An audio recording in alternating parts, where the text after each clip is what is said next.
It's the remains of a stone structure that probably fell down here through the crevice. There's a piece amongst the rubble that looks like a bolt or a key. It's intact.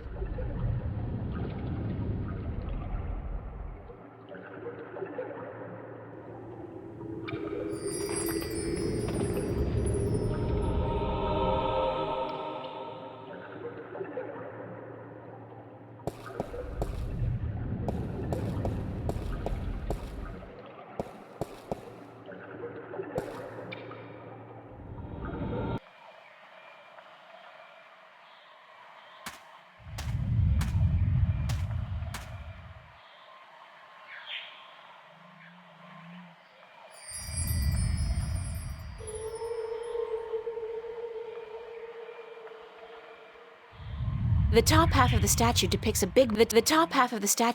big-mouthed creature calling out.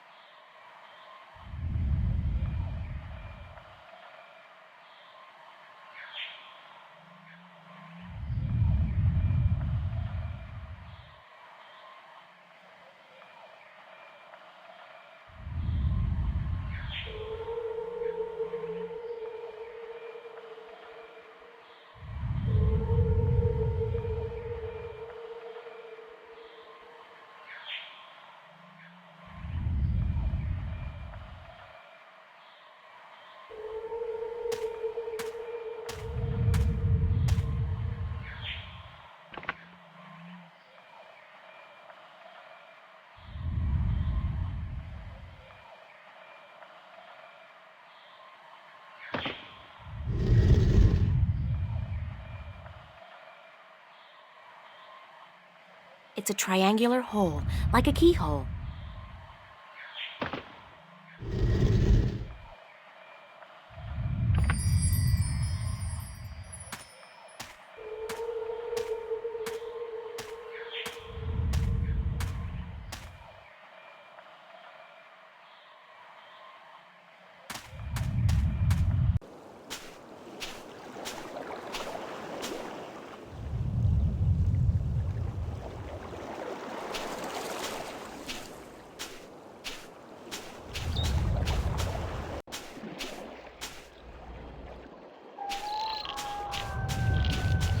Some kind of giant crab. Sounds like the poor thing's in a lot of pain.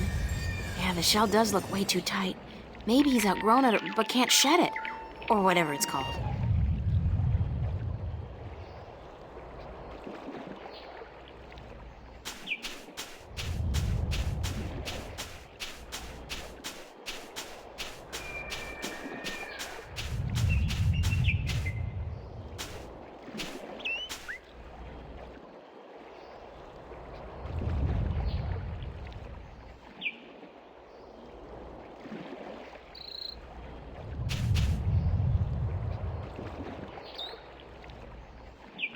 It's a triangular hole, like a keyhole.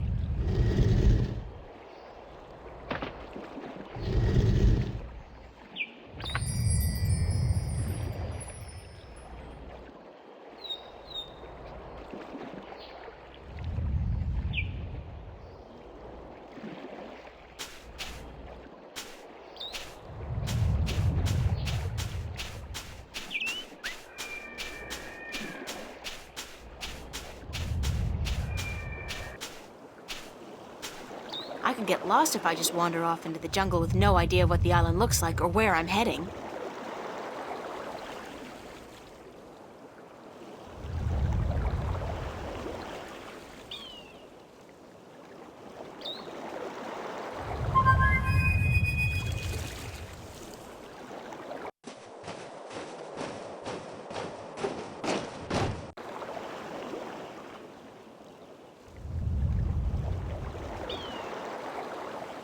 April! You're alive! You're here! You're soaking wet! Where did you go? I thought you drowned. I was completely miserable. And the chicks on this island are so prissy.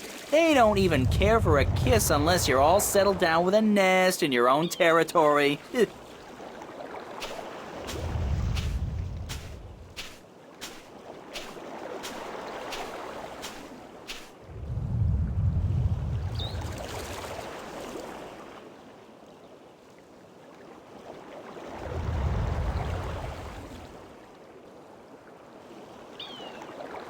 Glad to see you haven't lost the gift of the gab, Crow. Lady, you have no idea how limited bird Twitter can be. It's all, hi this and here I am that, all damn day long. I haven't had a decent conversation in days. Well, you're making up for it now. I never know when you're gonna go AWOL on me again.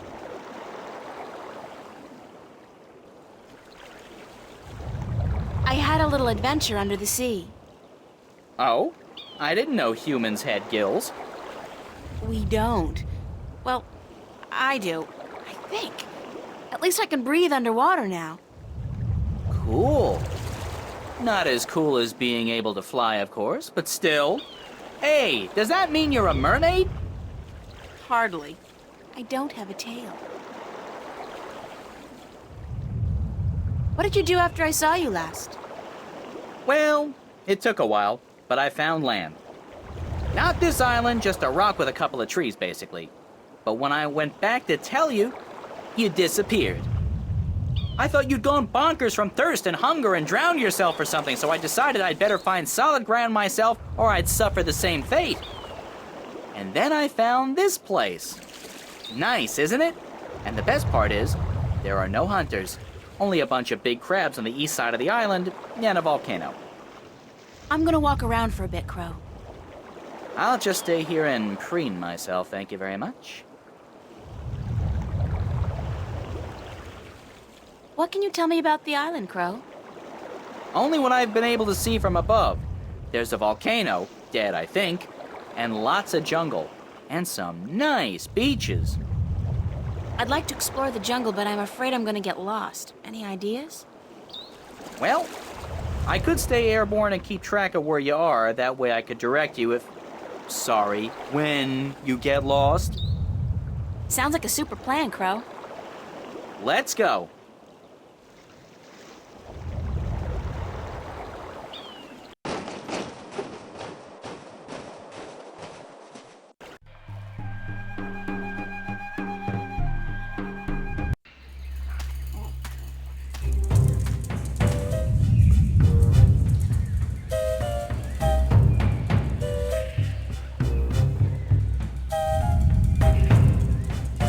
The rumbling is much fiercer here, and the ground is really shaking. It's definitely seismic. It has got to be emanating from this volcanic mountain. I mean, it looks dead, but it must be about to wake up or erupt or something. Great! After surviving a shipwreck, being kidnapped by fishes, and learning to breathe in water, I'm about to die in a volcanic eruption? Isn't that ironic?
It's a small, eye-sized aperture with a crystal in it, like a lens.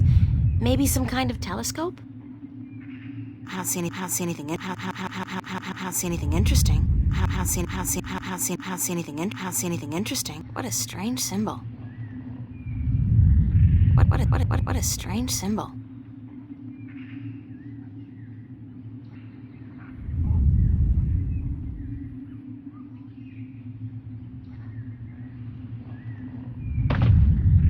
It's a statue standing in the ruins of a city. It's a statue standing in the ruins of a city. What a strange symbol. I can see a statue on a cliff overlooking the sea. What a strange symbol. I don't see anything interesting.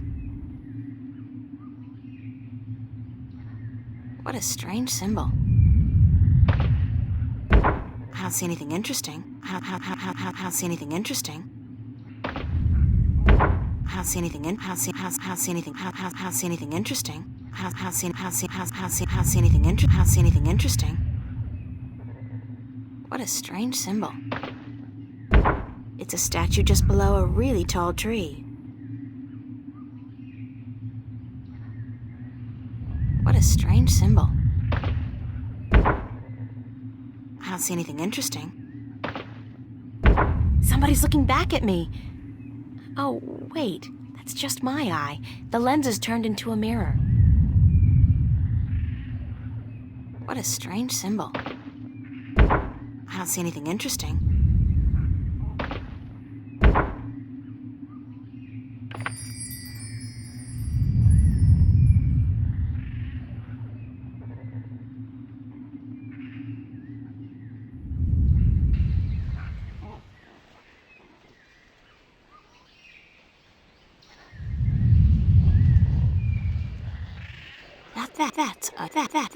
That's a huge tree. There's a large object in the tree crown.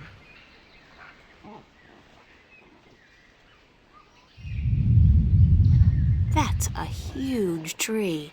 There's a large object in the tree crown. That's a huge tree. There's a large object in the tree crown. That's a huge tree. There's a large object in the tree crown.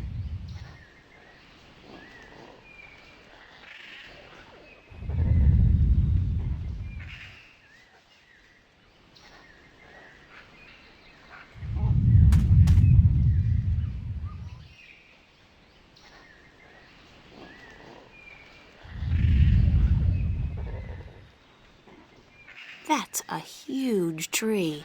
There's a large object in the tree crown.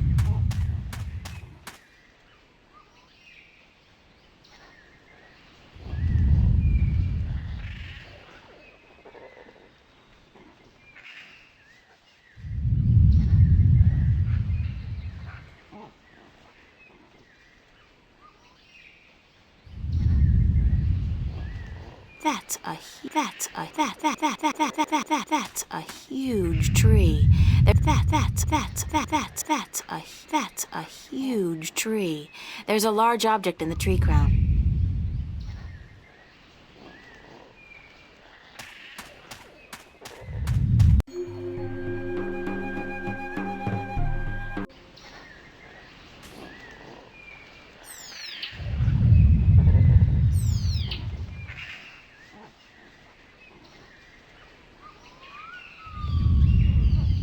Dried twigs and sticks. Dried twigs and sticks.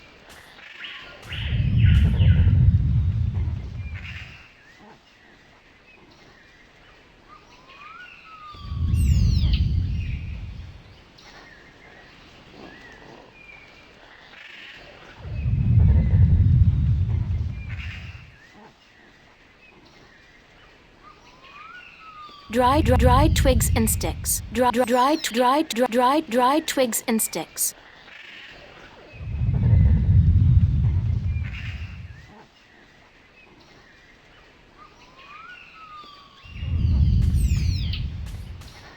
Ow! Shh. Who's there? Shut up. I know there's somebody there. I heard you. Is she gone? Nope, she's still around. Shut up, shut up, shut up. If you won't come out, I'll just sit down here and wait. Sooner or later, you'll have to show yourself. Solar eclipse! Oh my god! Ah, I hate this place. I so hate it, I can't even sit down without crushing the natives. big person alert!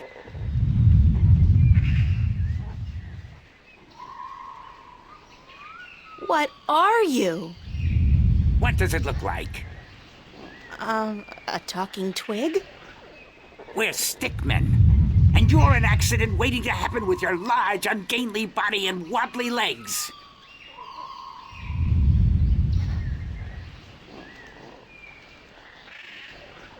What's a stick man? An unlucky bugger doomed to a miserable life of stiff backs and monotonous drudgery in the shadow of a mother tree. Happy little fella, ain't ya? You have no idea. So, you guys are stickmen. That's right. I'm Wick. This is Willow. And that dumb-looking one over there is Woody. And this is our mother tree. What's a mother tree? What do you mean, what's a mother tree? It's a mother tree. How difficult can it be? It's our mother, and it's a tree. It's a mother tree. What do stickmen do? What do we do? What do we do?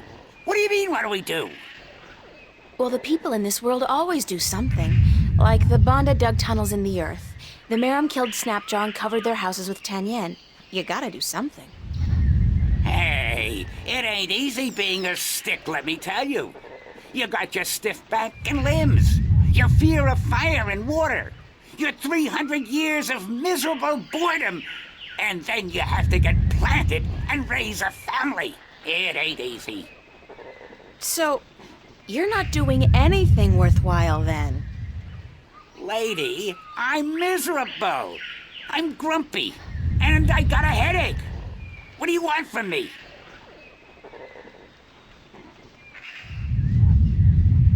Where do the Elation live?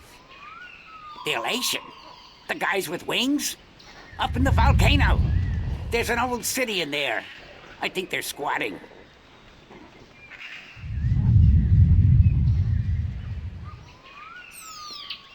How do I get into the volcano? You don't? The road collapsed a few centuries ago, and when traders come, the Elation fly down to meet them. Nobody goes up there anymore.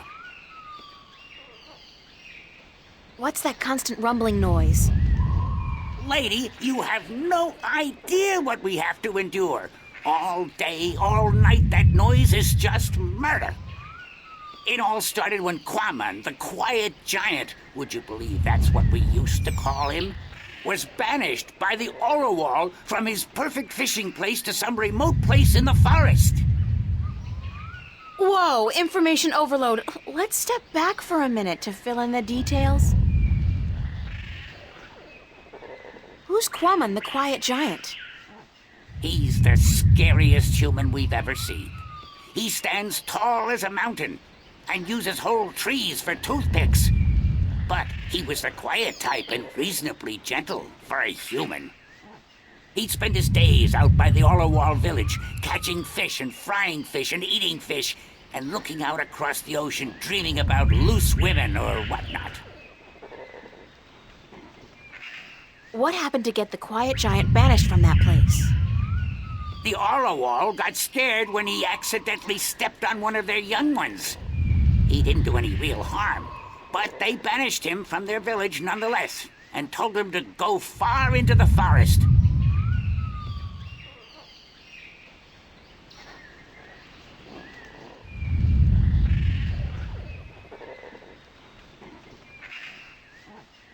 Who are the Orlowal? They're the crab-like creatures who live down by the sea. They're nice people, if a little crabby. And it's hard to understand what they're saying half the time. Where's Quaman now? Somewhere in the forest east of here, we don't know where exactly. He went there to get as far away from the Orowal as possible. So what does all this have to do with the rumbling noise? I was getting to that. If you just let me get a word in edgewise. I just had some questions is all. Anyway, Quaman is the brooding type. And he takes everything so to heart, he got instantly depressed and went to sleep. And what is he doing now? Still sleeping. That's the problem. But how long ago was it that the Orlewall banished him? The last full moon, nearly 30 sunsets passed. He's been sleeping for a month? He was depressed. What do you want, lady? Once I got so miserable I slept for 8 years. And let me tell you, those 8 years were the happiest of my life. I still don't understand what this has to do with the rumbling noise. See that statue over there? Sure. What's up with that? Back when the Dalmari lived on this island ages ago, they put these statues up all around the island so that they could speak with each other. You're kidding. So they're, like, telephones? Tell her what? I don't know what that is. The thing is, these statues are all connected through magic. And when you speak into one, your voice flies through the air and comes out of another statue. But I still don't understand. You saw the big head up by the mountain? Yes? That's the one they use to talk to everyone on the island, to warn people of storms or to hold evening prayer. It's connected to the statues as well. And Quaman is sleeping right next to a statue's ear. I get it. Resonance. He's snoring and the deep bass reverberating through the loudspeaker, the big head, causes a resonance that vibrates the entire island. But can't you just wake him up? We don't know where he is. We're not much for exploring this forest. There's water and fire and monkeys. Monkeys like to play with sticks. We don't like monkeys. But can't you just, well, send your voice to his statue to wake him up? There are 4 problems with that. Number 1, all the statues have an assigned symbol, an identifying mark, but we don't know which his is. Second, most of the statues are broken in some way or another. What do you mean? Some statues can only talk to certain other statues. Some can't be spoken to, and some can't hear, which makes it very difficult to get a connection through to where you want to send your voice. Number 3, in order to use the statues, you need a key. We don't have it. We don't know where it is. And number 4? We're stickmen, lady. What do you think? We don't know much about magic or magical devices. And what?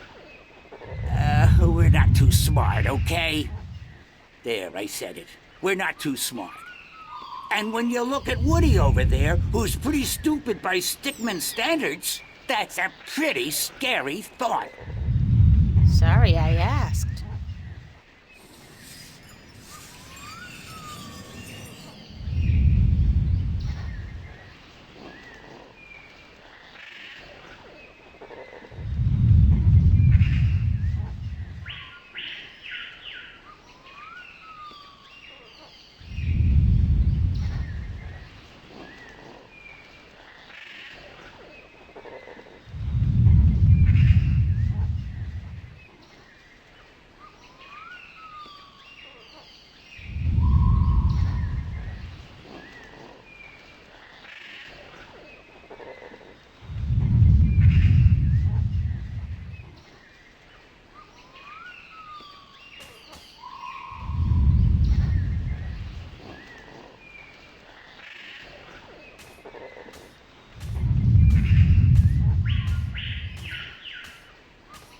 Hello? Actually, it doesn't seem like the statue's receiving my voice at all.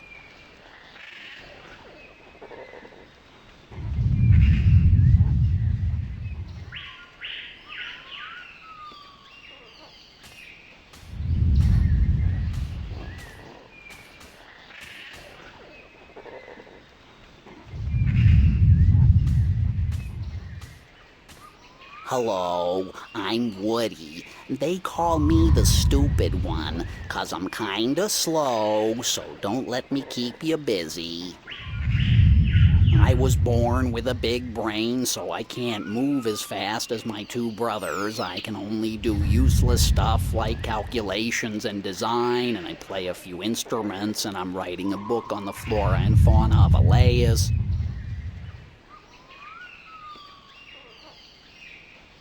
Hi, I'm Willow. Wick's the oldest. Woody's the youngest. And I'm just stuck in the middle, as always. Don't let me keep you. Wick's the boss, as always. Go talk to him.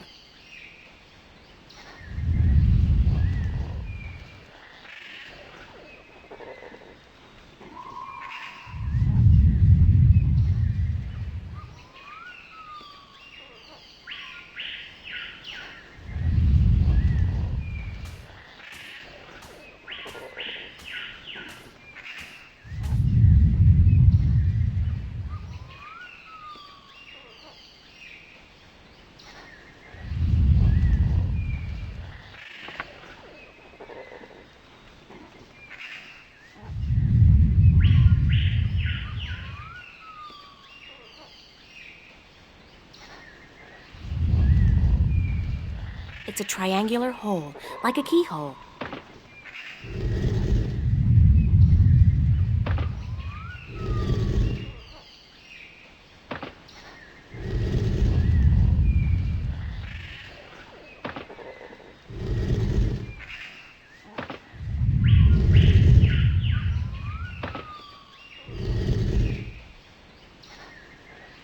It's a creature with a big mouth.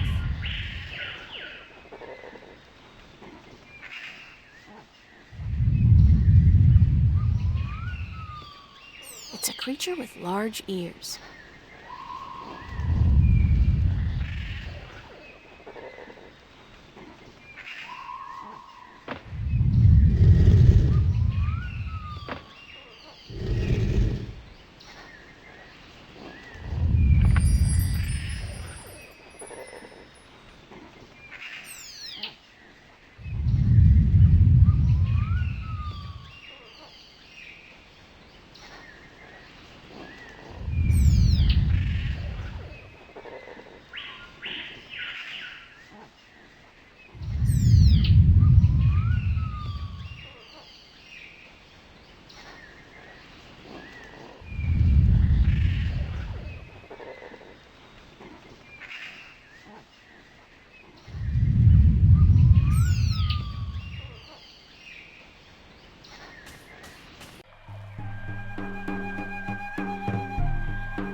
The bottom part of the statue depicts a creature with large ears listening to something.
Hello?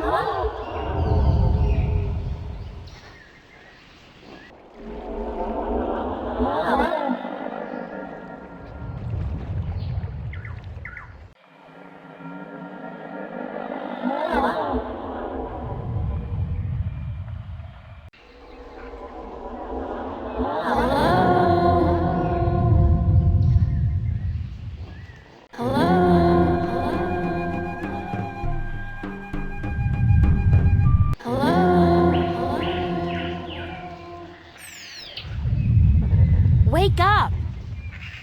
Wake up! Wake up! Wake up!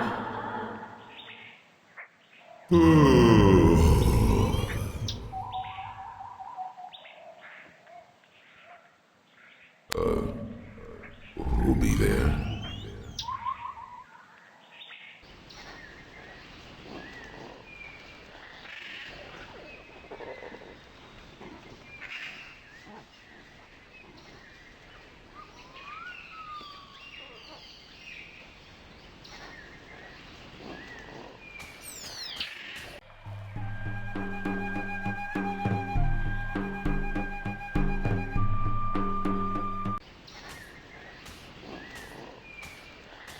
Hello, Quamon? I'm April Ryan. And me be Quamon. But what you be doing up in the air, big woman? Big woman? Watch it, I don't... Oh, I see. It's just my voice that's big, Quamon. I'm really quite average, size-wise.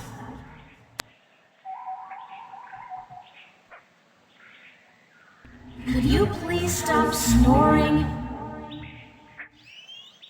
Quamon be snoring? No one ever tell Quamon he be snoring. But then Quamon always be sleeping by his lonesome. No woman like Quamon. Don't say that about yourself, Quamon. I'm sure that... You know, it's kind of uncomfortable to be discussing this in a public like this. Yes, everyone be hearing about Quamon now.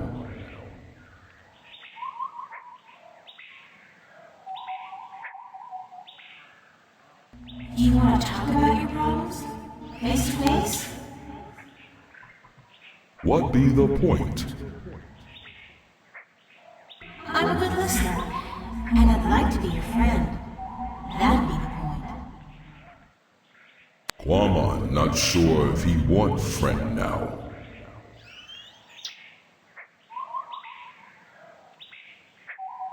Please let me be your friend.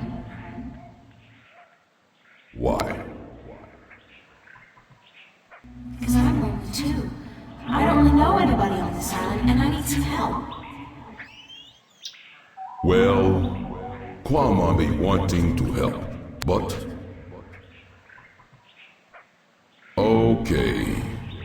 Quamon be your friend and talk to you. My secret place be in the ruins of the old temple by the wells. Follow the stream up from the rock beach and go right where it branches. Thanks, Quamon. I'll be there as soon as I can.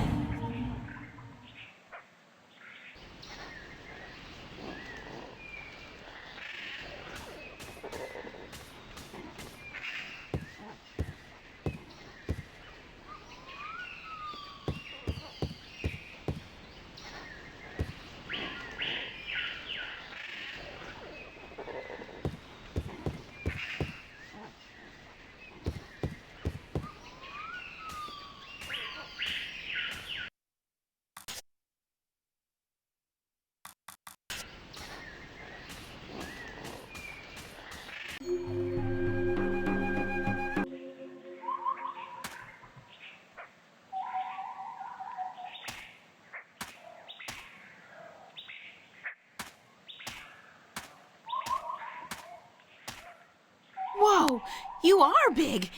You're just about the biggest person I've ever met. Quamon be a freak. No one be liking him. I didn't mean it that way. I just meant... April, you know just what to say, don't you? I'm sorry. I like tall guys. Really, I do. You be the only one then, because no one else want anything to do with Quamon.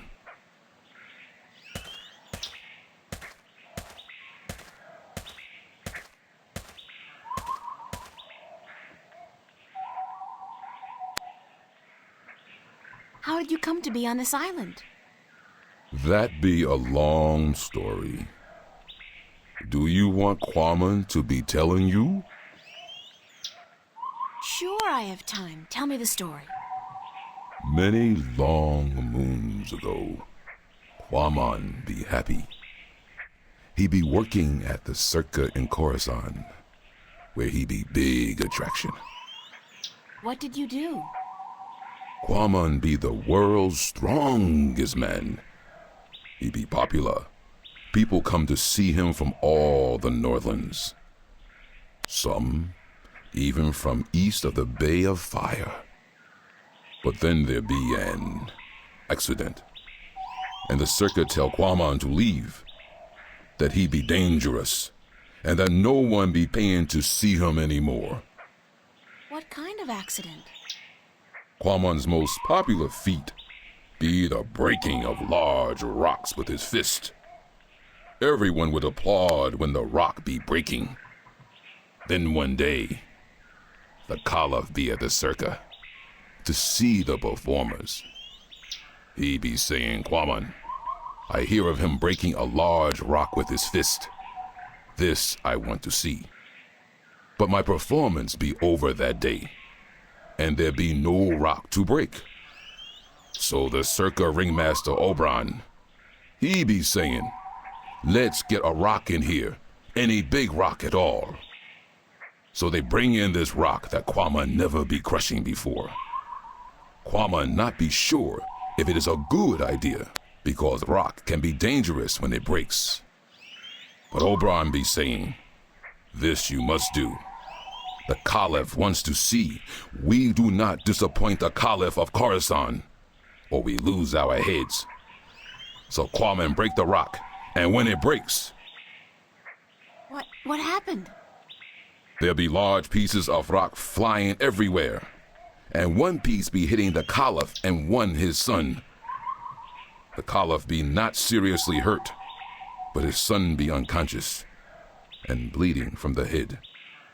They say to Quamon, run, get away from the circa in Coruscant, or the Caliph will have his head. So Quamon run, and he get passage on ship leaving that night. When the ship passed this island, Quamon be jumping into sea and swimming ashore. And now he be here.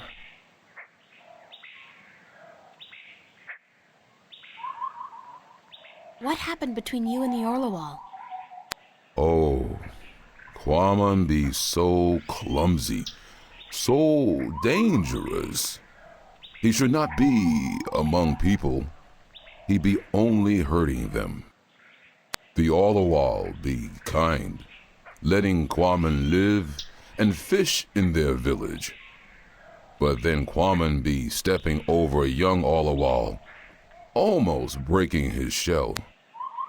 The Orlawal tell Quamon to leave village, to not come back because he may kill an Orlawal. They tell him to go as far away as possible. Quamon be sad because he liked the Orlawal, and because Quamon be having the best fishing place in all of Elias. He lose his friends and his food. What do you eat now?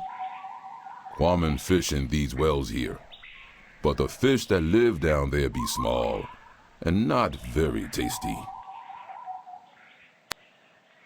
Would you like to move back to the Orlawal village? Oh yes, Quamon be wishing that more than anything in the world. I saw an Orlawal down by the beach, just outside the village. It seemed to be in pain, but I didn't know what to do. Perhaps if you come along, you can help him out and get back in favor with the Orlawal people. Yes, perhaps Quamon can help, even if the Orlawal do not want him back. Here it is, the, Orlawal. Can you help it? Perhaps Quamon can help. Poor Orlawal. He'd be crying for help. Quamon see what be wrong. The Orlawal not shed its shell when time come, and now it be stuck in the shell. Why didn't the other Orlawal come to its assistance? Their claws be no good for this work. They be helpless. But Quamon help.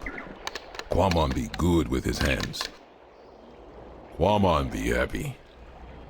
Quamon accept your graceful thanks, sir. Thank you. You be making Quamon very happy. Quamon accept your offer and be grateful to the Orlawal people. Thank you very much. What? What did he say? Why did you thank him? Orlawal be inviting Quamon to stay on the cliff above the village, where he can fish again. Quamon be very, very happy now. You understand what it's saying? Orlawal language be easy to understand. It be just click and clack and clock. I'm so happy for you, Quamon. Go on, don't let me hold you back.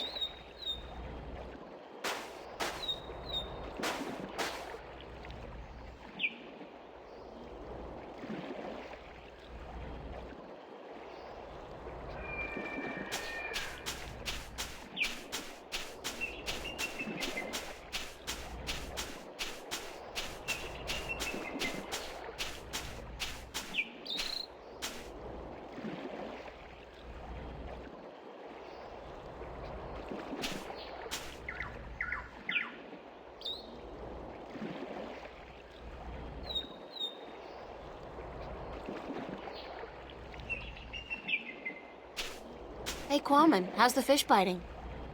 With its teeth, but not today. Why's that? Quamon be not certain. The fish always bite before, but then Quamon be having lure. Now no lure, just bait. What do you need to make a lure? Quamon can make lure with just anything, as long as it be colorful and not get heavy in water. You're a real DIY guy, don't you know? Always be something wrong with Quamon. That was actually a compliment. Oh.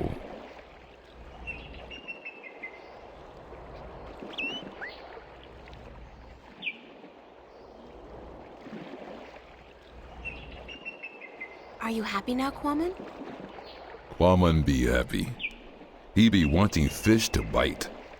But if they do not, Quamon still be happy. Can I borrow your fishing rod? Quamon must catch fish first, so he can eat. After Quamon catch fish, April can borrow fishing rod.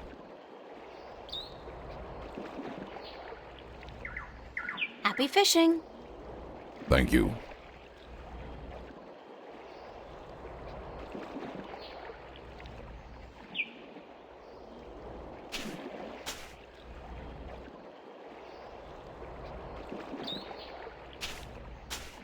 Could this wrapper work as a lure?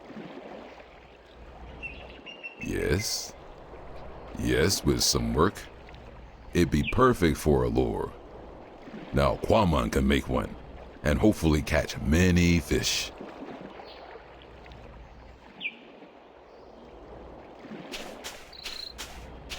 It's the Orlawal. It's the Orlawal village.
It's a big wooden crossbow, I guess. I wonder who built it and what it's for. It's a wooden crossbow. If I could somehow get across to that path on the other side, I'd probably be able to make my way into the Elation village.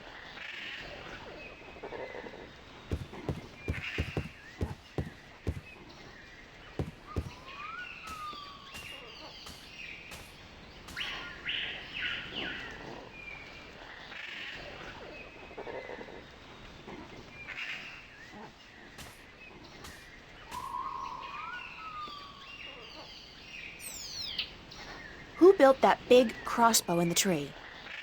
I did. Well, I thought of it.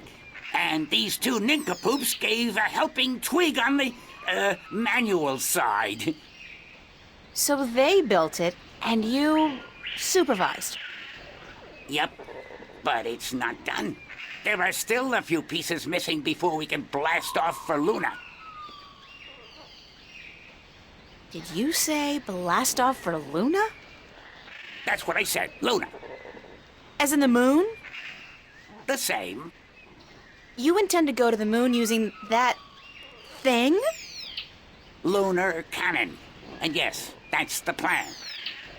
You guys are loonies!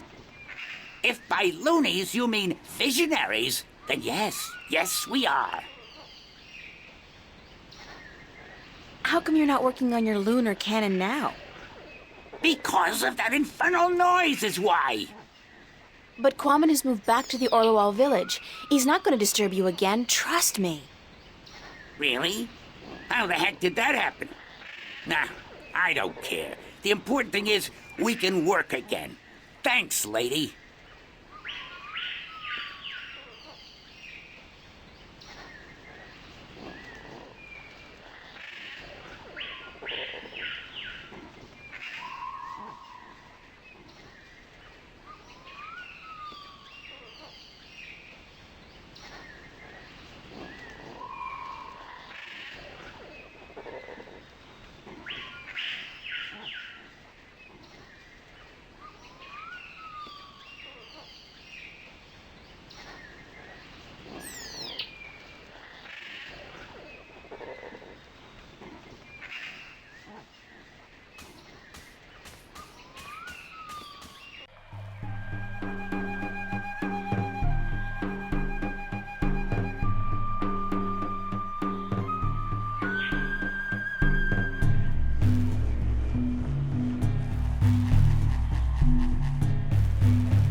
I'd be happy to talk to you later, but I got some fine-tuning to do before I'm done.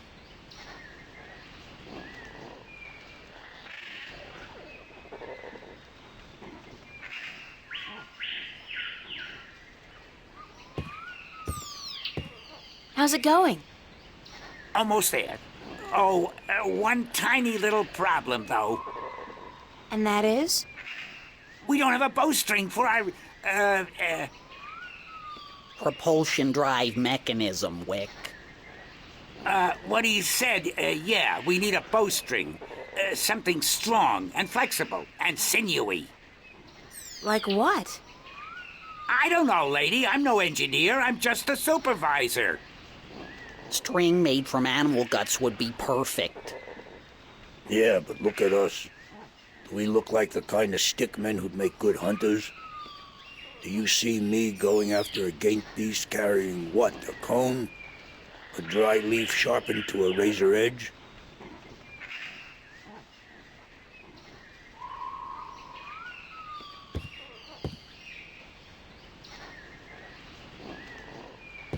How's it going? Nah, we're missing a bowstring. Can't finish the job without it. String made from animal guts would be perfect.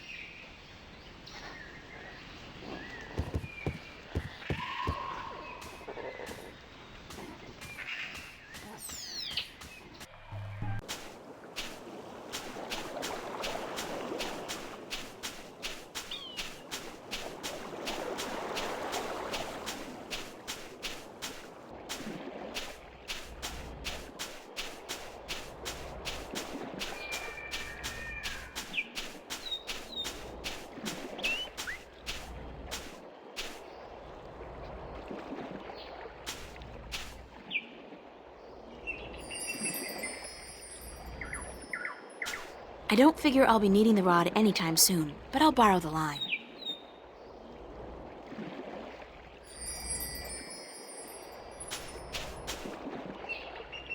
It's the Orlewall village.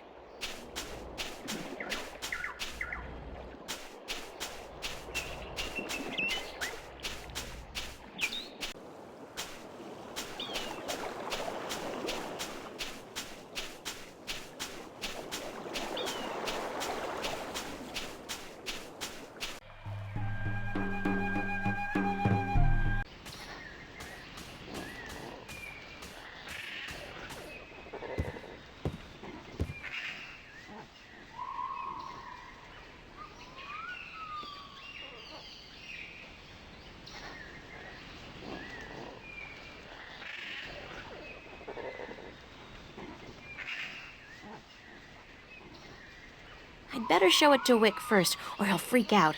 After all, he's the, supervisor. Can you use this as bowstring for your, lunar cannon? Let me see that. Oh yeah, that gonna work good.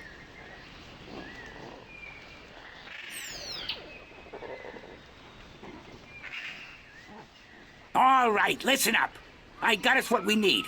And now we finish this damn cannon. Go to work, people. Give us a few minutes, lady, and we'll be all done.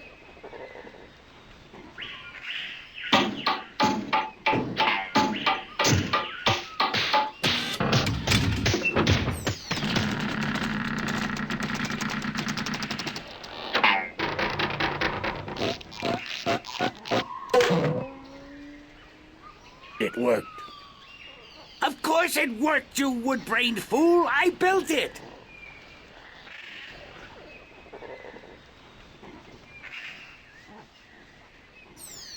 Are you done? Yes, ma'am. The lunar cannon is now ready to be tested. Well, Well, what? are you gonna do it? Do what? Test the cannon. Me? And get myself killed? I think not. But go ahead, be my guest. I don't think I'll fit in there. That ain't my problem.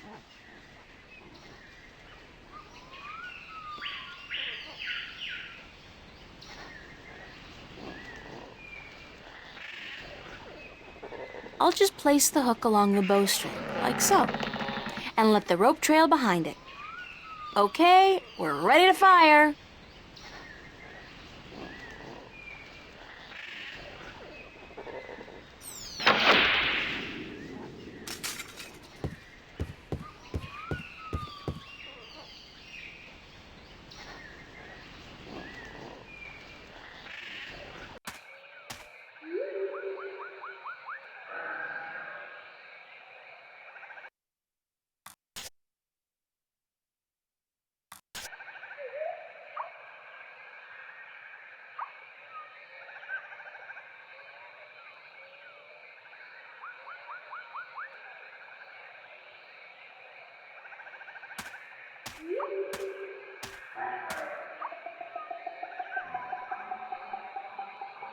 That's the last of it, unfortunately. There's a slight updraft here. The wind is channeled through that chasm down there and blown out and up here.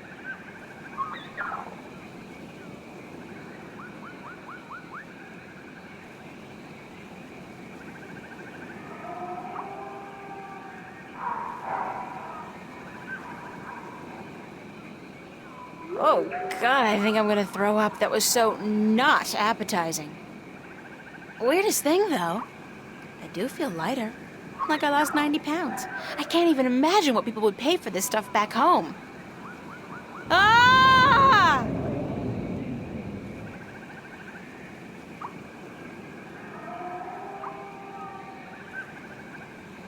Human, you flew across the chasm. You don't have wings, but still, you fly like the elation. Believe me, I'm as shocked as you are. Are you the Windbringer?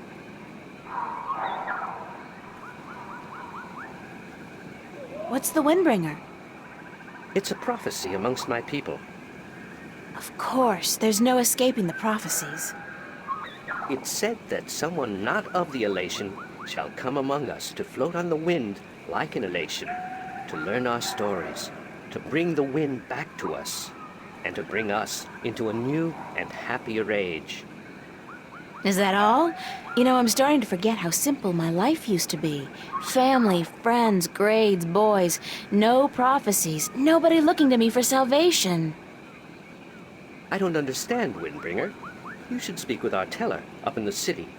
She'll be wanting to see you, I'm sure. We've waited for the Windbringer for a very long time. The teller? Thanks.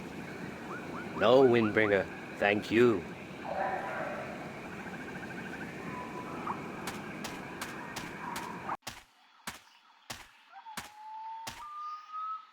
Hello. Good day, stranger. What would you hear among the elation? I need to speak with the teller. The teller?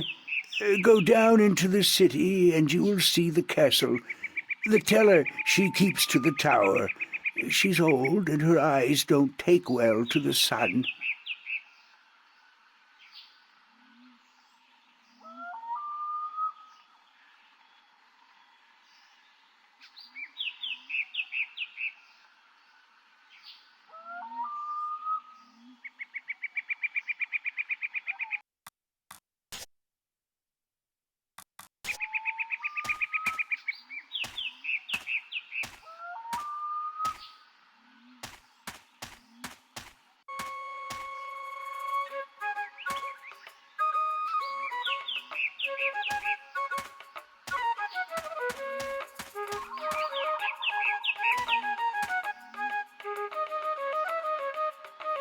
Hi there. What you doing? Playing? Yeah, what are you playing? Nothing. My daddy's in the castle watch. He's allowed to sharpen his claws. Really? My daddy owns a farm. Yeah? Do you have animals there? Sure. He has some cows and some horses and... What's cows and horses? Well, cows are big, brown, fat animals with 4 legs and white spots. And they go moo a lot. And horses? Horses are fun to be around. They run really fast and they can jump over tall fences and they look beautiful and graceful. But the best thing about horses is that you can ride them. I can run fast, too. But I can't fly yet. My wings aren't fully formed. But when I grow up, I'll fly far away and see everything. I'll go see our horses. That would be nice. My name's April. What's yours? Saina, will you be my friend, April? Of course, Saina, as long as you promise to be my friend. I promise. Do you know where the teller lives? Over there in the castle tower. My daddy's watching the entrance so that only nice people can get in. Do you think he'll let me in? I don't know if you're nice, but you have to ask my daddy. Where are the other children in your village? Oh, they're in school now. And why aren't you in school? Because I'm ahead of everyone else. I'm really smart, you know. I'm the only youngling to have learned the first tale this soon. So some days, I get to do what I want. It's a little boring, though. I wish I was in school. At least there I could sing and play and jump around with all the other children. Why don't you go to school anyway? Because they say I would just distract the other children who are still learning their first tales. It's not fair. I mean, I get to play by myself and everything, but that's not fun all day. And my mommy's working on her pottery at home, and she doesn't want me disturbing her because she might make a mistake. But the day after tomorrow, I get to go back to school because then we're going to learn some more flying lessons. They're always a lot of fun, and I'm getting pretty good at that too. I bet. I wish I had wings like you do. Yes, they're very good to have when you fly. Have fun, Saina. Are you leaving? Yes, I'm sorry, but there are some things I have to do. Grown-ups are always too busy.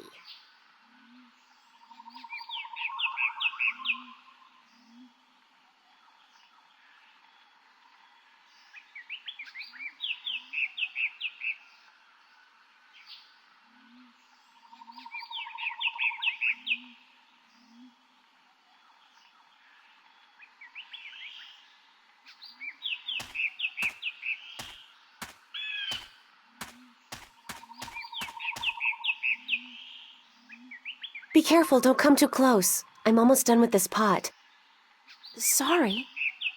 Are you here to buy pottery? I didn't think traders were allowed up here. No, I came to speak with your teller. Really? I didn't know the teller spoke with anyone from the outside. You must be a very special girl. Supposedly. My name's April, by the way. Nima is my name. Nima of Ta'ama, the only Elation village on Elase. I like your pottery. It's our craft. That and storytelling. But storytelling can't buy merchandise or food. I know a lot of people who live by telling stories, although I guess that's kind of different. They are lucky then. Not that I don't enjoy making pottery. It's good to feel the wet clay between my claws, to shape it into whatever I wish. It's almost like creating a new life, I think. I don't have a husband yet, so I haven't tried. Have you? Do you have a husband and children? Neither, thank God. I don't think I'm ready for that yet. I was 18 turnings this spring. I'm ready for a husband, but I've yet to court anyone who could make me soar on the winds. I think the men of Ta'ama are dull and timid. What about the guard on the road below the village? He's our age, isn't he? Isom? He's quite pretty, and his wings are big, but I don't think he likes me. He never looks at me or talks to me. That doesn't mean anything. He could just be shy. Maybe you could talk to him, find out who he likes, but don't say I sent you. Sure, I can do that. Thank you, April. Thank you, Nima. You're welcome, April.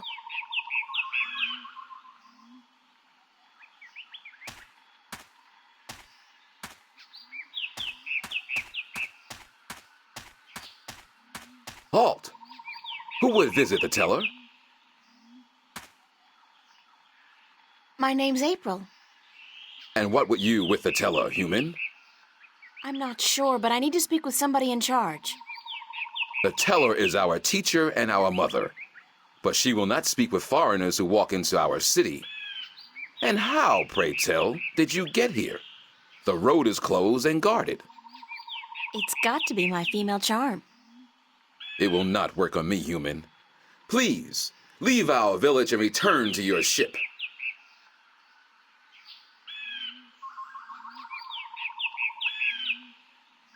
Halt! Who would visit the teller? I'm the Windbringer. The Windbringer? You are not the Windbringer. Are you? How else would I have been able to get up here? I am the Windbringer. If so, you must prove that you are of the Elation. There are 4 tales from the 4 corners of the world that you must know by heart. They are the tale of winds, the tale of stars, the tale of sea, and the tale of homecoming. I will ask you 1 question from each tale, and you must answer each correctly, or you cannot be the Windbringer. Are you ready? No, give me some time to prepare. Then return when you are ready, and I will test your knowledge of the 4 tales.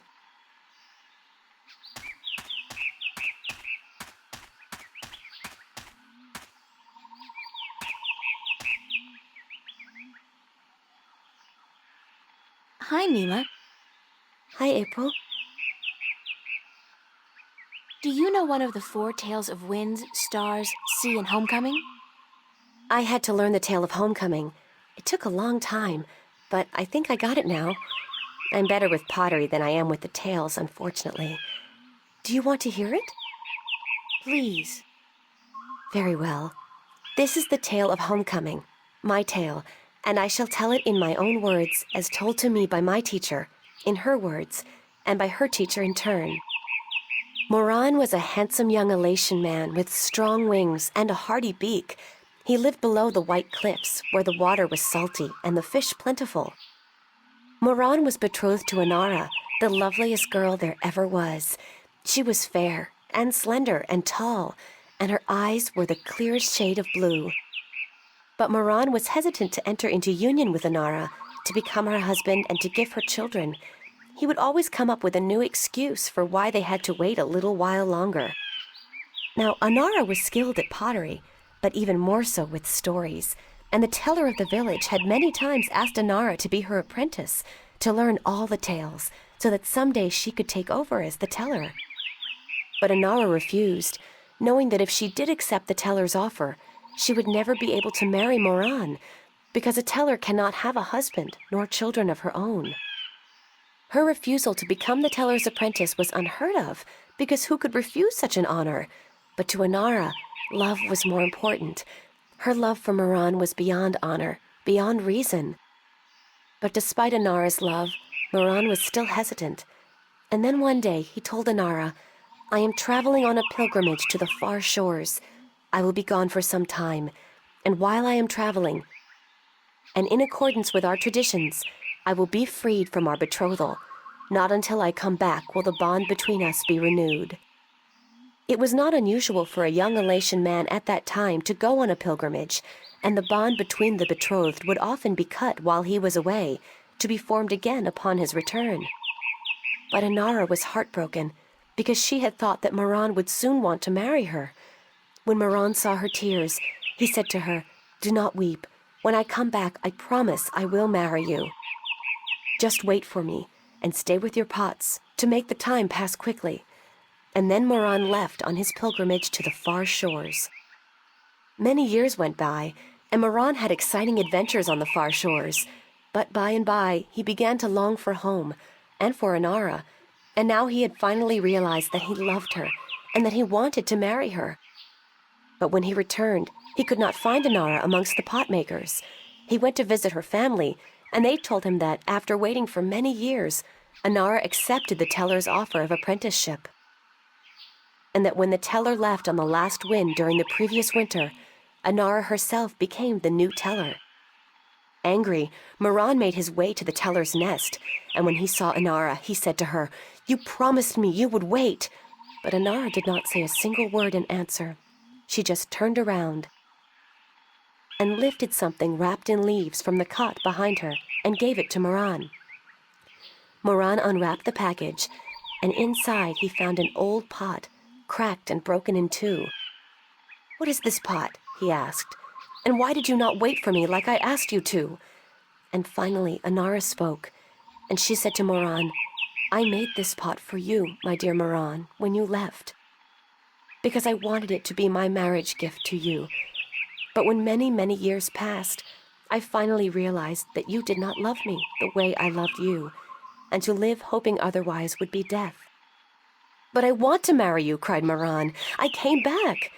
But Anara just nodded at the broken pot in Moran's hands and said, "Like an old pot that is left without care, a heart may break in two, and a broken heart can never be mended." And so Anara turned away, never to speak with Moran again, and Moran's heart, like the pot that was left untended, broke in two, because absence makes a heart brittle. This was the tale of homecoming, my tale, and I told it in my own words as told to me by my teacher, and as I will tell it to my student when the time comes. Bye, Nima. Goodbye, April.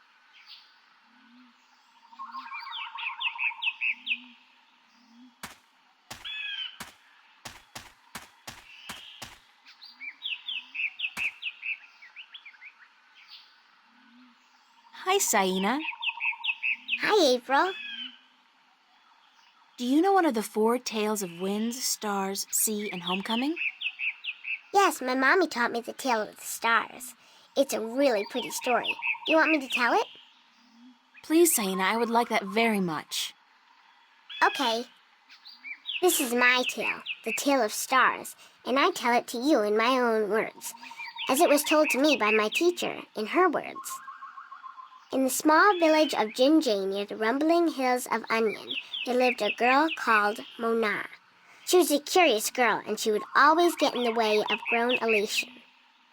"Go play somewhere else," they would say to Mona, but she didn't want to play with the other children. She wanted to be where the grown-ups were, to see what they were doing, and learn from them. But one day, after getting many complaints from the pottery makers and guardsmen and traders and soldiers in the village, Mona's mother told her that she wasn't to interfere with the grown-ups anymore. and that instead she could go play with the other children, or sit still and draw or work with clay. But Mona was always curious, and now, since she wasn't to be among the grown elation anymore, she decided to go exploring the forest that lay just outside of the village of Jinjay. She had many times been forbidden to enter the forest because it could be a dangerous place, but Mona was very curious. Of course, she wasn't planning on going far into the forest, but then her eye caught sight of a white flufftail hopping through the tall grass, and Mona, curious as ever, gave chase. The flufftail ran away into the forest, and Mona followed, blind to where she was going and interested only in catching the white flufftail so that she could keep it as a pet. But then, after a good while, the flufftail disappeared into a hole in the ground, leaving Mona alone in a small clearing, somewhere deep inside the forest. She was exhausted after running after the flufftail for so long, and as she looked around the clearing at the unfamiliar trees and flowers, she realized that she hadn't been paying attention to where she was going. Not for the first time her curiosity had gotten the better of her, but this time it was serious. Mona was too young to fly, and she had very little sense of direction, and chasing the white flufftail had made her dizzy and tired. It was getting darker, and Mona was all alone in the deep, dangerous forest, too sleepy and too scared to be able to go anywhere. Mona curled up with her wings wrapped around her under the leaves of a tree and began crying. Soon it got really dark, and somewhere, not far away, wolves started howling at the moon. Mona was so scared she was petrified, but after a while her exhaustion got the better of her, and she fell asleep. She woke up when she heard a voice calling her from somewhere far above. Looking up at the starry sky, Mona saw a vision of the spirits of 5 tellers gazing down at her. "You have let your curiosity lead you astray," said one.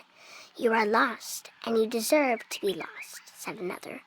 "Poor little girl," said a third. "We will help you home," said a fourth. "But remember this," said the 5th spirit. "We will lead you back to your village and to your mother only if you promise us one thing." "I promise," said Mona. "Whatever it is, I promise I will do it."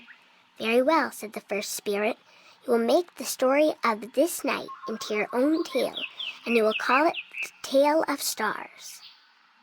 "It will be a tale to warn the curious to be careful," continued the 3rd spirit, "and to not let their curiosity get the better of them. And," said the 2nd spirit, "to remind the elation that the spirits of their tellers watch out for them when they most need it." And so the spirits of the 5 tellers guided Mona through the forest, and by dawn she was home. And Mona did tell her tale, the Tale of Stars, to everyone in the village, so that everyone would remember that the curious must be cautious, and that the spirits of the tellers are always watching. This was my tale, the Tale of Stars, and I told it in my own words as my teacher did to me. That was a beautiful tale, Saina. Thank you. Bye-bye, Saina. You're leaving again? I wish you could stay. Me too, Saina, believe me.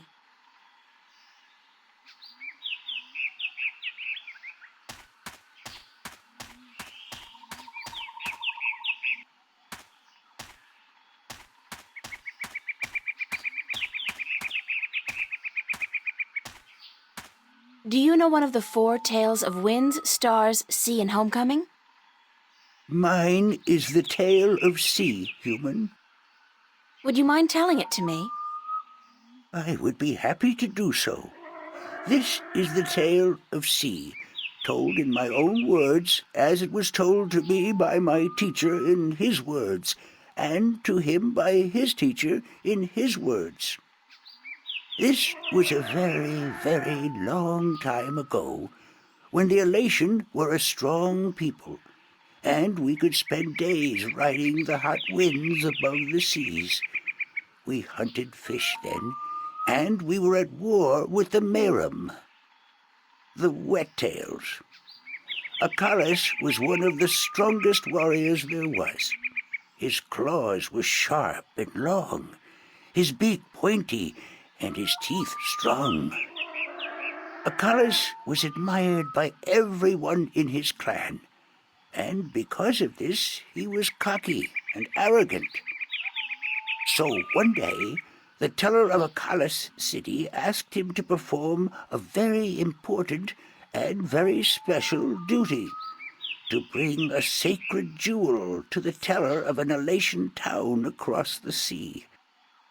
This particular jewel was very important because it signified a union between the two towns, and it would benefit the people of both that it was delivered safely and promptly.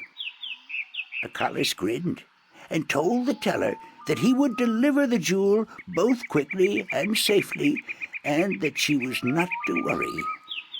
But the teller did worry, because Acalas was young and too sure of himself. But she wanted to test him and to teach him that sharp claws, a pointy beak, and strong teeth are not all a warrior needs, that a warrior must also be wise and careful. So Acalas set out across the sea on his flight. It was on the fourth day that he spotted something in the water that caught his attention, and forgetting his duty and following his curiosity, Acalas dived towards the water to investigate. When he came closer, he saw that there were Merum in the water, foolishly hunting close to the surface, and Acalas saw an opportunity to again prove his might as a great warrior to his people, and to capture the fins of a few Wet-Tails. But this time, Acalas' arrogance got the better of him, because the Merum had set a trap. As he dived towards the Merum with his claws, a spear shot up from the water to hit him. Acalas struck the water and dropped the jewel he was carrying, and it was all he could do not to drown. Acalas was bleeding, and the Merum were grabbing onto his wings and his legs, but he fought bravely, and finally he managed to escape.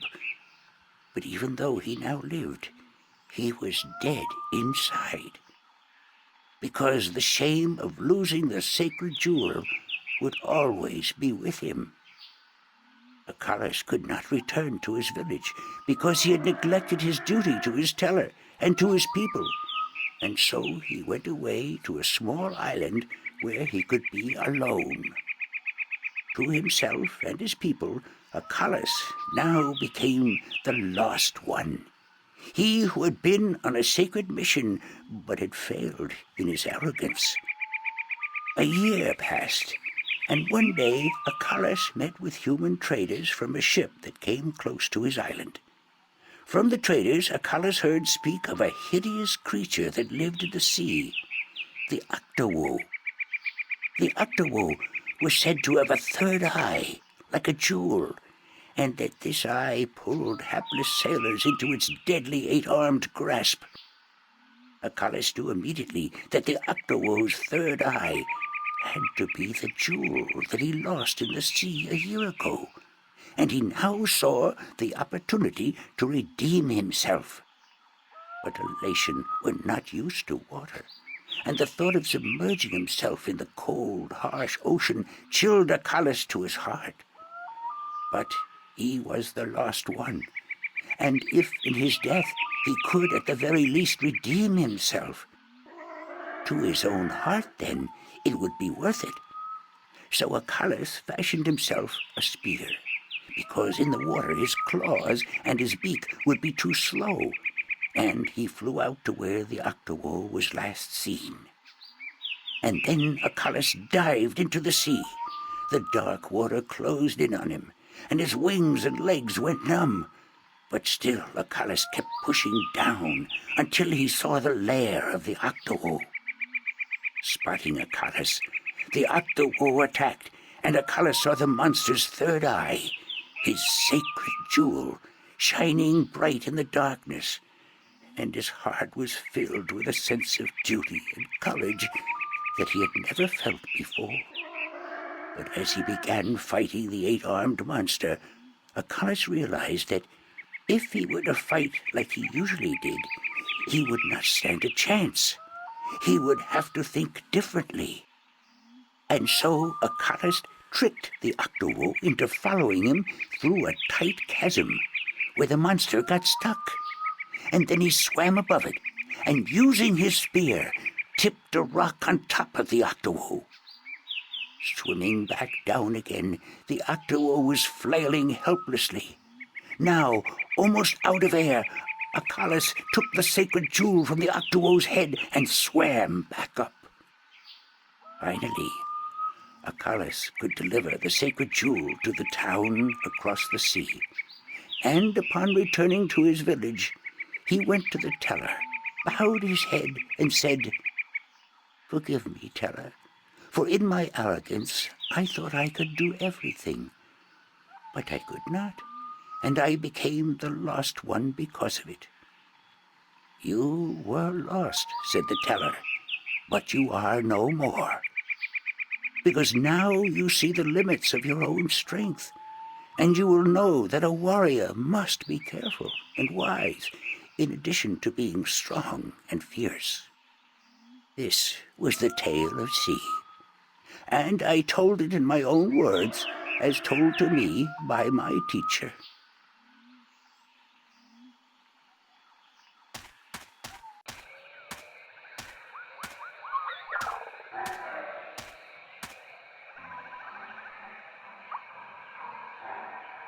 So, Isam, that's your name, isn't it?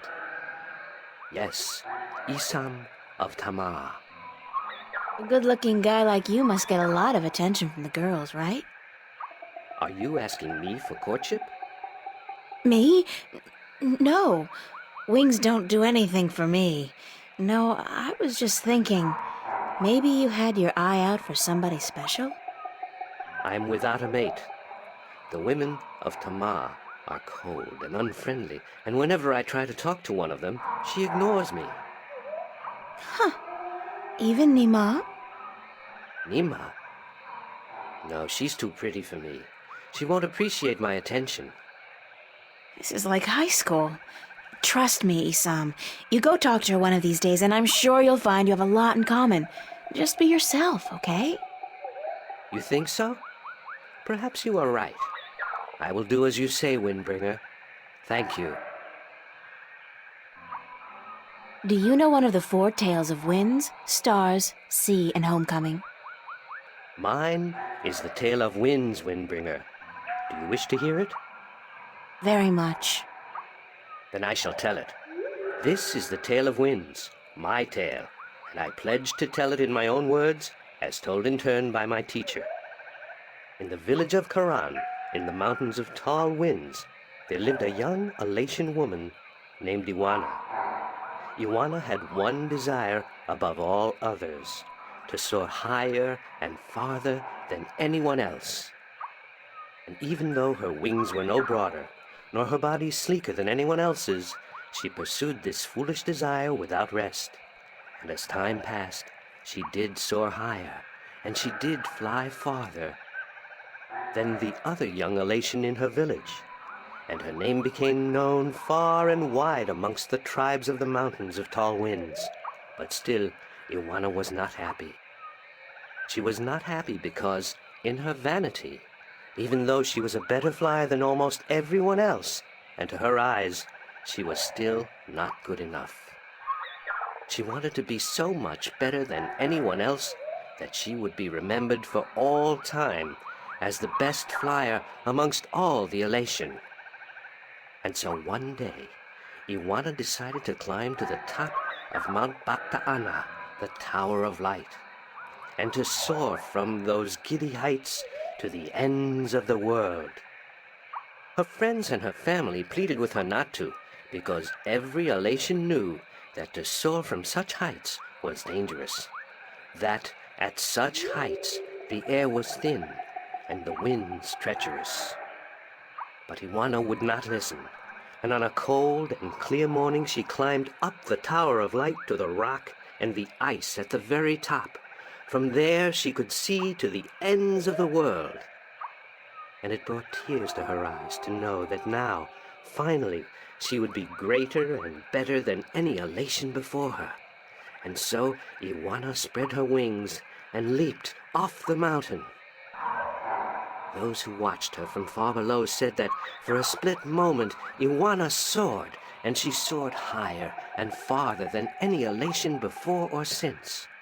But then the treacherous winds caught a hold of her, and the thin air made her plummet towards the ground, and to fall to her death amongst the rocks at the base of the mountain.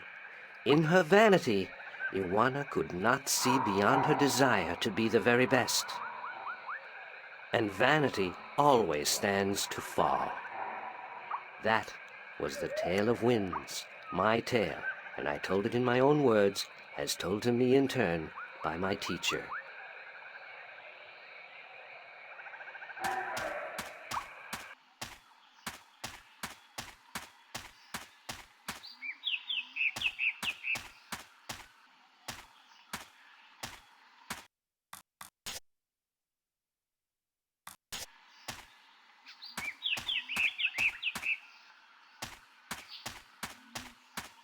Are you ready for the questions now? Yes, ask me the questions. In the Tale of Winds, which mountain did Iwana fall from in her vain attempt to fly higher and further than anyone else? Mount Baktaana, the Tower of Light. That is correct.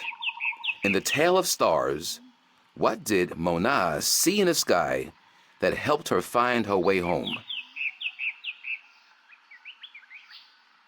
The spirits of 5 tellers. That is correct.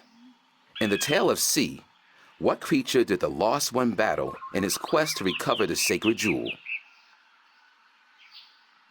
The Octawo? That is correct. My final question to you is this. In the Tale of Homecoming, what was given to Moran by his teller when he returned from his pilgrimage?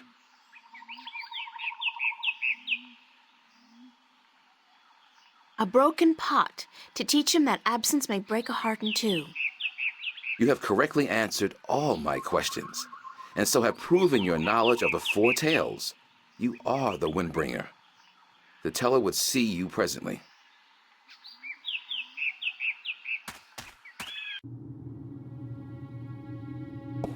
Come closer, human. Closer. I cannot see your face. Closer still. Come sit here by me.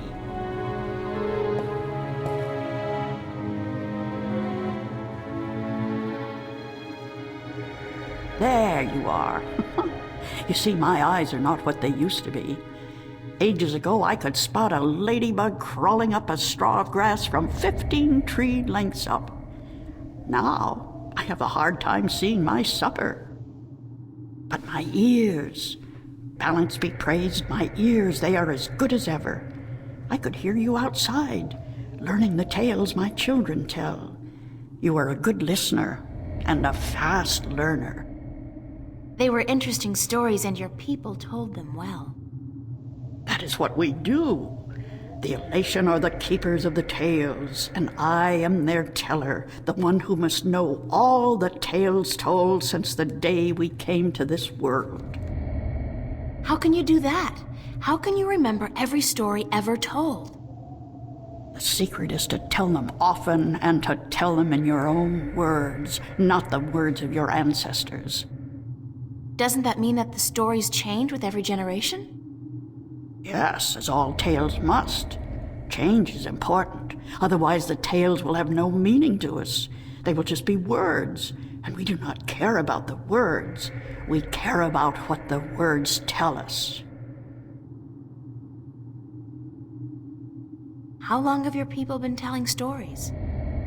Since the beginning, human. Since we came to this world a long, long time ago. You're not from Earth? From Arcadia? Not according to our tales. We came on a great wind before the divide, when the earth was one and humans had yet to learn of magic and science. But we were a different people then, and the tales we tell from that time are vague and incomplete. Like myths and legends, the younger Elation pay little attention to these tales. Sometimes I worry they will be lost with me, these tales, and I am getting old. Very old.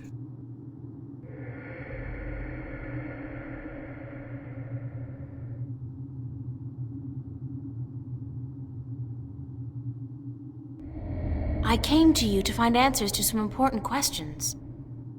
Ask, and I will try my best to answer.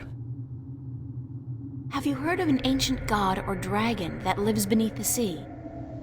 Once, long ago, when my people lived in harmony with the Merim, there were stories of an old god worshipped by the Merim who resided deep in the darkest depths of the ocean. According to legend, the old god had once brought the Merim into their realm, into the ocean, and he was now sleeping, resting before the journey back. Back where? To a great ocean amongst the stars. When the time came, he would gather the Merim and bring them home with him, back to their world, to their ocean. Strangely enough, we have a similar tale.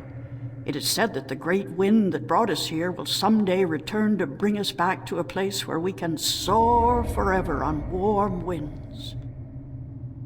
Like heaven. In a way, perhaps, but without the need for any of us to die.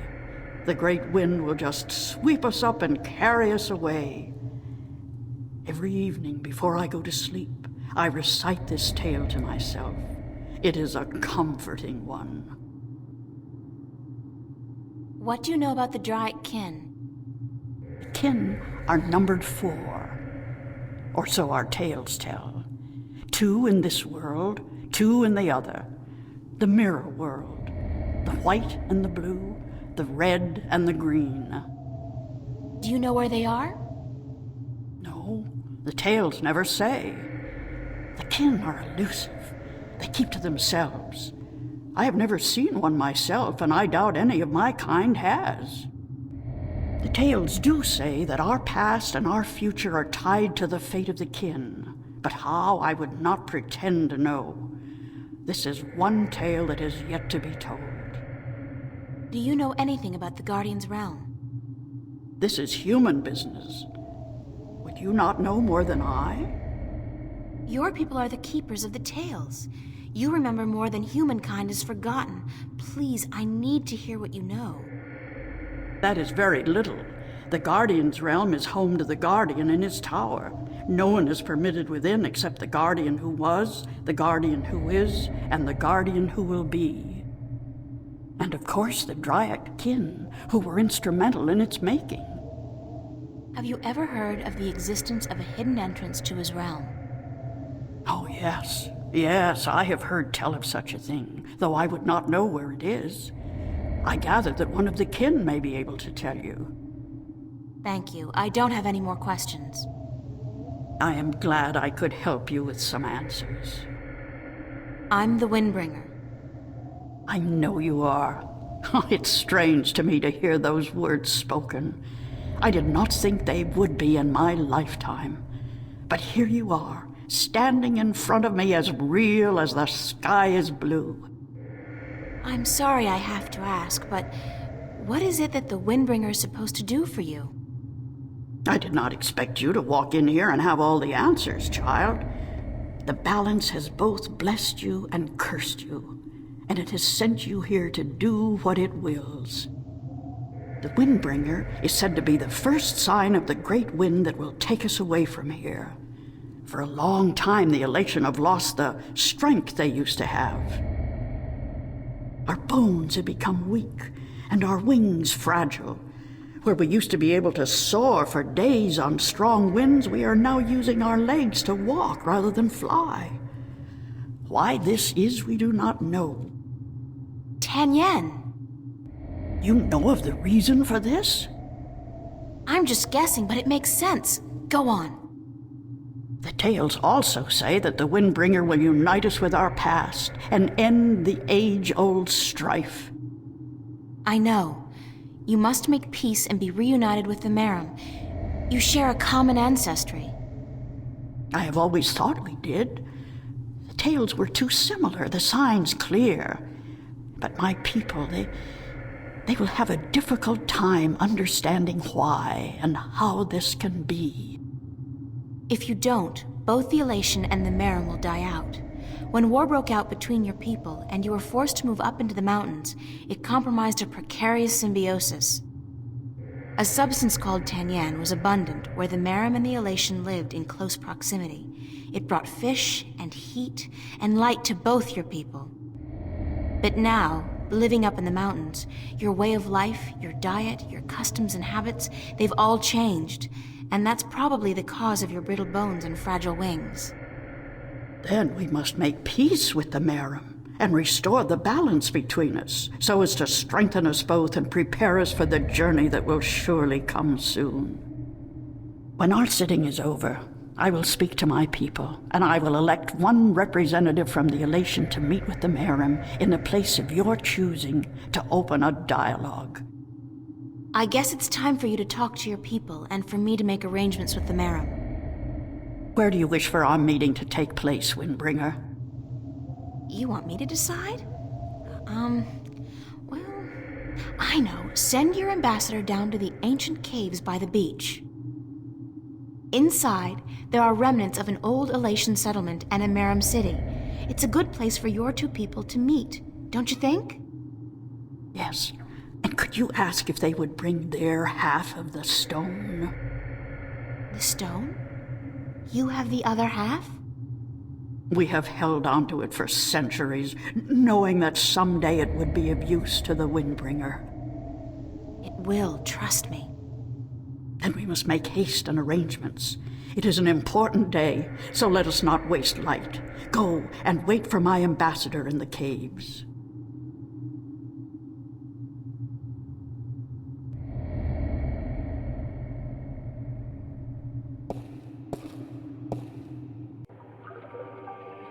It's amazing. This place is so beautiful. And the scent of sea and rock and nest. This scent is of home. This was home a long, long time ago, according to the tales. We lived in peace with the Wet-tail, with the Merim back then. Now you'll be able to live in peace again. And with the Tanyan bringing fish to your doorstep, you'll be able to eat well and restore strength to your bones. Soon you might even be able to soar on the winds for days like you used to do. I hope you are right, Windbringer. And I hope that the Merim will see the sense in it too. They are coming, are they not? They said they would. Hush, I hear something.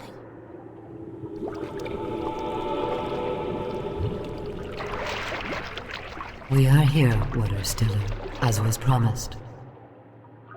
Good. Now, as representatives of your respective peoples, you, the Queen of a Merim city, and you, guard to the Elation Teller, must fulfill the prophecy and join the two parts of the one stone. We hope that our peoples may be joined again, Elation, and that we may live in peace and prosper. As do we, Merim, and we pledge to do all we can for this to happen.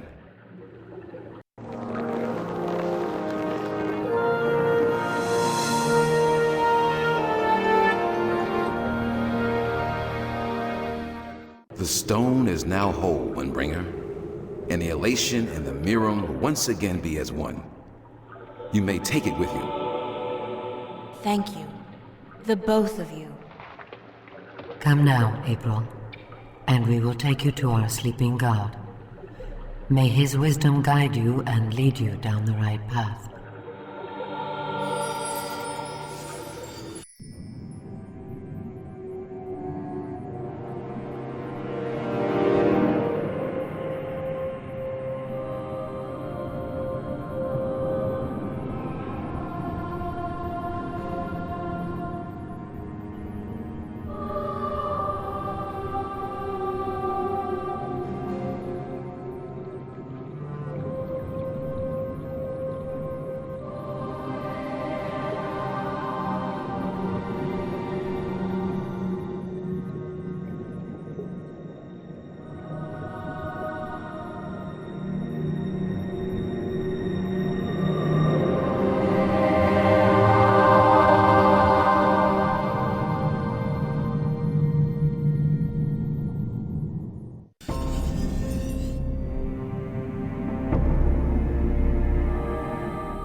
feels more like a shell than a rock. I don't think it's a rock. I think it's alive!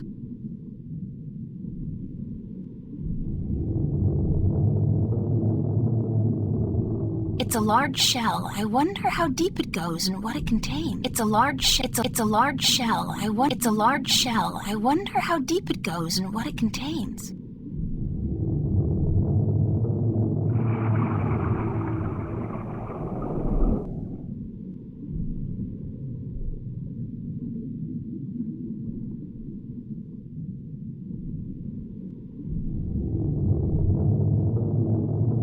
It's soft and spongy. It's soft and spongy. It's some kind of organic sensor.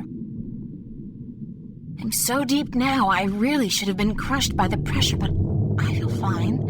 Hello? Is anybody in there? Spooky. Well, I guess it's an invitation of sorts.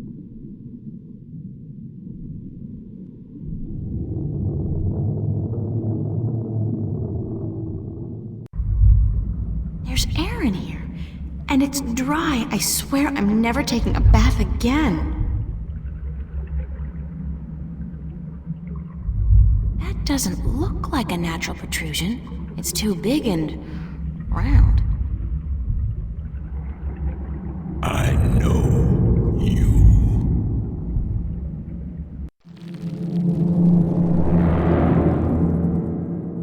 Do not be afraid.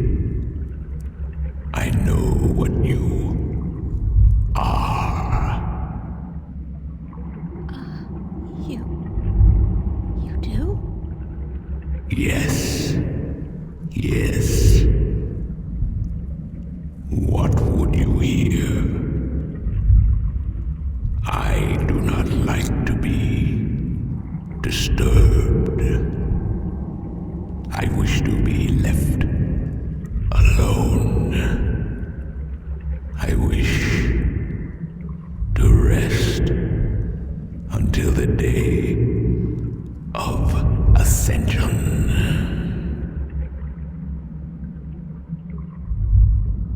I'm sorry to disturb you, but I need some answers. Everyone needs answers.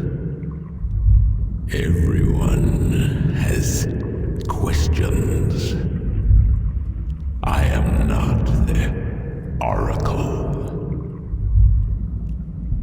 I cannot answer all your questions. I don't expect you to answer all of them, but I was hoping for an answer to at least some of them. Then ask and be gone.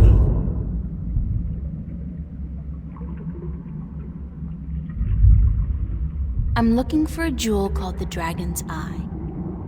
Yes, I have one such jewel. I guess that's it. Take it.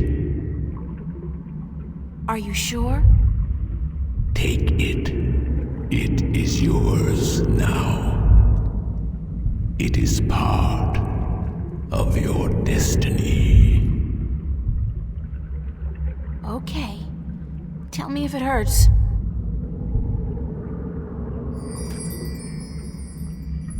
What am I?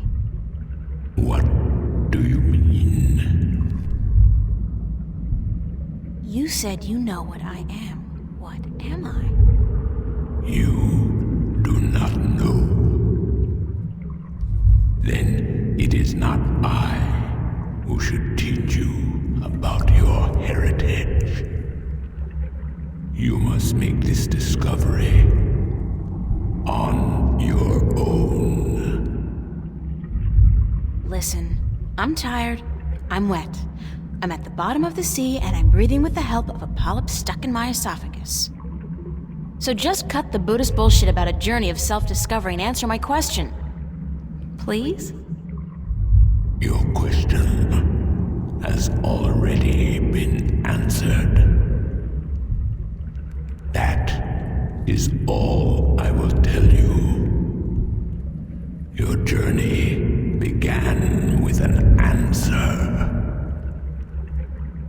only now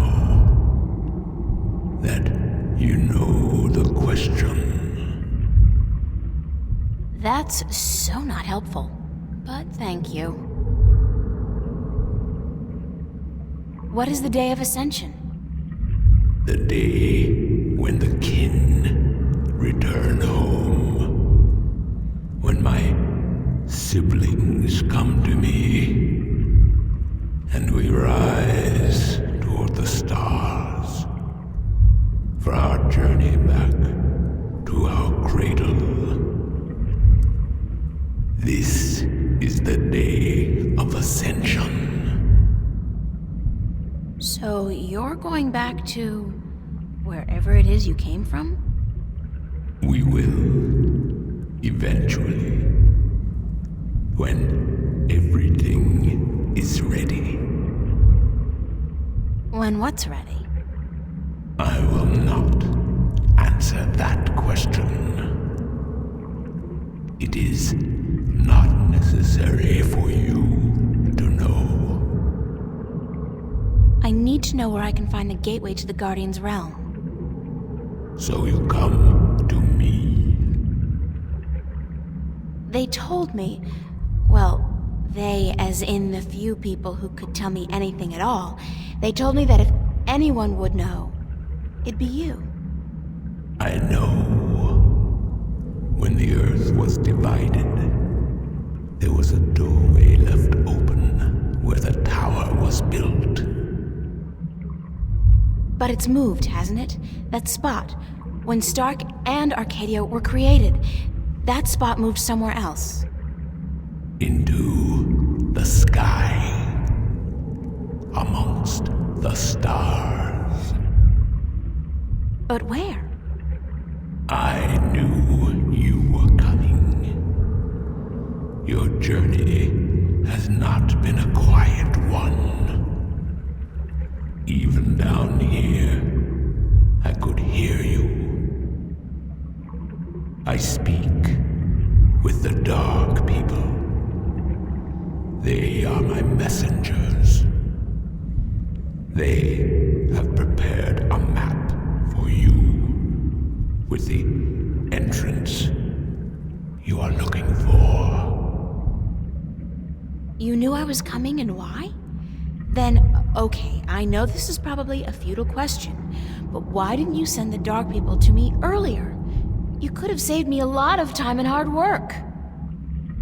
You are afraid of time and hard work. No, but it's the principle of it, isn't it? No, it is not. You had prophecies to fulfill. You had a purpose. Bringing my children together in preparation. This was important. And for that, I thank you. Now, I wish to sleep. You said something about a map? The Dark People have it. They will meet you. I will bring you to them. What? Now? Yes. Hold on.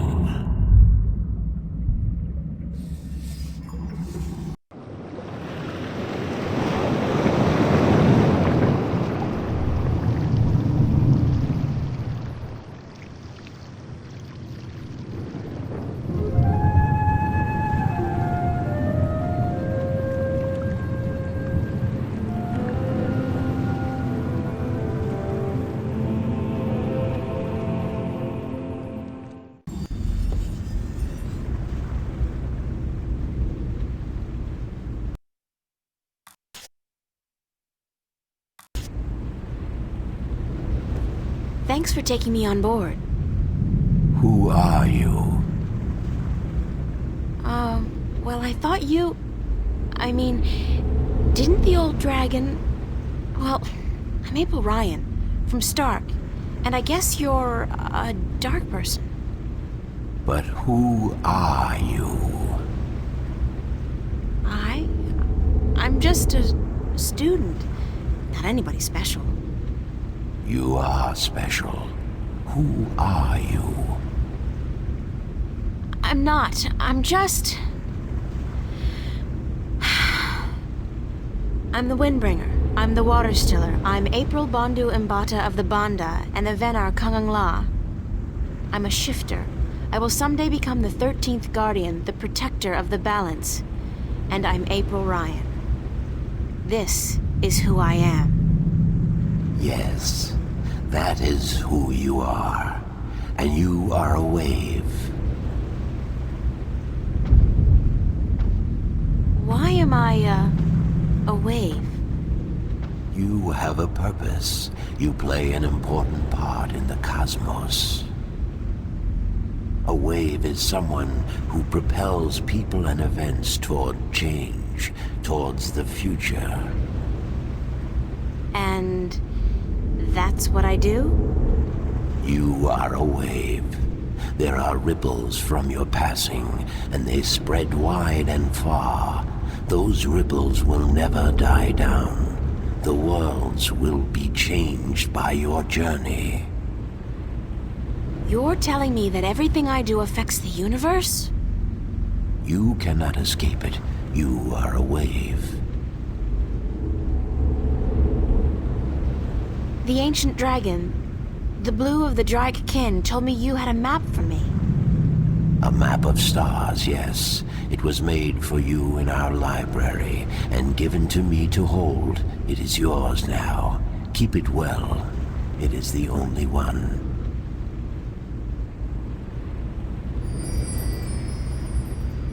I'm looking for an ancient stone given to you by the Sentinel, the Fathers.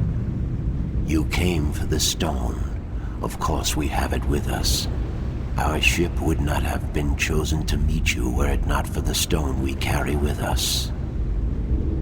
Everybody's just waiting around for me to show up, so that they can give me stuff. Who knew adventuring was going to be this easy? It will not always be so easy. Of that I can assure you. But here is our stone.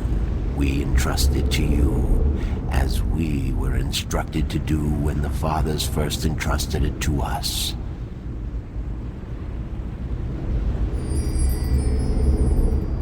Can this ship take me back to Marcuria? I mean, would you mind?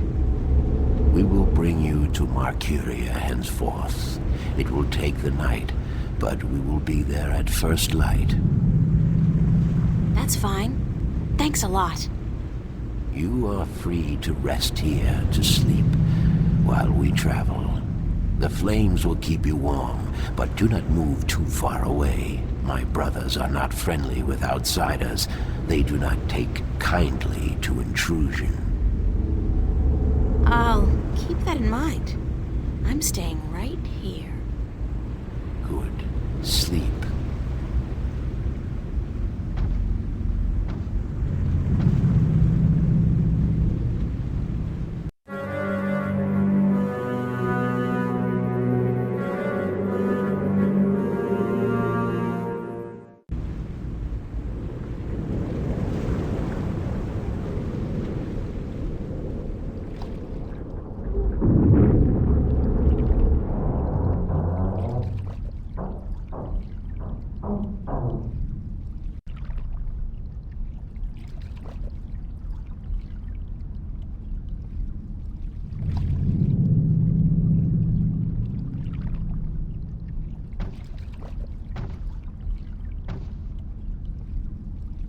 Did you sleep? Very comfortably, thanks. Where are we? In the Marcuria harbor. But there are barely any ships here. I do not know why. We must leave you here. We have other business. Carry your wave into the future, April. Whatever that means, I'll try.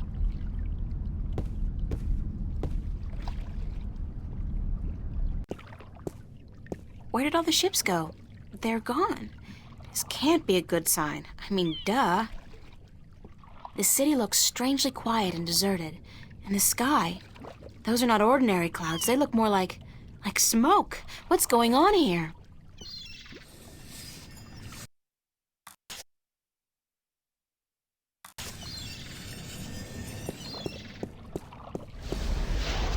I know that sound.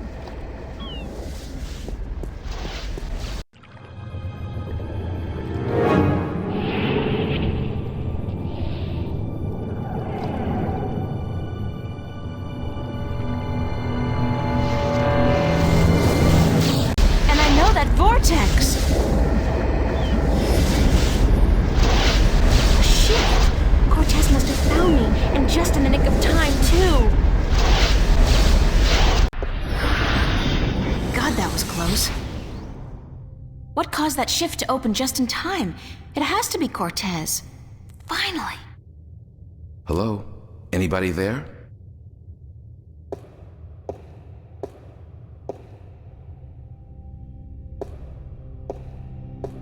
Who's there? It's just me. April, it's good to see you again.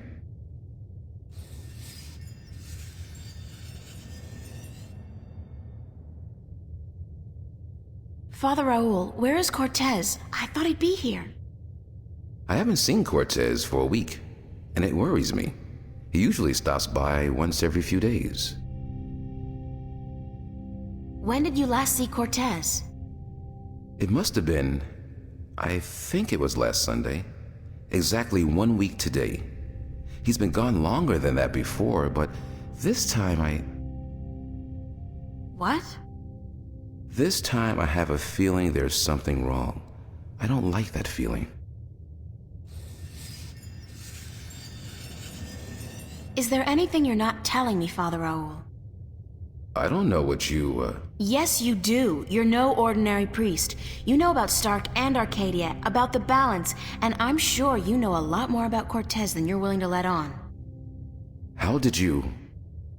I heard you and Cortez talking last Sunday, and it scares me. And pisses me off to think that you're using me, that you're keeping things from me. I thought for sure that I could trust Cortez, but as it turns out, I can't. I was hoping to confront him with this, but he's not around, and you're part of it too, aren't you? April, you have to trust me when I tell you. Sorry, I can't trust anybody anymore. There's so much at stake, and I don't know who to trust, Father. Please, tell me what you know. I'm sorry, April. I mean, I'm sorry you don't feel like you can trust anyone anymore, and I'm sorry that I don't know more than I do. But I will try to answer your questions honestly and openly as much as I can. Who is Cortez? What do you mean? The way people react when I mention his name, the fact that he seems to have been alive for a very long time, and that he knows as much as he does. Who is he? It's funny, but I've been asking that very same question myself many, many times. Who is this man? He's old, yes, and powerful. He has strong magic, but he rarely lets on exactly how strong he is. He prefers to be considered eccentric, crazy even. They are both excellent disguises. You still haven't answered my question about Cortez. That's because I cannot answer. I just don't know. He found me when I first came here. You see, I'm not just a Catholic priest. I'm also a sentinel, a minstrel. You're a minstrel? Yes, do you find that strange? How can you belong to two religions at the same time? Belief in the balance and belief in God are not mutually exclusive. The Sentinel Order was founded on the basis of protecting the balance, not to worship a higher power. As long as our devotion to whatever God we believe in doesn't conflict with our duty to the balance, and vice versa, who is to say we can't work in the best interest of both? I guess. I just always thought of the Sentinel as its own faith. It is a faith, but a faith in something less than God, yet more than magic or the laws of nature. The balance was created by someone, was it not? I don't know. Nor do I. But I believe. I have faith. That's enough.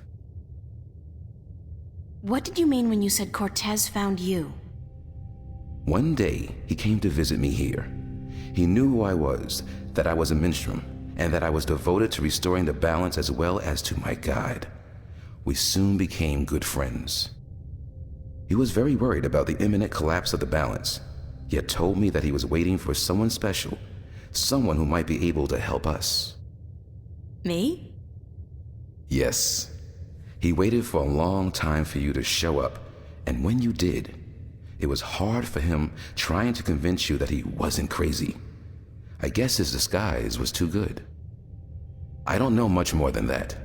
Cortez tells me very little, only that you're the key to the survival of the balance. I can only assume that you're the new guardian? That's what I've been told. Not by Cortez, of course. No. I understand your frustration, but I cannot help you any more than I have. If there's anything at all. Thanks, Father. But you've done enough. It feels like I've done nothing. But God be with you, and the balance too. How did you become a Sentinel Minstrel? The Sentinel are not numerous in Stark. Not yet. Not with the Vanguard, the Church of Voltec, keeping a watchful eye and striking down anyone who dares to proclaim their faith in the balance. But the Sentinel are here, and when they find someone who they believe will be sympathetic to their cause, they approach them. That's what happened to me. They asked you to join? No. They told me the truth. I was studying theology at the time, and I found scriptures that challenged conventional wisdoms, made me question the validity of my faith. But once I learned the truth about the balance and the Guardian and the ongoing war with the Vanguard, it became easier to believe in God again, because now things made sense. And so, in the end, I chose to become not only a priest, but a minstrel, and I don't regret my decision. Have you ever been to Arcadia? No, I'm not a shifter. I'm stuck here, unfortunately. I don't mind. I've been fortunate enough to read most of the scriptures of the balance, and that in itself is a rare privilege for a Starker like me. I don't have any more questions right now. If you do, please ask. I want to help, and that's the truth. How are things here? You mean in the cathedral? No, I mean here in Newport. How have things been going? Nothing out of the ordinary. Why? Have you been away? You could say that, yeah. It's just been hot and humid, and is getting worse by the day, and apparently crime is on the rise. But what else is new? I have to run, Father. I hope to see you again soon, April. Please take care of yourself. And if you see Cortez, tell him to see me. Tell him that I've been worried. It's a baby angel. A cherub? He's got a red robe wrapped around his posterior, and he looks to be in a hurry. I can't remember reading about this particular incident in the Bible. Maybe it was in the sequel? Nah, that came out only 5 years ago, and this wall painting looks a lot older than that.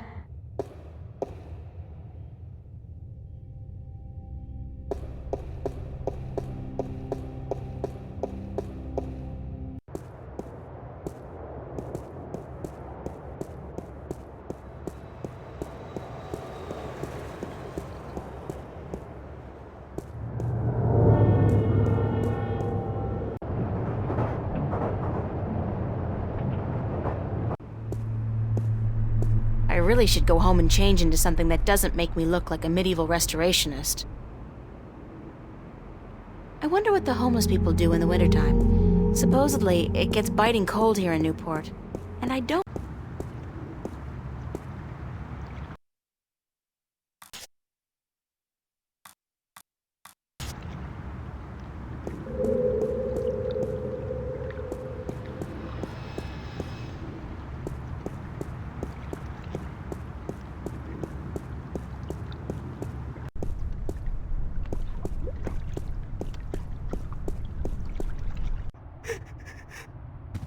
What's going on here?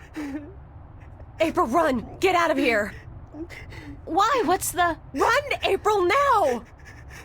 I wouldn't listen to her if I were you. Move over there. I said move!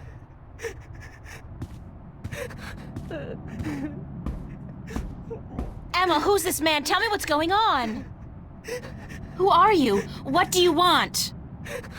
He's just following orders, Miss Ryan. He's just a servant. My servant. I was hoping you would join our little party. You're a very difficult person to find, Miss Ryan.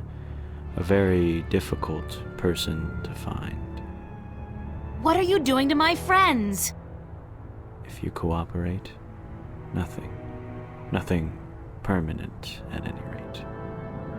But if you make this any harder than it has to be, I will have your friends shot. All of them.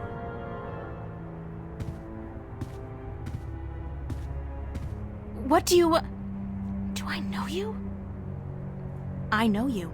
I've seen your face somewhere. My name is Halloway. Gordon Halloway. I work for Jacob McAllen, who I am certain you have heard of, yes? He runs the Church of Voltec, also known as the Vanguard.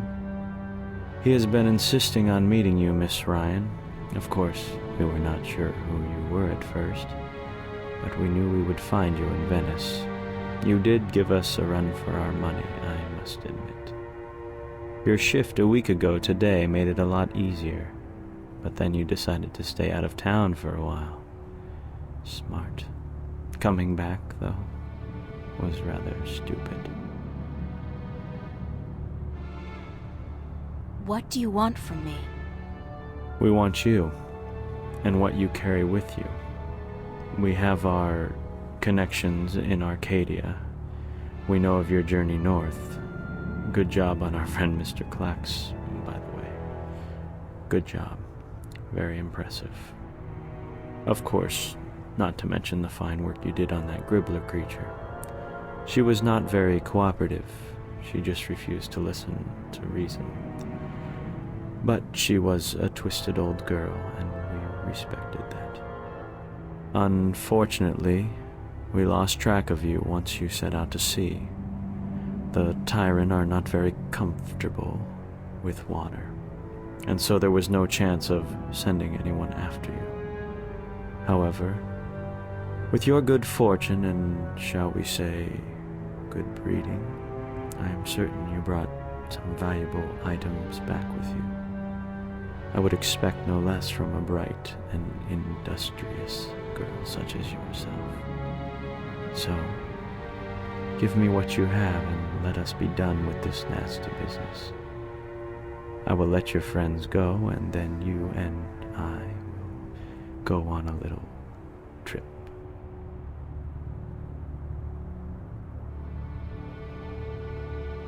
All right. Release my friends and you will get what I have. You are a very intelligent woman, Miss Ryan. Still, we need to teach you and your friends a lesson. Shoot that one. Emma! What the hell is going on?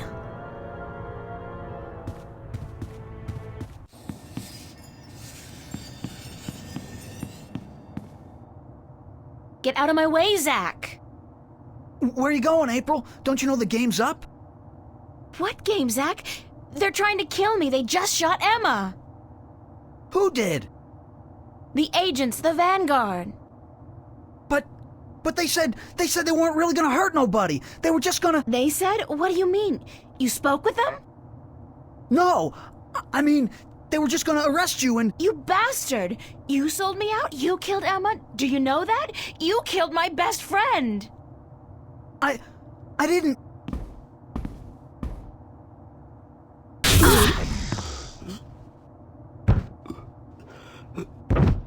Zach, are you... Shit!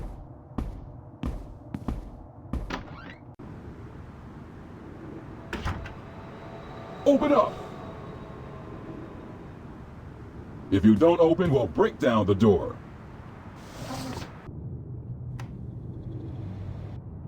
Let's do it. Take it down.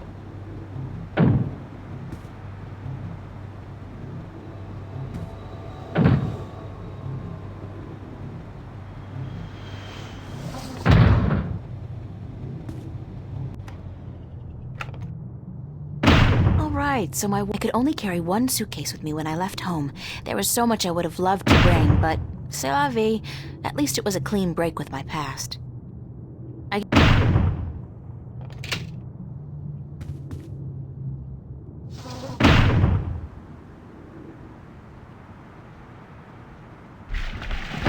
God, this is not gonna be fun, but I don't have a choice. Close your eyes, April! Oh, shit! Ah!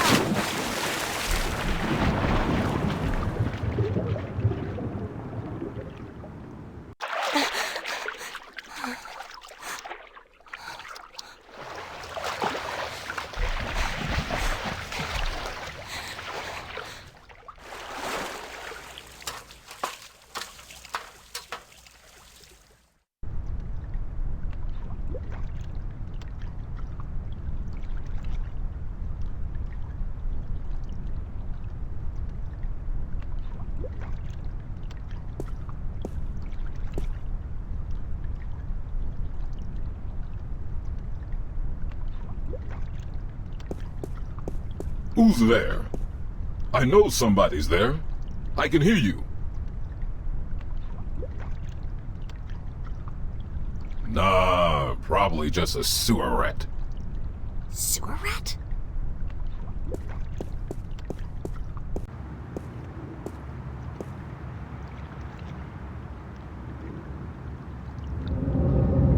I got my body back. That was a close call, though. If I'd been caught, don't want to think about what would have happened.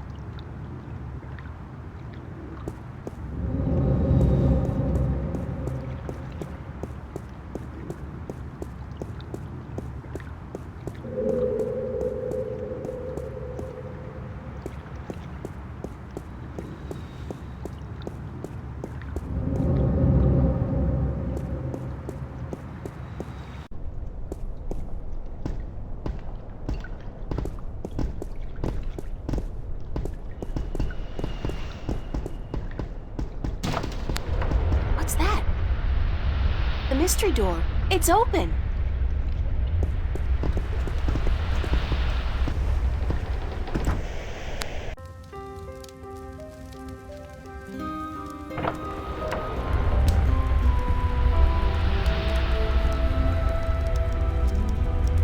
I'm guessing... I'm pretty sure, actually. I'm not in Venice anymore. Now I know how Alice and Dorothy felt.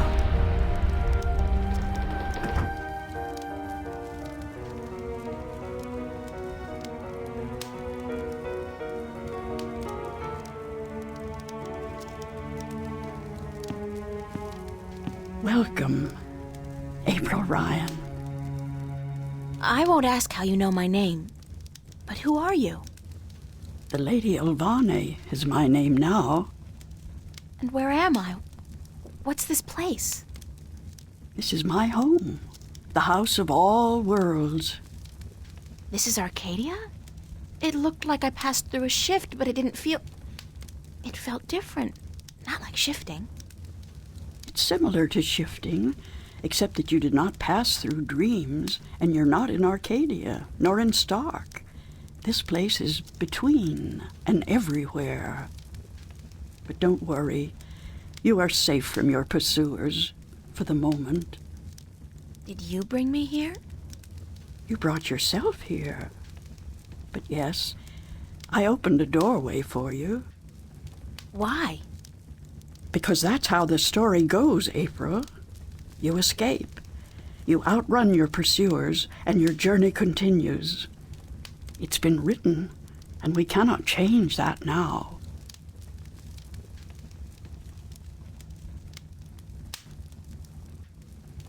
Lady Elvane, I appreciate your help, But I'm so tired of hearing about my destiny and about prophecies. I've lost a good friend today, and... She's not dead. What? What did you say? Emma's not dead. She was hurt, but not killed. Oh, thank God. Are you sure? I'm quite certain. She is on her way to the hospital as we speak. But the others, Charlie, Fiona, they're angry at you. They blame you for Emma's pain and for not letting them in on the truth. They should blame me. I brought it all to them. The violence, the chaos. I've hurt so many people since this all started. And yet, at the time, it all seemed justified. It was. The fate of the many depend on the sacrifice of the few. Your sacrifice most of all. You've made so many, and you'll have to make many more before this is all over. Will it ever be over? Eventually. The pain won't go away, though. You'll keep that with you forever. I don't know if I can go on. It's so hard. Listen to me, April. You must go on. You must be brave. They all depend on you. And you can do it. You can get through this. Just remember what's important and what's not. Remember who your friends are and trust them. Let them help you. I already did that, and look where it got them. So, somebody gets hurt. That doesn't mean you can give up. I want you to go to Mercuria, to see for yourself how those who are not willing to surrender are holding up. You can learn from their courage. I can't go there. I can't shift. People tell me I have this talent, but it's not true. If I can't use it, what good is it? But you have used it twice already. April, child, you must learn to believe in yourself and your abilities. Use what you know, what you do best, to focus your magic. What I do best? You mean painting? If that's what you do best, then yes. Use that as a focal point. After a while, you won't even need that. But it's a beginning. What about the other things I have to do? What about the Guardian? The Vanguard are holding Adrian, the Guardian, captive. But they still don't know where the entrance to the Guardian's realm is located. Shouldn't I free Adrian immediately? Go first to Mercuria. The doorway will bring you there. If you go straight back to Stark, the Vanguard will find you. Thanks, Lady Alvane. I'm not going to ask you how you know everything you just told me, because I'm not sure I want to know. Good luck on your journey ahead, April. I will keep my fingers crossed for you. Maybe I'll see you again. Oh, I'm quite certain of that. Quite certain.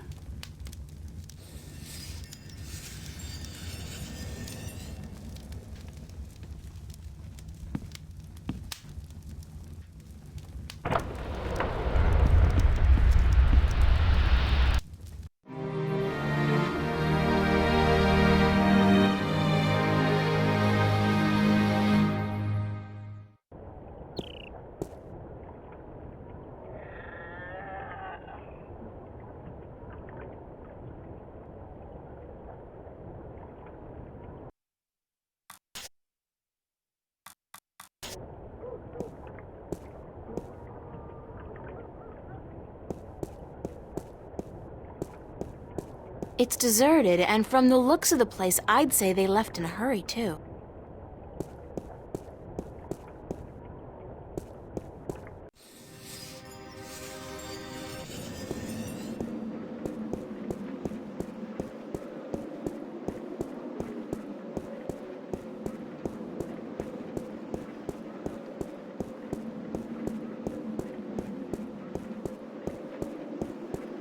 The doors are locked and bolted. I guess the Sentinel have decided to skip town with the rest of the population.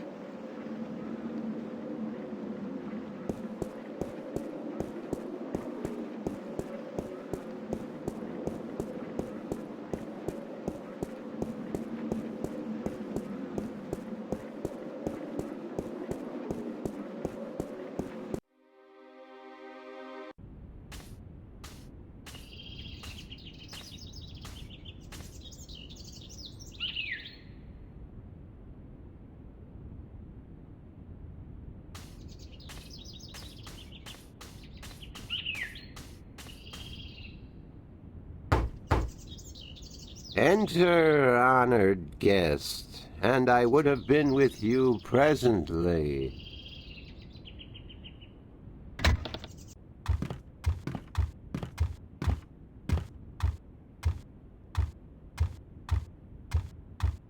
I'm glad to see you're okay, Abnaxis.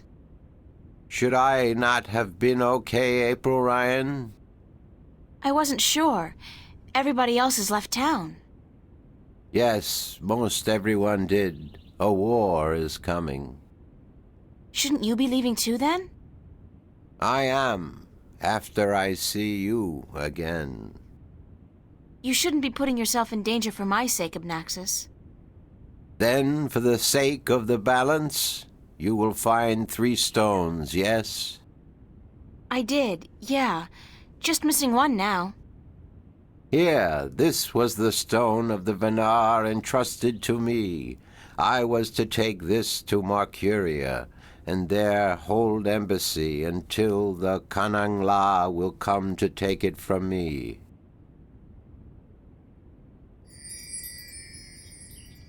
You had this the whole time?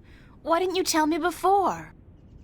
To have been carrying this on your journey will be too risky, April Ryan. You have it now. 4 stones to make 1. Now my task is done, and the veil is upon me. There is only the present and the past now. Only those 2, not the future. The veil is upon us all, April Ryan. I must leave for my people, to be with them in this time of darkness. Thank you for your help, Abnaxis. I will miss you. And I you, April Ryan. May the balance bless you. May the balance bless and protect us all.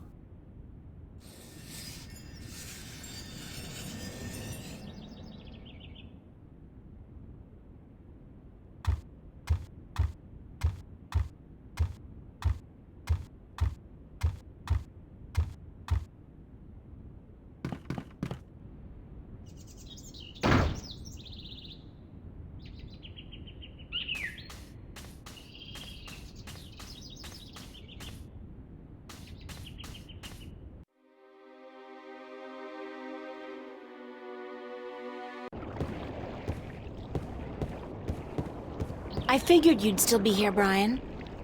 April Bloody Ryan. Well, what do you know? It's good to see you, girl. Now get the hell out of Marcuria before the shit hits the fan.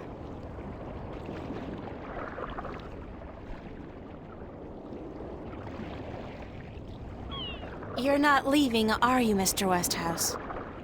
I guess I'm not. I always was an idiot. You're not an idiot, Mr. Westhouse. Brian, you're just fighting for something you believe in, something you care about. I don't care a whittle about this bloody town. I think you do. I think you care a lot, but you hate to admit it. Yeah, well... I built this house with my own 2 hands, you know. First thing I ever did that I was proud of. Real proud of. I ain't about to leave it to those damn tyrant trolls waltzing in here under the pretense of defending their borders. It's the Vanguard holding their leash, be sure of that. What are you gonna do when they get here? I got an old gun locked up in the pantry. Enough bullets to take down at least 24 of those goblins. I'm going down fighting, that's for sure. You'll be fine, I'm sure of that. Just leave the bottle be until the victory party, okay? Don't worry about that, girl. That's my last batch of real whiskey. All I got left now is bloody Marcurian wine. And believe me, you don't want to get drunk on that. I believe you. Just take care of yourself, Brian. Take real good care. And you, Miss Ryan. I'll be keeping my fingers crossed for you. And if you ever come back this way... I promise to visit you, of course. Goodbye, Brian.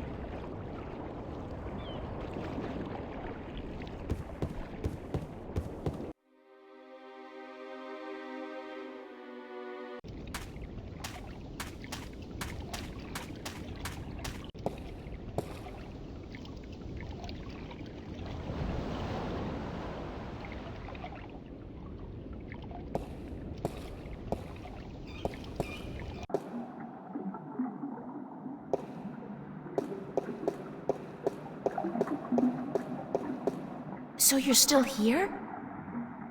Eh? Oh, it's just you. If you have come to use the library, I'm afraid I must disappoint you. We're all very busy today. Very busy indeed. Don't worry, I didn't come by to do any reading today. Good. With the Tyrant army approaching, we don't have much time. Is Vestrum Tobias around? Oh, goodness. You do not know? I'm sorry to have to tell you this, but Tobias, he's dead. Murdered. No, by whom? We don't know, but we suspect Vanguard agents, of course. In the chaos of the evacuation, the soldiers had their hands full making sure no one was trampled, and that looters were promptly apprehended. When we visited the temple after everyone had left, there were so many books and valuable artifacts we wanted to bring here for safekeeping. We found Tobias by the mules he loved so dearly. He'd been stabbed in the heart, and from the looks of it, he didn't resist much at all. He probably even knew his assailant. Why Tobias? He was the kindest, gentlest man I've ever known. Always helpful, always ready to listen. I'll really miss him. So will all of us. He was a great man, and a great Vestrum, and we will never see another like him. But unfortunately, there were many who disagreed with his views, and the Vanguard... well, they would be happy to see the end of him for good. Another reason for doing everything we can to stop them. Shouldn't you be leaving the city? Leaving? No, I'm staying here with my fellow Minstrom. The Enclave is our life and our home, and we're not letting the Vanguard and the Tyrant army drive us away. But we will defend ourselves. With what? Books? We may look harmless, but don't judge a book by its cover. There are many of us who are skilled at magic. I can throw a pretty mean ball of fire myself. We even have swords and bows, and a few of us are well versed with deadly weaponry. So we won't be easily defeated, trust me. Good luck. And to you, the same.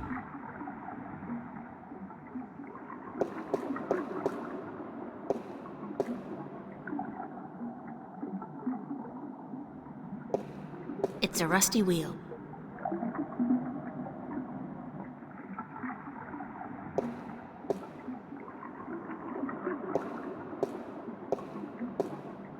Excuse me?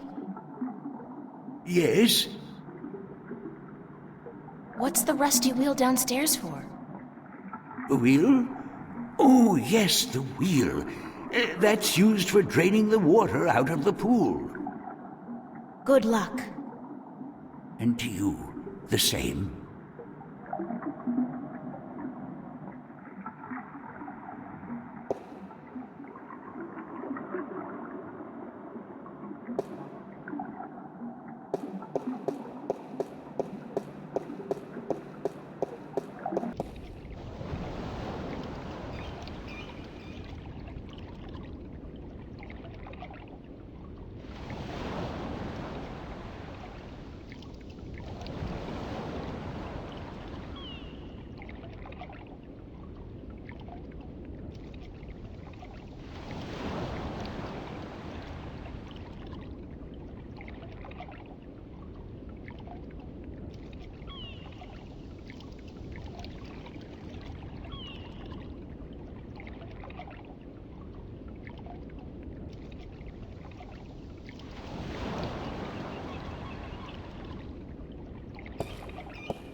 think something's gone wrong.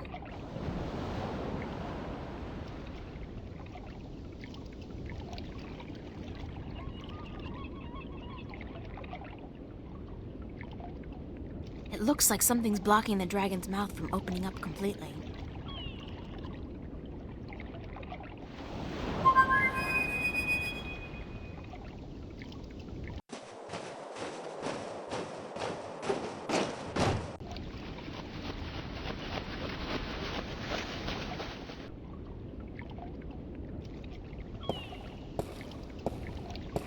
Don't tell me. You need help with something you can't get to. Nice to see you, too. Why so cynical?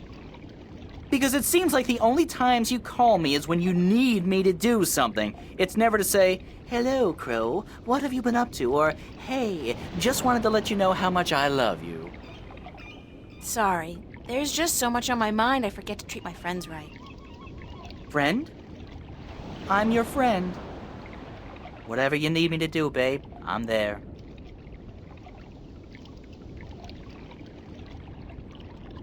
Something's preventing that stone dragon's mouth from opening completely. Could you check it out? That's it? Easy!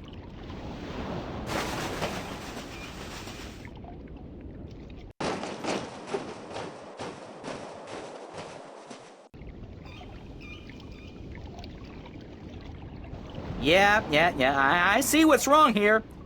When was the last time they cleaned this thing? There's there's pigeon crap all over it. Some of it's so old it's almost petrified. Great! Peck it off. Peck it? No. No, that's disgusting. Nobody told me I was gonna be pecking pigeon crap when I joined up for this adventure. Crow? Peck it off! Yikes!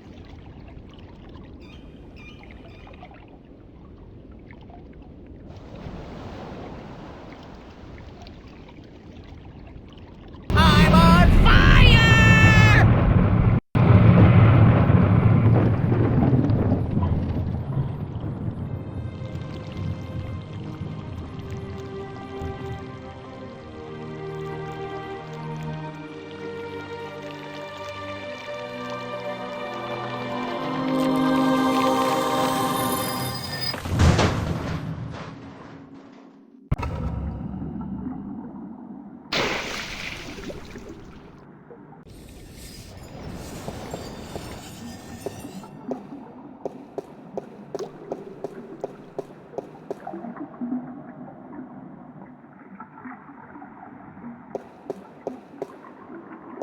Excuse me. Yes? Good luck. And to you, the same.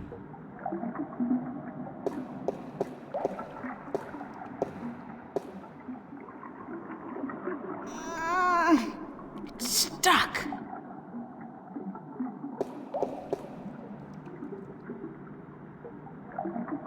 Excuse me. Yes? Do you know why the drainage wheel is stuck? Goodness, it is. Why, yes, of course it is. We keep the sluices locked so that the pool is not drained by accident. Could you unlock it for me? Certainly. But why? Because I need to drain the pool. Goodness me, you do?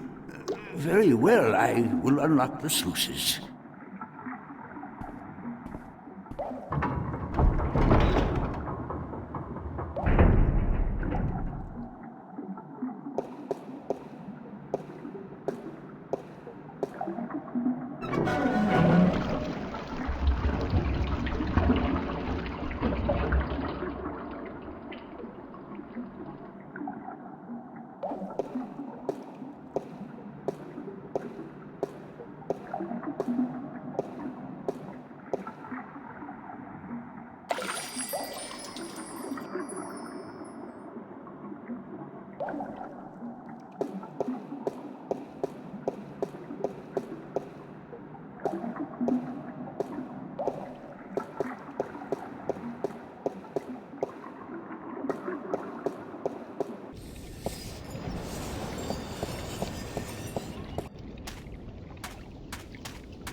my god, it's an army heading this way, and they've got the road blocked.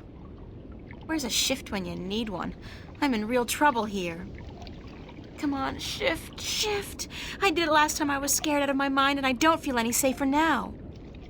It's not working. I'm just gonna have to hide out in the... Oh!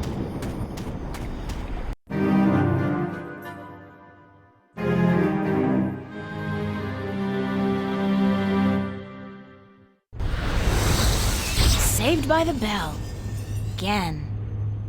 I'm like the Incredible Hulk, except my powers only work when I'm scared silly. That's the second time I've opened a shift by instinct alone when I've been in mortal danger. The frustrating thing is, I still don't know how to do it when I'm not scared. Wait, didn't the old lady say I should use what I do best to focus my talents? Is running away really what I do best? Come to think of it, why did the shift dump me here? I wasn't even thinking about the studio.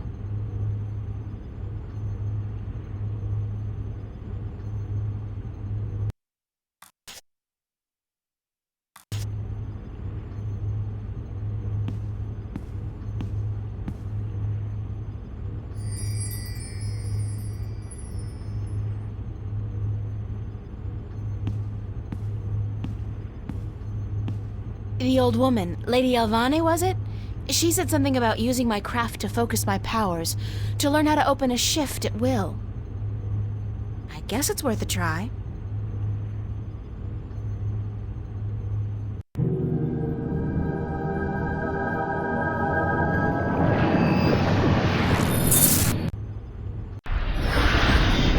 I did it! On my own, I did it! April. Oh, Mother. What's wrong with you? Touch me, April.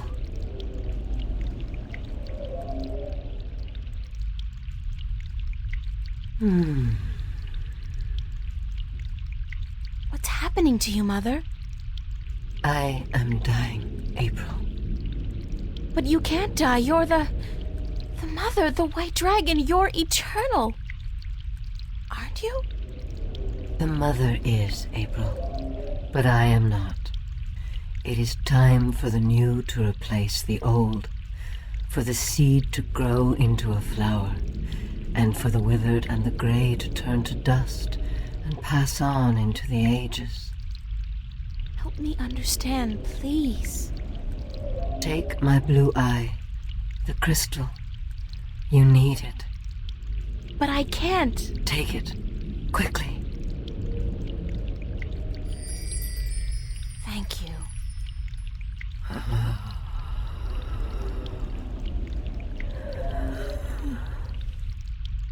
Please don't go. I am tired. The war with chaos has taken its toll on me. I wish I could have seen my children grow up. When will the egg hatch? When I die and turn to dust, be here then to witness the new mother. I promise. Be who you are, April. Do not be afraid of that. Who am I? My daughter. My own daughter.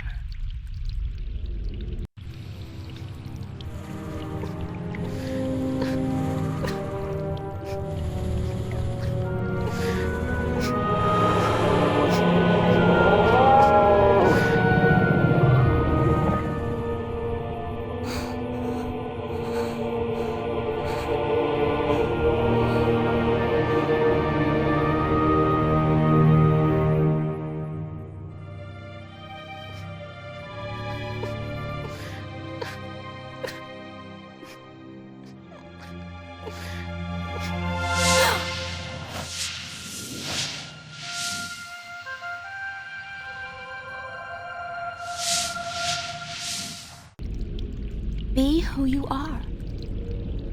Sister? Sister.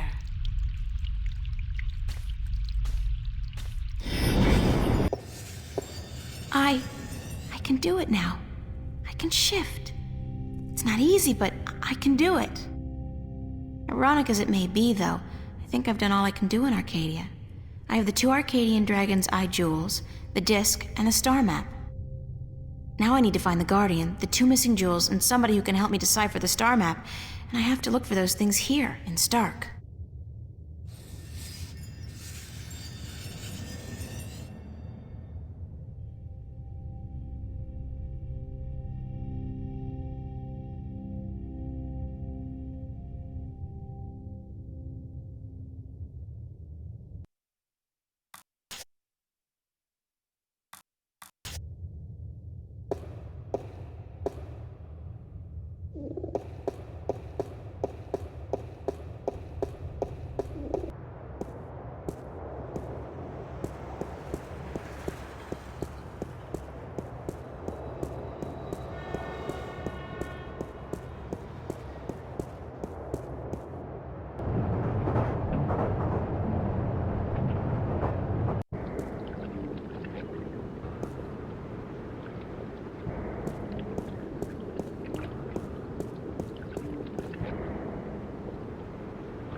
Sorry I'm late. Whoa! It's the fake ID girl. Hold on. You got it? Where you been, man? I've been holding on to this for a week now. Yeah, a week. What's the trouble? I paid up front. What's the trouble? What's the fucking trouble? The trouble is, baby, this thing's hot. It sizzles, man. They catch me with the shit on my hands, they give me 20 at least. Like you wouldn't get twice that for any of the stuff you have in here. Yeah, but that's mine, man. Mine. My problem. This here is yours. Shit, take it. I don't want it anymore. What up? That's all.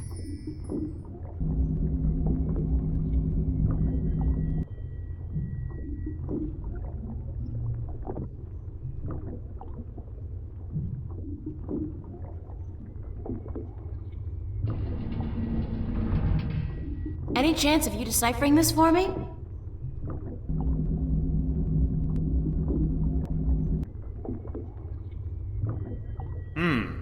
Looks old. This old? It looks old. It's gotta be old. What do you do, rip off a museum or something? Because I'm cool with that. It was a gift. Would you be able to calculate the coordinates of that cross based on the positions of the stars? Shouldn't be a problem, as long as this thing's accurate. I'll just do some chem trace tests, see when it was made, and then figure out the rotation of the constellations and calculate the... Yeah, sure. And what's it gonna cost me? This time, you still got credit from the AG unit you gave me. Works like a fucking charm, I'll tell you, baby. It's hot, I can float like the wind. Tuts! Even with 2 people on at the same time, oh yeah. I don't want to know that. So, when can I get the results? Can't do the chem tests here, but I'll call a friend of mine, owes me a favor. Come back later. Yeah, later, much later. Sure. And hey, don't wait a week this time. Got it.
They got the coolest clothes in that store. I could definitely do with a change of clothes.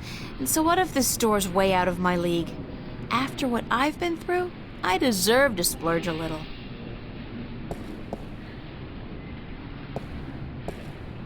I look good, I feel good. Thank God they had a thermal shower in there. I needed a proper disinfection and delousing.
I have no clue where the MTI building is. I'll just end up walking up and down these streets all day long, and somebody from the Vanguard might eventually spot me.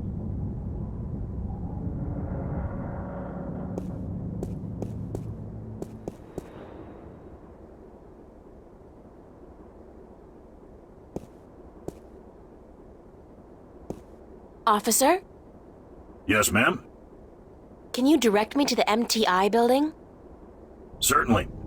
See that huge, massive, towering building over there? That's it. Yes, ma'am. Okay, thanks. You're welcome, ma'am.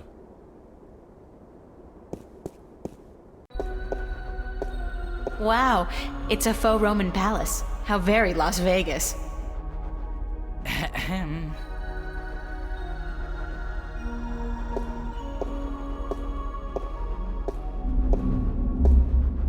Hi there, Jerry. Gerald, do you have an appointment? I'm visiting a friend of mine.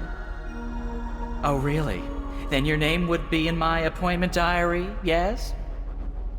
I don't know. I don't really have an appointment.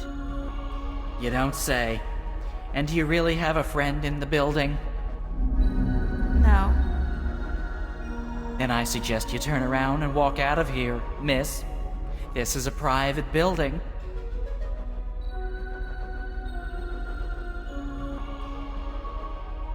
What floor is Jacob McAllen on? We do not have a Jacob McAllen working here, miss. Do you have any McAllens at all? I'm not picky. I am not about to divulge any private information to a person such as yourself. Good for you, Jerry. Gerald, it would be so nice if you left now, miss. How do I call the elevator? You do not, miss. I call it. All right, thanks. No, you misunderstand. I call it. For people who work in the building, or for those with appointments with the people who work in the building. You are... how shall I put this? Street vermin. A hooligan. Scum. You were homesick the day they taught diplomacy, weren't you, Jerry? Gerald, please leave the building. Thank you very much, Jerry. Gerald! And if you do not leave, miss, I will be forced to call the police.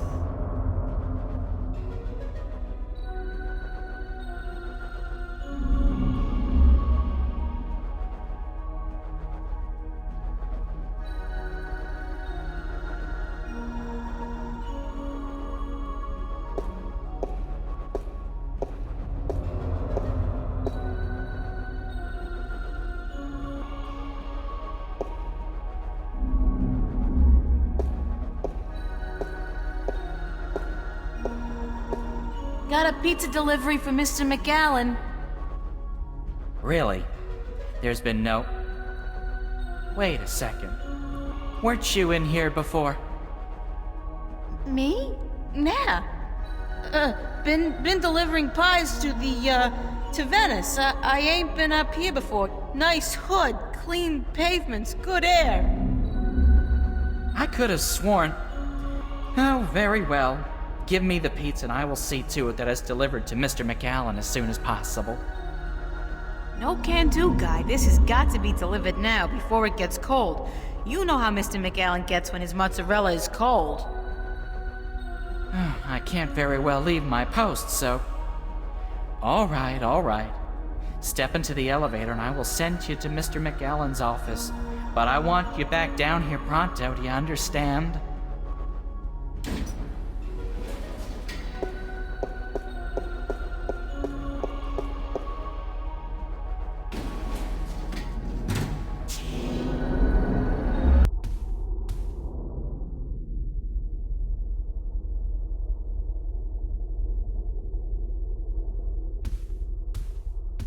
I don't know what they're growing in these tanks, but whatever it is, it's disgusting and alive.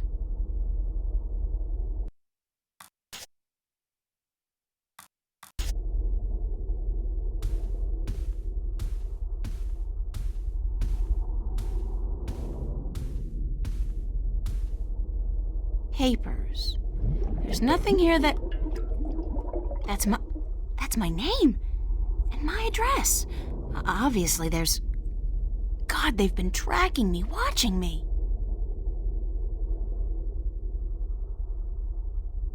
Uh-oh. Oh.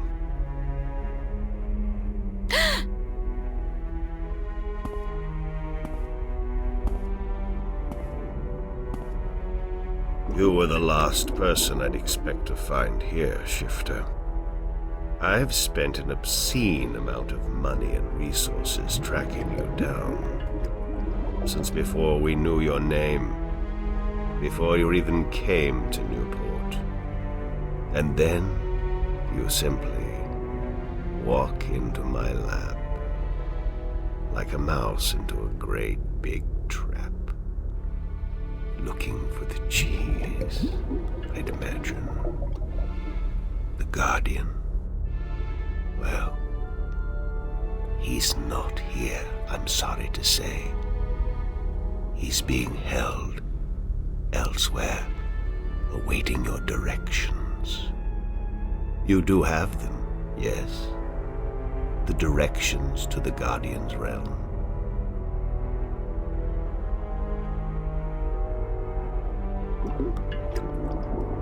I know where the entrance is, but I'm not telling you anything. You're not? That's unfortunate. I thought you were such a bright young girl, especially considering your heritage. But apparently I was wrong.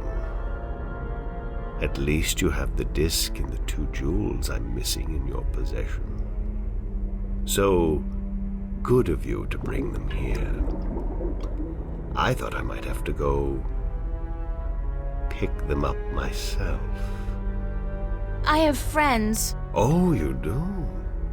You do? The very best friends, too.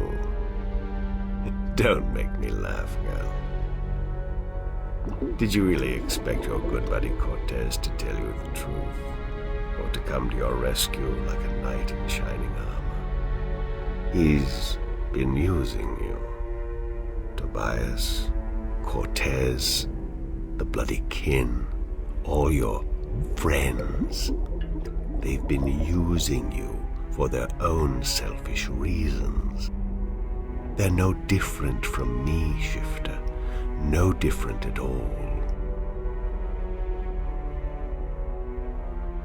The difference is that they care about people.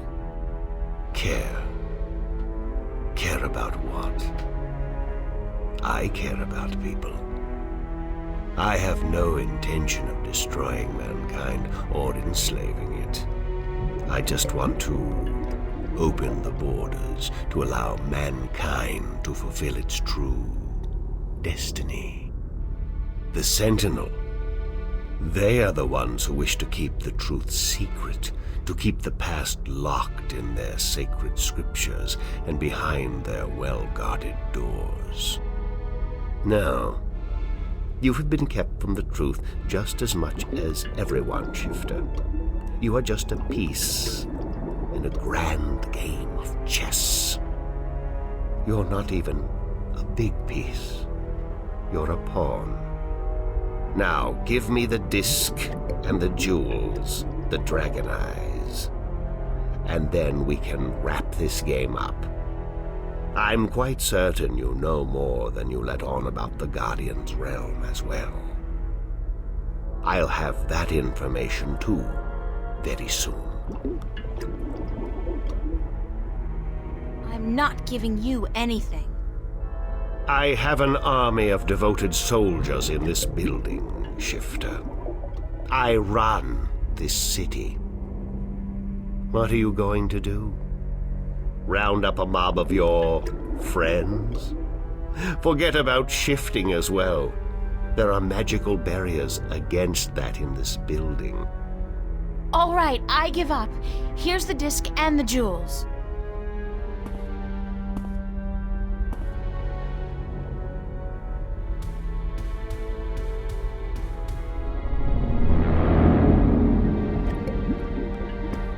You see, I wasn't lying to you, unlike some of your accomplices. You don't have a choice. You must give me what you have. Fine. Who the hell cares anyway?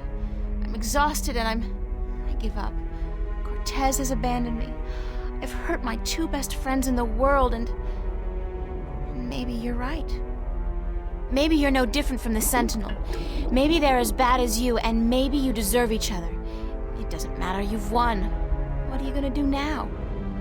Let me guess. This is where the heroine coaxes a confession from the villain before the final act of the play commences. Very well. I'm all for a satisfying denouement.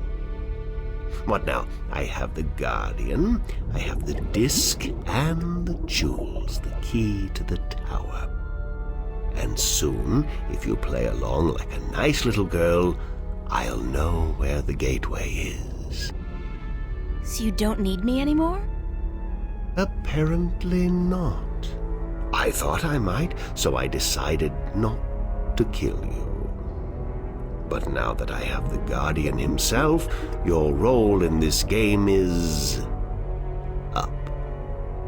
After you tell me what I need to know, of course. Then what will happen to me? Nothing. I'll let you go. You can do me no harm, and I'm not a cruel man. Not unusually so, at any rate. What happened to Cortez? Cortez. I had Gordon take care of him. He was just interfering too much for his own sake. There are rules, and he broke them. He brought you into... He broke the rules. What will you do once you open the gateway to the Guardian's realm? Gordon Alloway will take the Guardian's place in the tower, and he will rule according to my plan. The worlds will be reunited, and the Earth will be one realm, as it was, and as it should be. So, this is all part of your master plan to rule the Earth? When you put it like that, I guess, yes. But I'll be a fair and just ruler, my dear. What's the point? You're like, what, 60? In another 60 years you'll be dead, and then what? Leave the kingdom to your firstborn? I'll be around a lot longer than 60 years.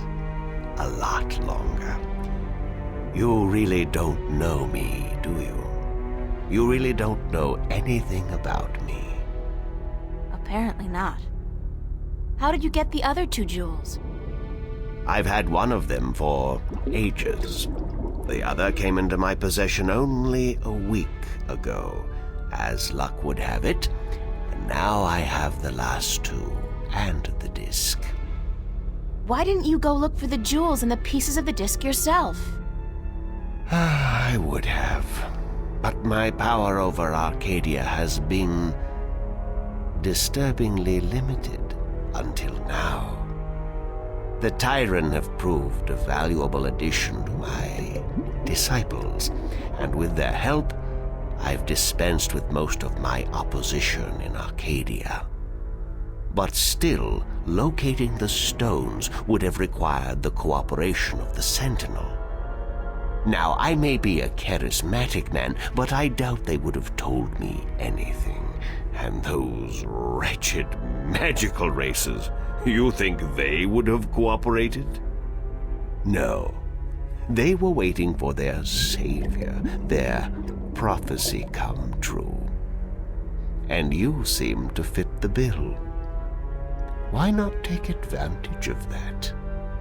As for the jewels, the white and the blue of the Drykin were not likely to submit to me. And that was a battle even I'd be well advised to avoid. But time is ticking, Shifter, and the wheel of the balance is turning. Please, enter the elevator to your right. I want to show you something.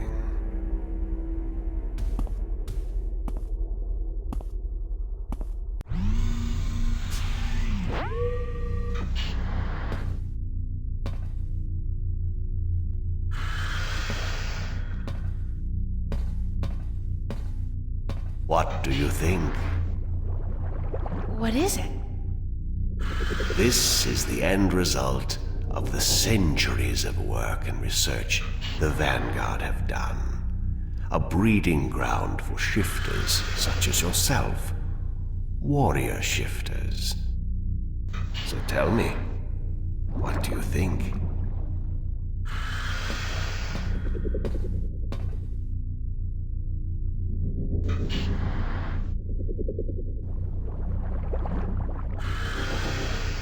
Does it matter what I think?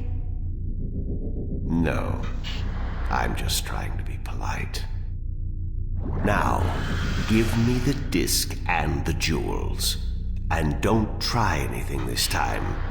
I might have to hurt you myself.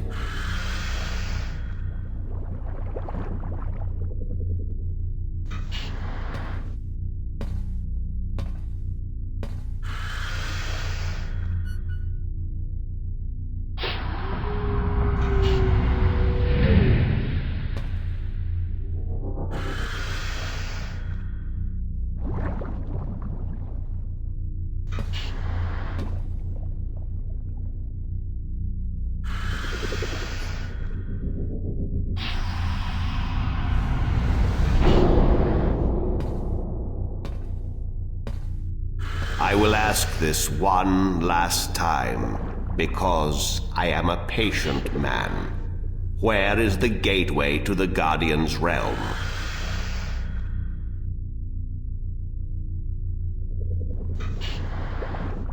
It's in Reading, England.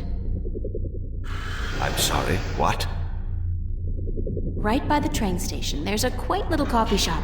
In the ladies' room of that coffee shop, you'll find the gateway you're looking for. I see. Humor. What an unfortunate way to end this seance, I have to say. Very well. I'm leaving now, and when I come back, I'm certain you'll be a lot more cooperative.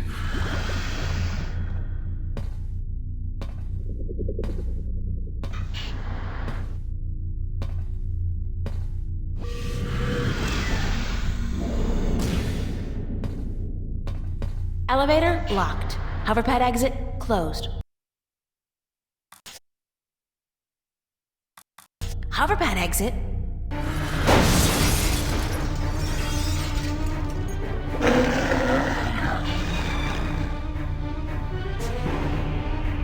From McAllen's little demonstration, I'd say that was some kind of fancy safe or containment chamber.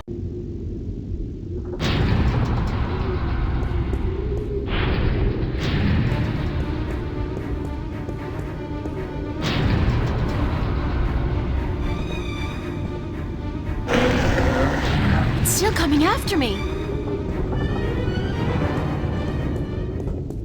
Oh, this wasn't such a good idea. Hey, you want to try discussing things over a hot cup of mocha instead of all this killing April business? It's not. Well, help!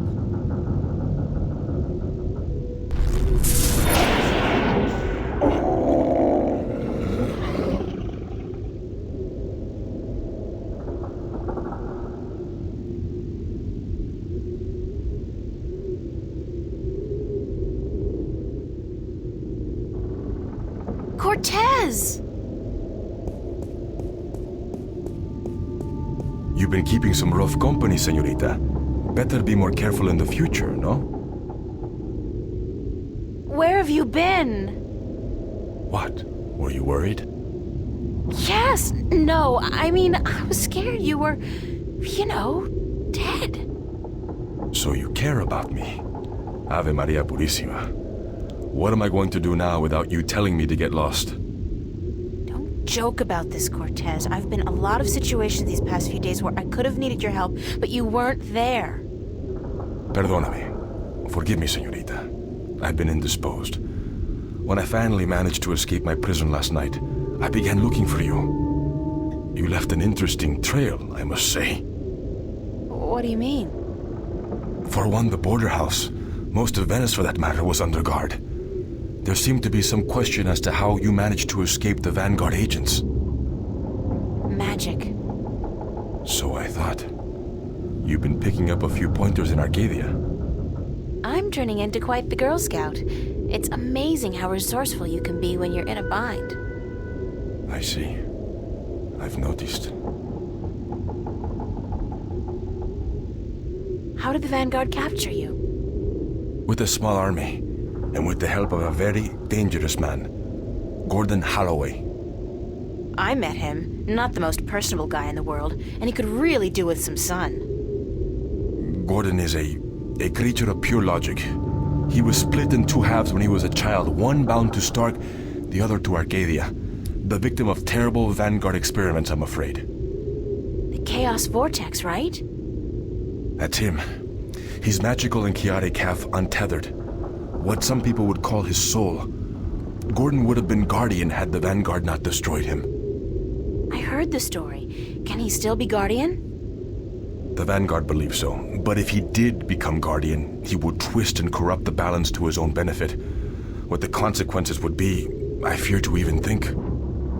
Have you told me everything I should know, Cortez? About? About this. About everything that's happened to me in the past, say, week. I've told you all I can tell you. Yeah, sure. You know, I overheard a conversation between you and your friend, Father Raoul, and then McAllen. Jacob McAllen? He's here? He was. He released that mutant freak on me, so that I'd tell him where the gateway to the Guardian's realm is. Ay, Dios mío. We must get you away from here. He's a very dangerous...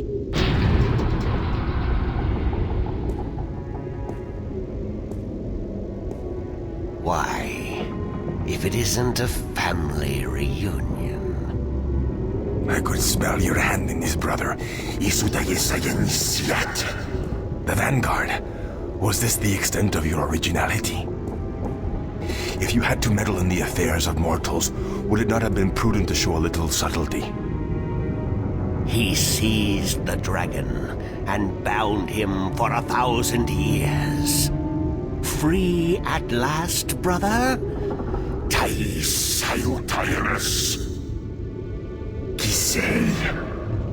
I didn't picture you walking amongst men in a man's body with a man's name, McAllen. The balance must not have dealt you and yours with the best of hands. The balance will cease to be, brother. The scales will topple and the old walls will fall. The age of dragons is imminent, whether you join us or not. Join you? You symbolize all that I despise. You hate and fear these mortals so much, you bring on chaos to destroy them. But you will only succeed in destroying yourself. Our time will come eventually, but not by your doing. Are these worlds of mortals so important to you that you forget who you are? I never forgot who I am. That crime is yours alone, brother. Cease. There is still time. You are blood of my blood, kin to my kin. You are immortal dragon, and our destinies weigh the scales of the universe. Where do you get all those cliches, kin to my kin? Doesn't it ever bother you that you sound like a badly written play? Oh well. I will not miss your sarcasm, brother. It always felt a little strained. Tabas!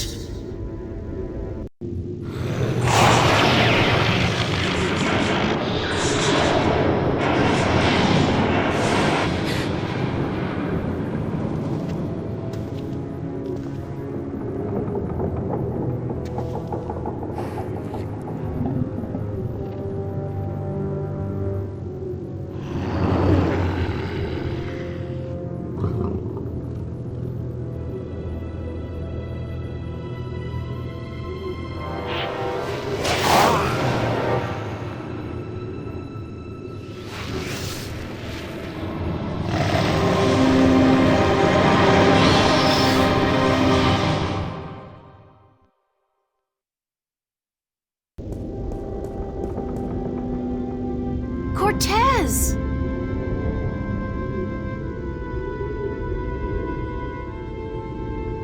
Cortez's watch stopped. Oh God, his heart. That's what Brian said Cortez called it. His heart. His heart has stopped. Cortez is dead. I can't believe that. It doesn't make sense because...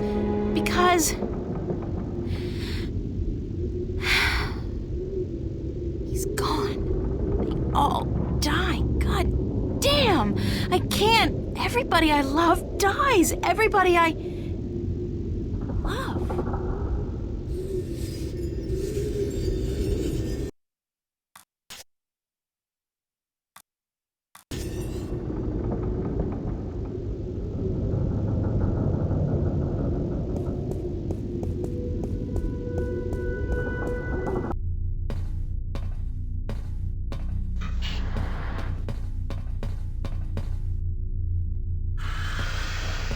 Unlock containment chamber?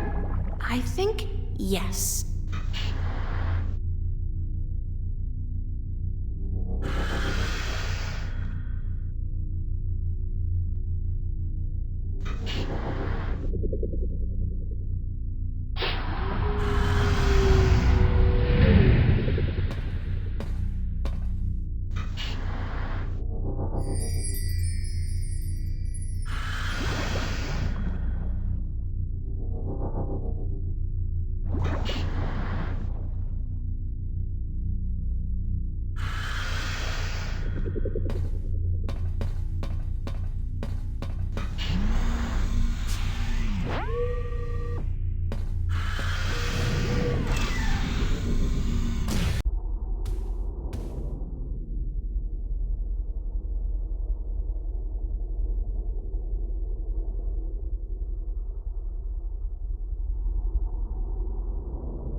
I can literally feel the... And what, pray tell, took you so long? Excuse me. I'm talking to you. Stop. Screw you, Jerry.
shipyard's been closed down, but all the machines are still there. It's a wonder nobody's bothered to dismantle it to prevent accidents.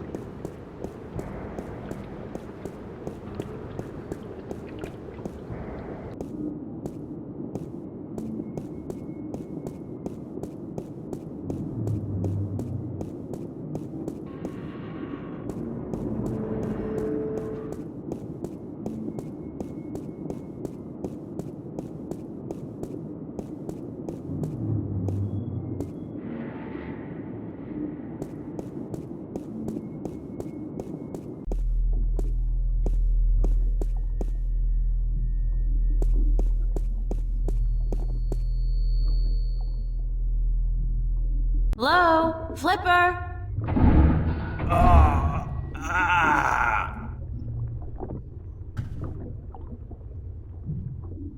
Oh my god, what happened to you? They shot me. They took the fucking map. Who? I'm sorry. I didn't mean to, but they promised me I'd walk again. Who did? Halloway, the Vanguard. I had a deal with them. Then, when you come back, I sent word they wanted the map, information on it. They wanted you. You sold me out to the Vanguard? I'm so sorry. They threatened me with they said you can walk again or you can fucking die. Your choice. My choice. I understand. Just take it easy. Don't move too much. I'm gonna call the cops and then... No! No, don't. I'm dying. They would just put me in jail. Listen to me. April, the map, I deciphered it. They took it with them, everything, but I made a copy. Over there on the screen.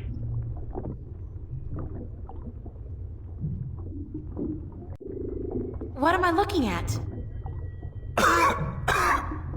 I played with the map you gave me, and though there was information missing, Why don't you just take it easy for a while? Don't say anything. They took it. See the flashing cross?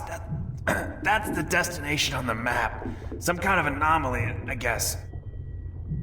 Nothing about it in any data bank, but right next to it, there's a spaceport, the Morning Star. Transfer terminal to the colonies, luxury hotels, casinos. If you need to get to the position on the map, that's the way to do it. Go to the Morning Star. Halloway was bringing something with him up there to the station. I heard them talking about it. Sounded important. The Guardian? It's gotta be the Guardian. These guys are bad, the worst. You gotta be careful. I'm fucking telling you. I'm the only chance we got. I know. Get him. Get up there to the Morning Star. Go to the Morning Star. Do what you have to do now. I will. I'm sorry. You okay, Flipper? Flipper! Damn. Thanks, Flipper.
Good morning, ma'am. How are you today?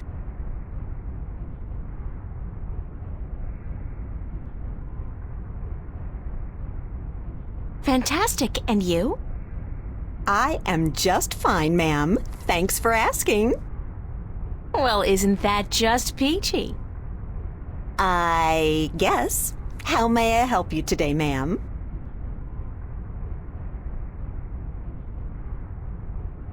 I'd like to register as a colonist.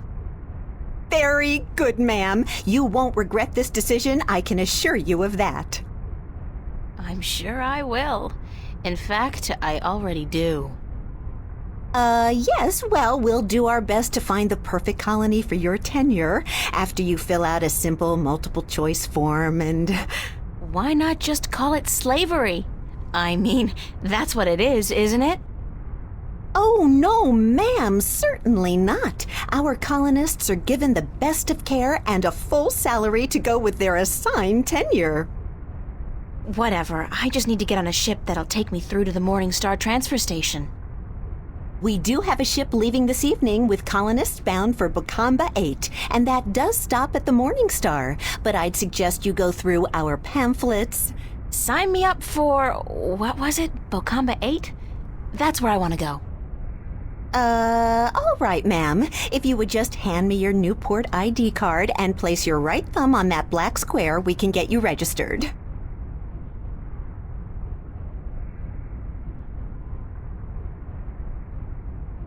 There. That's it, ma'am. You're registered. Now, if you just take your baggage. No baggage.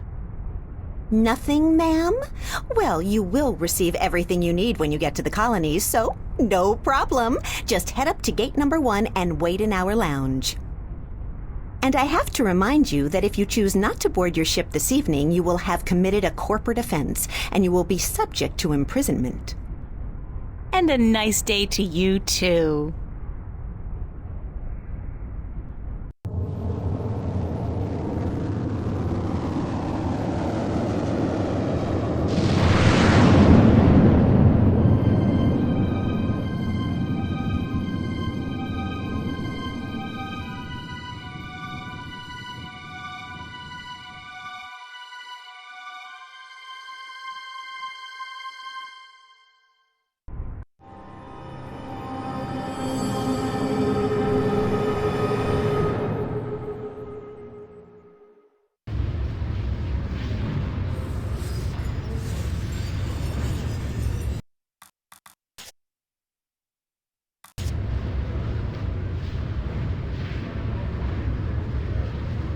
There's gotta be a real emergency before I set foot in a man's domain.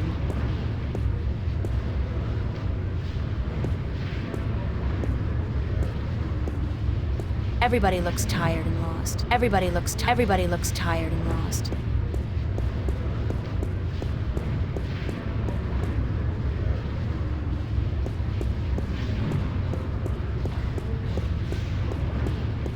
Station guard keeping the colonists out of restrict if you got more than one suitcase with you. This is where you have to dump it. The bastards probably raid the contents and sell it to the stores. There's gotta be a real emergency before I said that's the men's room. A realm of everybody looks tired and lost. It's the ladies' room.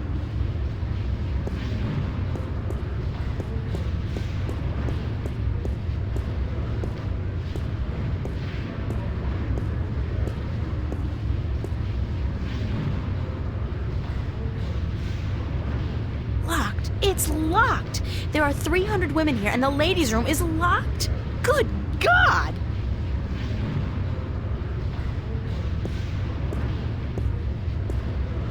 This is one journey I'd prefer not to embark on.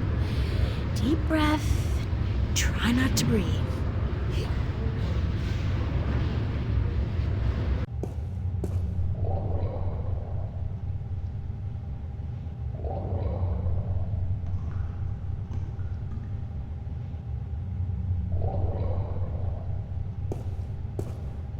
Instant heat. For that special moment when manly vigor is required. Fast. Ha! Their secret revealed. Thank you for purchasing Instant Heat, the #1 source of manly vigor. Please be advised that excessive use of instant heat, the #1 source of manly vigor, can cause involuntary spasms and discharge.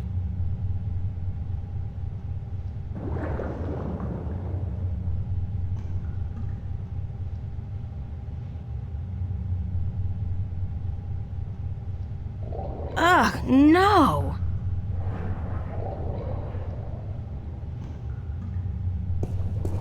I feel like I'm spending my entire life pushing trash from one place to another. Weirdest thing, that. Hey, looky, it's a hole in the wall, cleverly concealed. You gotta hand it to them. They know security.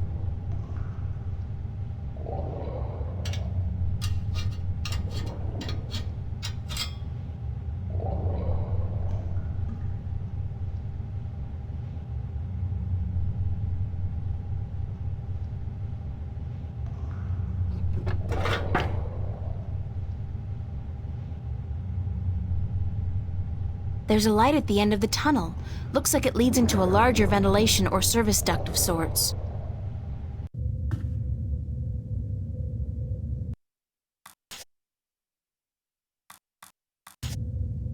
I'm orange. These tunnels go on for miles and miles. Before I risk getting lost, I should at least know where I'm heading.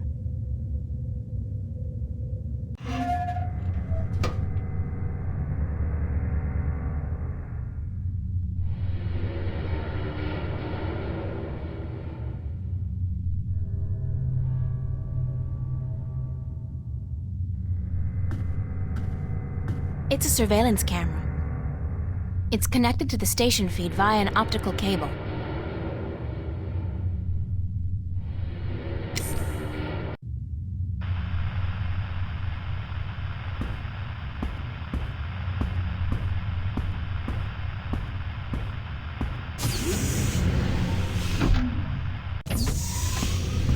What's going on?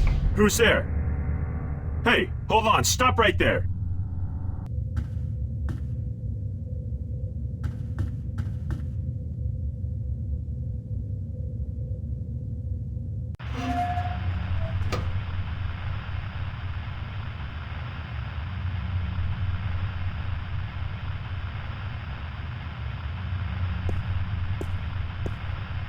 Is one enough?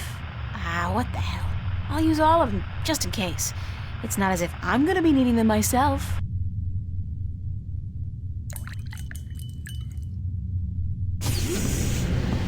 What the heck are you doing in here? This is a restricted area. You're going back to the pen with the other colonists, Missy.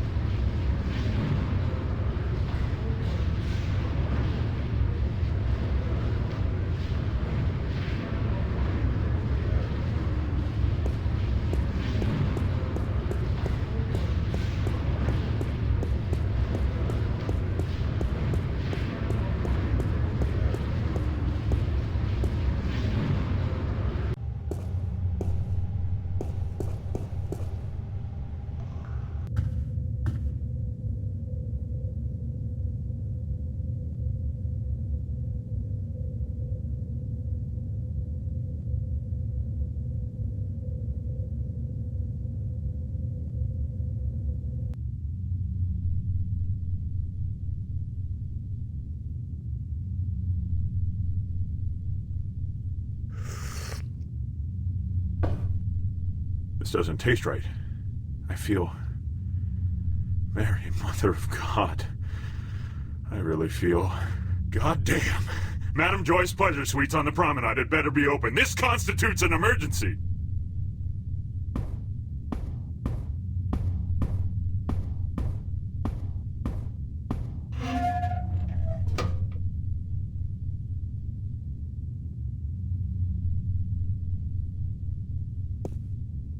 Somebody's playing solitaire.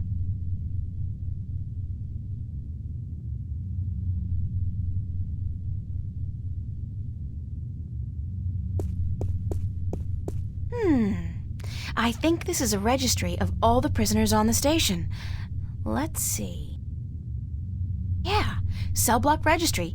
Cell number 1, Agusty Bryan. Cell 2, Ruth Pawani. Cell 3, Morgan Enger. Cell 4, Hammer Hansen. Cell 5, reference G. Holloway. G. Holloway? Gordon? That's gotta be it. The Guardian's in cell number 5.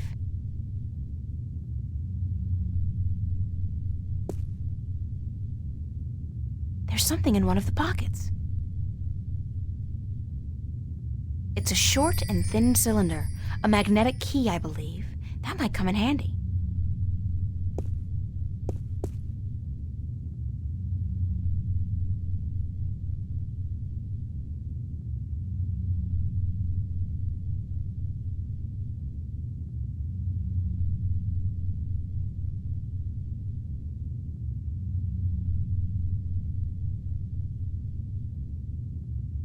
Roger that, Central. Taking a break. Out.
Hello.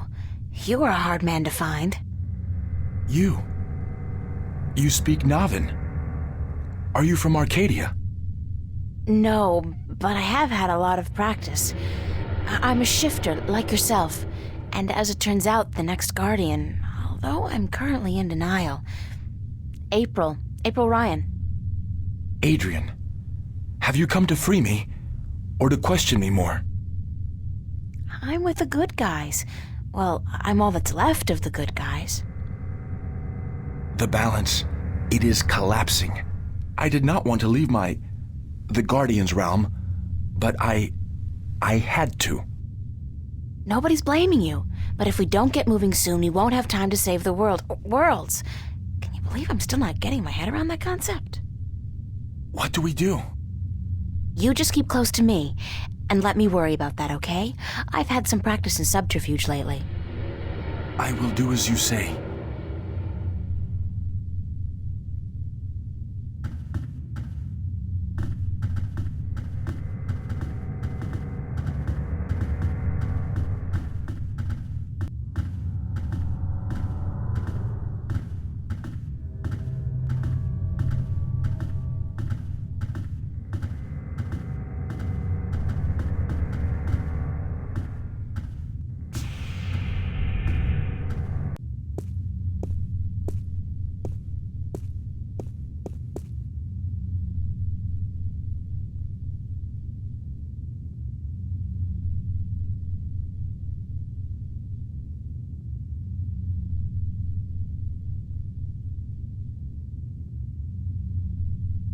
Negative on that command, Central. Somebody's already taking a break. Over.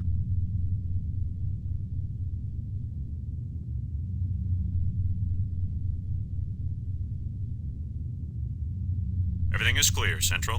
Over.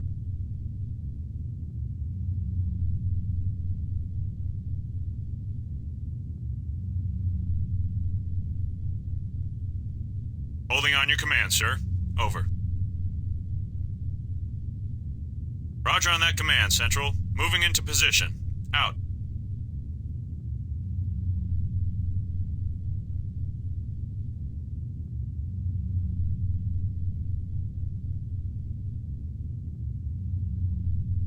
Roger that, Central. Taking a break. Out.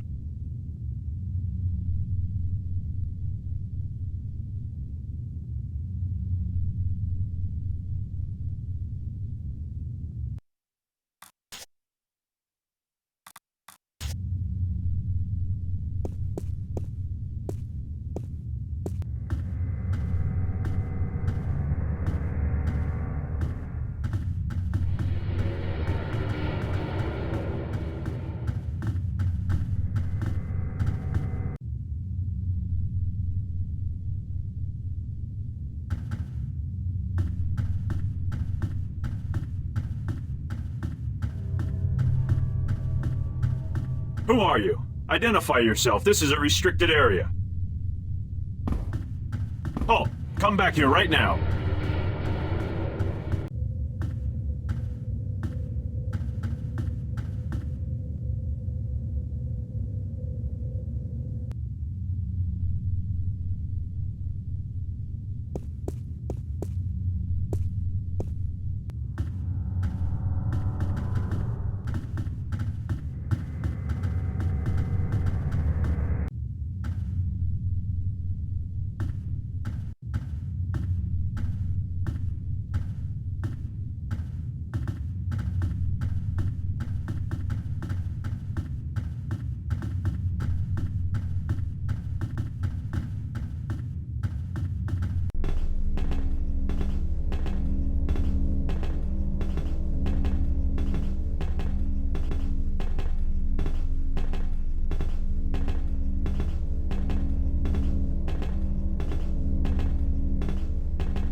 From what I understand, this is a gateway to the Guardian's realm.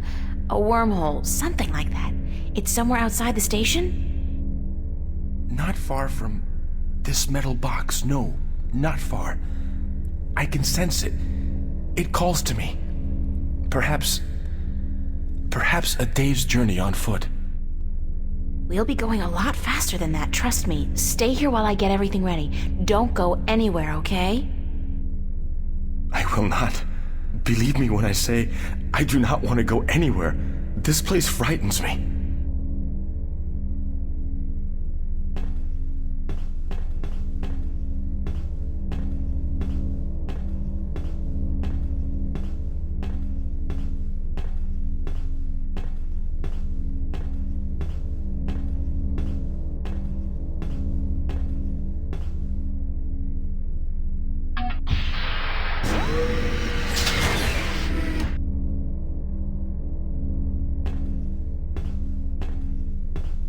It's a single-person pod, used to maneuver outside the station to do general maintenance and, clean windows, I guess. We used to run simulations of similar pods back in school, just for fun. Oxygen filter? Damn, the filter's missing.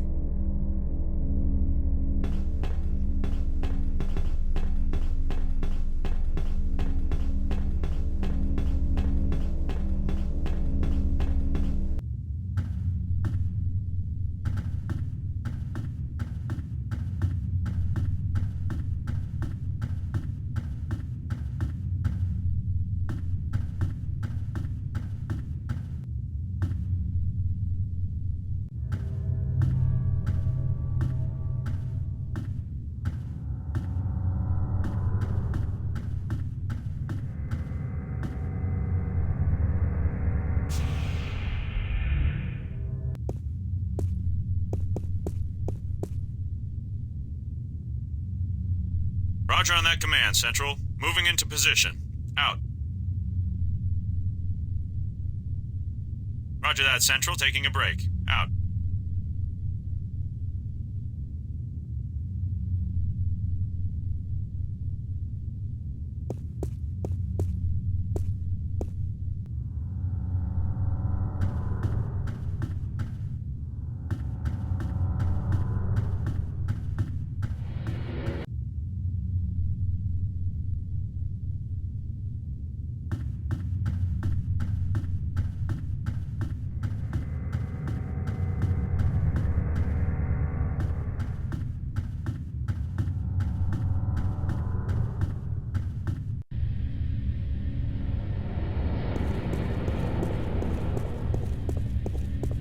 It's an inventory database of all the parts stored in the cargo bay.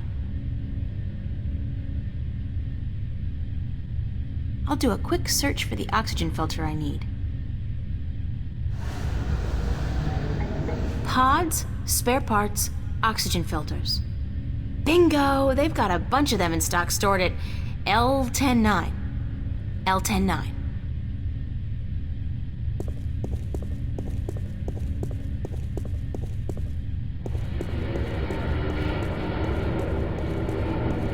E1489 to 102, And L109.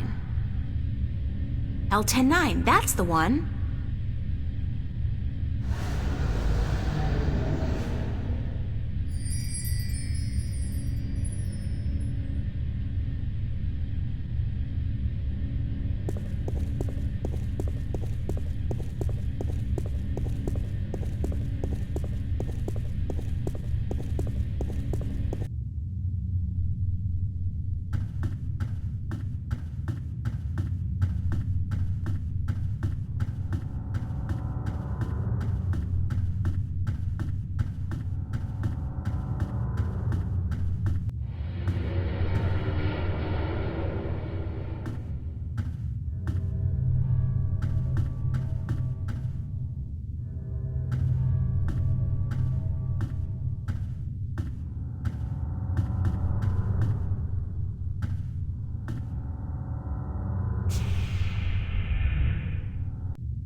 Roger on that command, Central. Moving into position. Out. Roger that, Central. Taking a break. Out.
Step into this machine. What is it? It's a pod, a sort of exoskeletal spacesuit. Oh, hell, like you have any idea what I'm talking about. It will protect you when we travel to the gateway. That's all you need to know. How do I use it? Well, you don't. Or at least you don't. I will launch myself right behind you, and then I'll come to get you. We'll go through the gateway together. I understand. One thing, April. When we get to the Guardian's realm, we may be separated, and I must give you a warning. Of what? Of the 3 trials before you get to the Well of Making. There are more trials still? I thought that since I had the disc... The disc is but the key, and a replacement for the disc that was broken when I deserted the tower. You will still need to prove your worth to the balance, that you can take the responsibility of being Guardian for 1,000 years. Okay, so tell me, what are these, 3 trials? The first trial is a trial of might. Defeat a powerful enemy using your talents in war and in magic. Great, I have absolutely no magical or warrior talents whatsoever. And the second one? The second trial is the trial of spirit. Face that which you fear the most, the darkness in your heart, to go on. Spiders?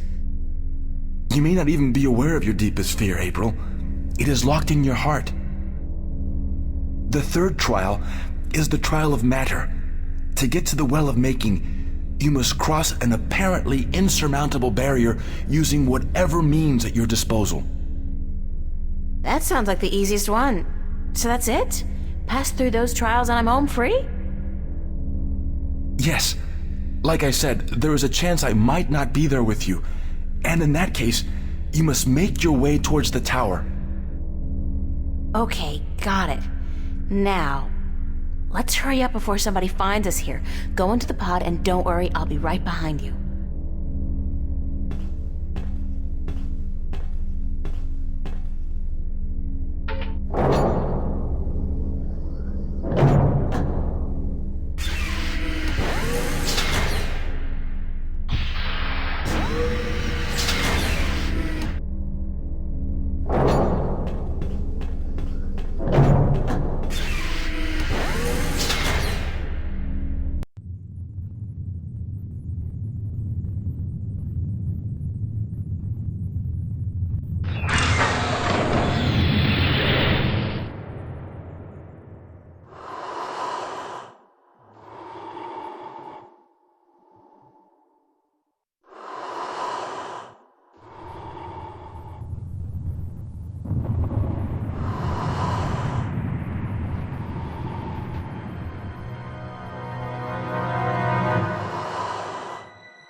Anybody here?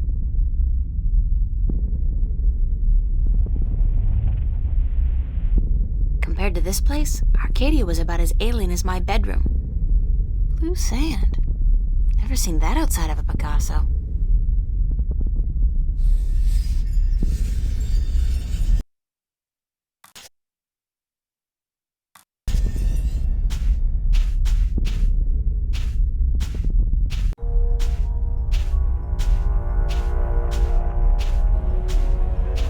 There's the second pod, but I don't see... Adrian!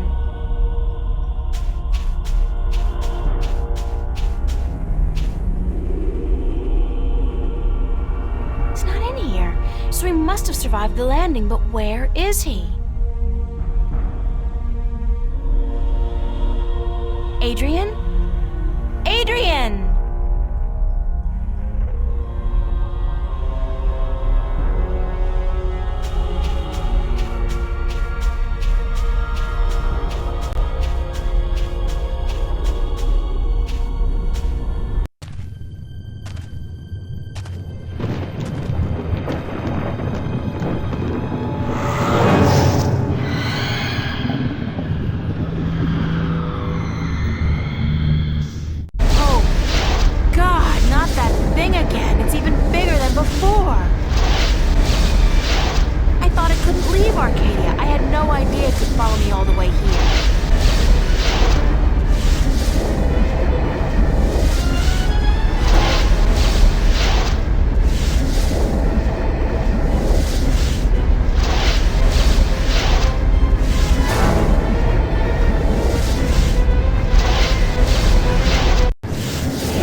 If I had wings, I could fly across. Since I don't, I'll just have to head back down to the desert and try to find my way around the chasm.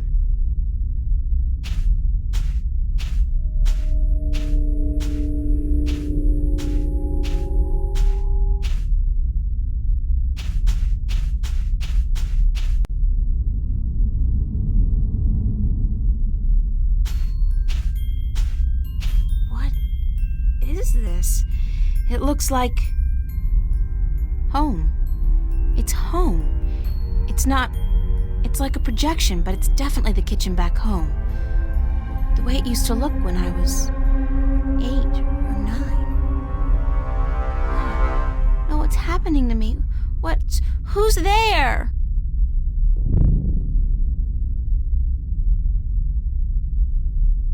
Come here, Pumpkin. I got you something special. Dad? Daddy? Is that you? Hush, Pumpkin. Come here. Daddy's got something for you. Please, Daddy, don't hurt me. Didn't I say to come here? Come here right now, bro. Daddy wants to give you something, Pumpkin. Come on. Daddy, please, you don't want to hurt me. You're not a bad person. You're not. Really, don't. I'm not your daddy. I'm not your daddy. You came into our lives and you destroyed us. You took advantage of us. You're a frightful little beast. But Daddy, you gave me this.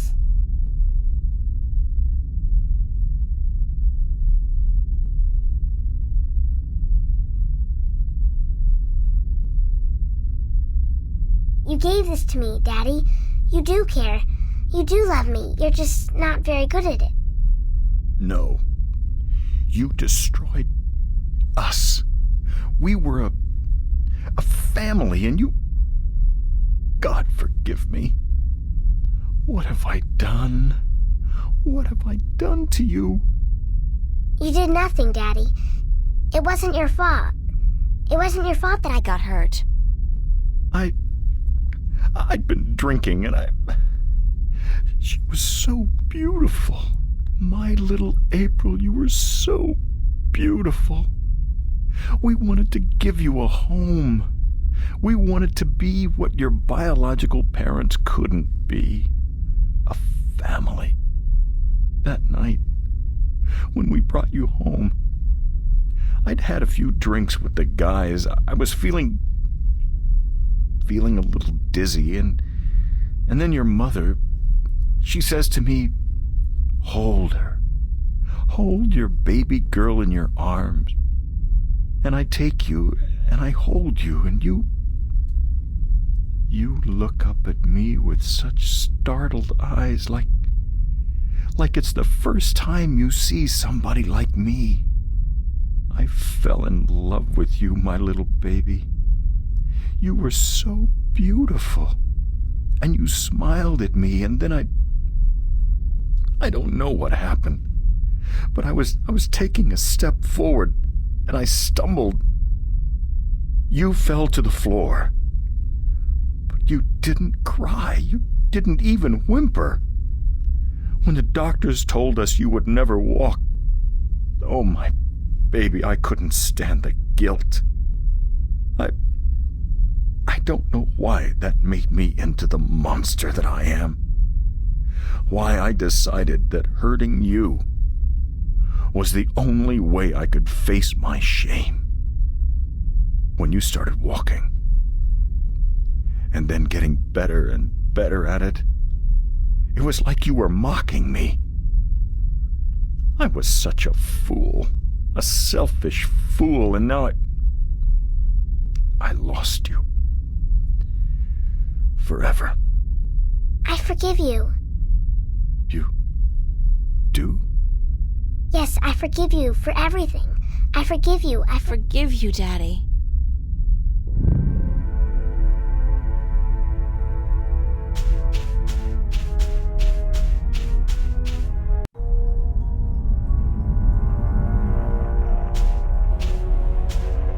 Finally, I thought I'd never make it here.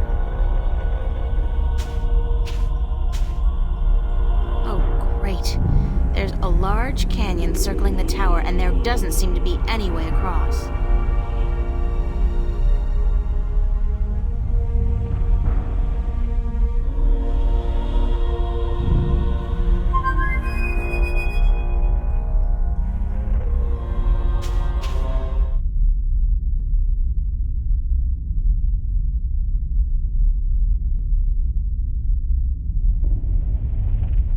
It worked! What? What?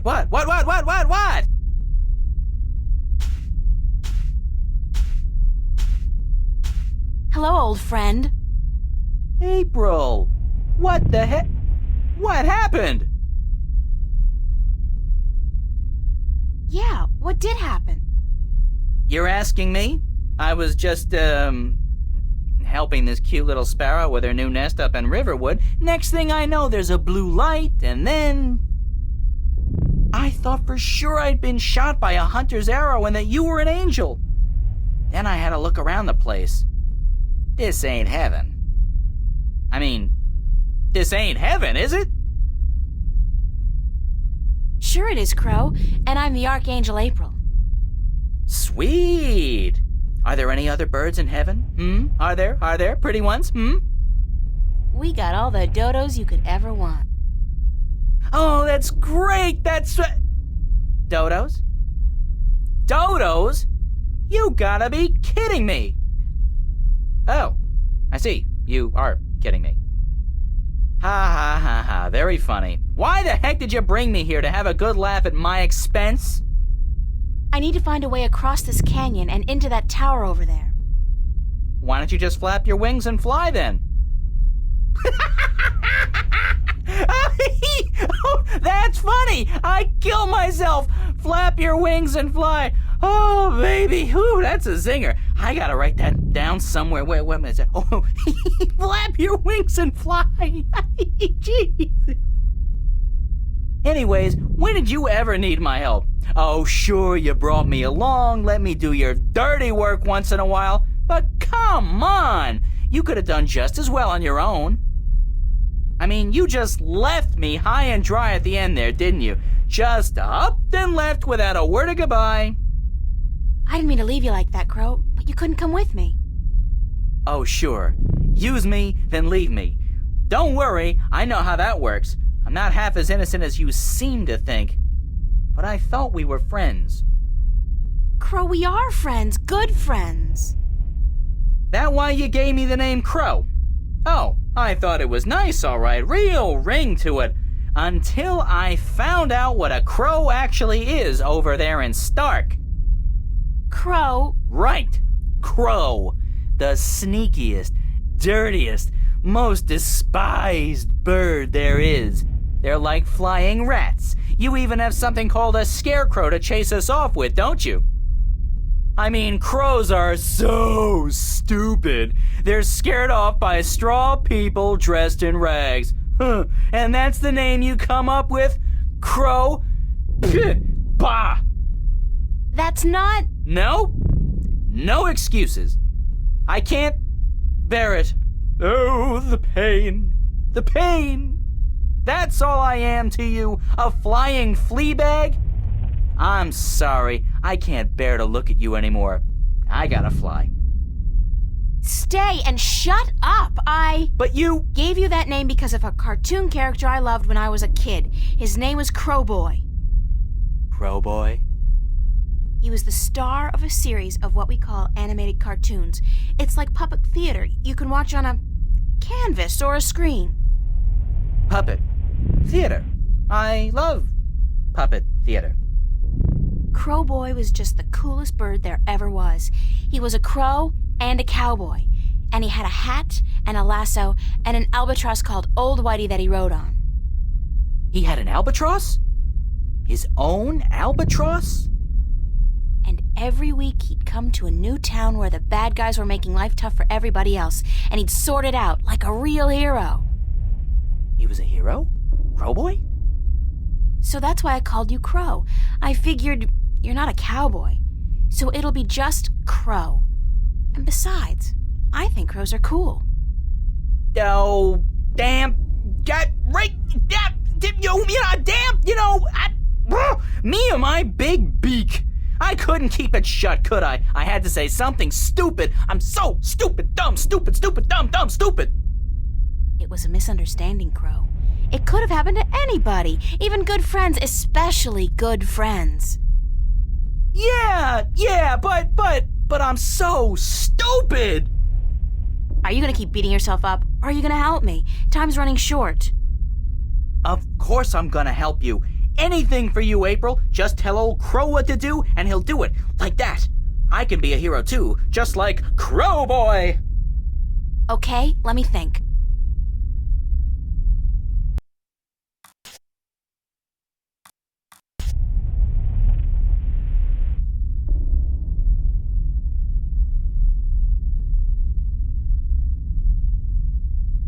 Crow, I need you to fly down into the canyon to see what's below the fog. Into the canyon? Below the fog? Are you scared? I didn't say that. It's just, well, fog clings to my feathers and... Would Crowboy do it? Crowboy would do it, but he'd be careful not to get hurt, and he'd come right back up again if he saw anything remotely dangerous. Of course. Okay.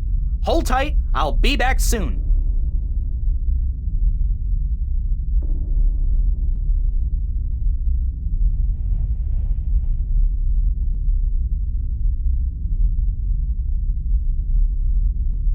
So what did you see, Crow? What was below the fog? You're not gonna believe me. What? I told you, you're not going to believe me. Just tell me what you saw. Nothing. Nothing? As in nothing out of the ordinary? No, as in nothing at all. The absence of anything. Below the fog, there was nothing. It was terrifying. Until you've seen what nothing looks like, you won't be able to fully appreciate something. Anything at all. I used to hate this blue sand. I mean, blue sand. What the heck? Now, though, I love it. It's sand, and it's blue. It's something. Not like that nothing down there. It was freaky. So there's no way I can climb down, cross over, and climb up on the other side? You'll fall into the nothing. I'm telling you, I don't even think time passes down there. You'd be falling through nothing forever. Damn. Crow, can you fly across the canyon to the base of the tower? Can a chick lay eggs? Well, I know you can't, but... yeah, I can do that. What was it you wanted me to do again? Just fly across the canyon and see if you can find any weird buttons or levers or something like that. What for? There must be a way to cross this canyon, and maybe there's a magical bridge that needs to be activated. I don't know, Crow. Just fly across and check it out, okay? Will do. Hang on. What am I saying? Of course you'll hang on. It's not like you have any other choice.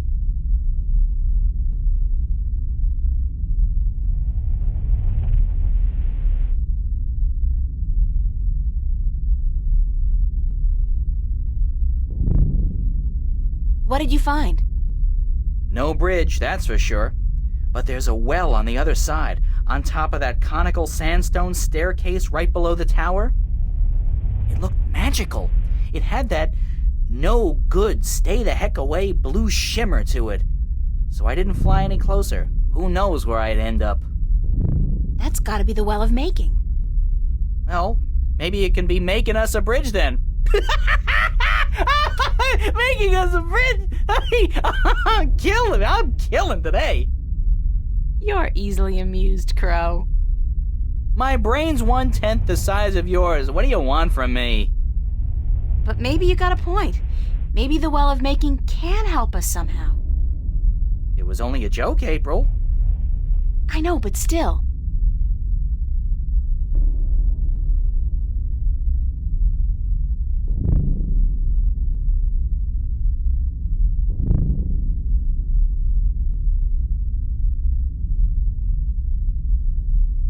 Crow, I want you to get me some water from the Well of Making. What? Are you crazy? How am I supposed to carry water back from... Oh, no. No, no, no, no, no, no. There's no way I'm doing that. Come on, Crow. Your beak is perfect for the purpose. I don't need a lot of water, and all you have to do is make sure you don't swallow. Hey, magic's got its upsides, I'm sure. I mean, where would social welfare be without magic? But magic water in my beak? No way. What if I did swallow? If I'm lucky, I'll just explode or something. If not, I've heard stories, April, and none of them are very nice. Magic's not a toy, nor is it a food, and it certainly doesn't belong in my beak. Please, time's running short and the balance is at stake. You've got to help me, Crow. Don't you want to be a hero? Hero? Sure. Stooge? No. Oh, curses and damnation and all things mean and ugly. Fine. I'll put my life on the line, tempt fate, and risk a certain and painful death by magical poisoning if... If what? If you'll promise to pluck my fleas for the next, year. 1 year? So honor and glory mean nothing to you? Not as much as a good flea plucking. No. Okay. Deal. Now, fly. Yike!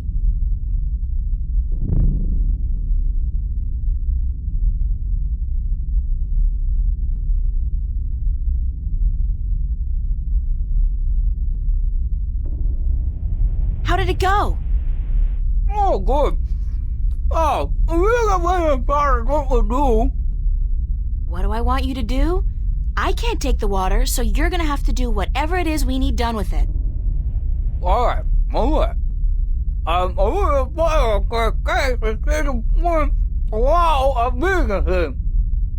Okay, let me think about it for a second.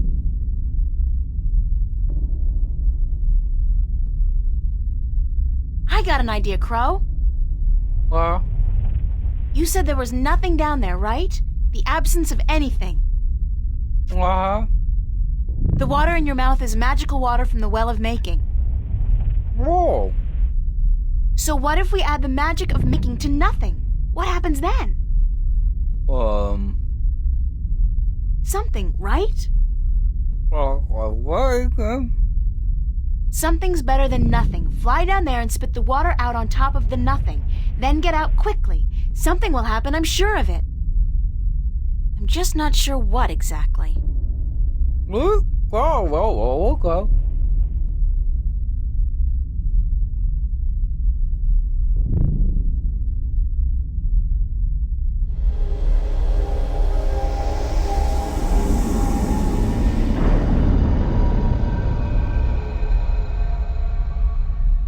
Oh. That's something, all right. But what? Where's Crow? Crow! Crow! Crow! Oh, please let him be all right, wherever he is.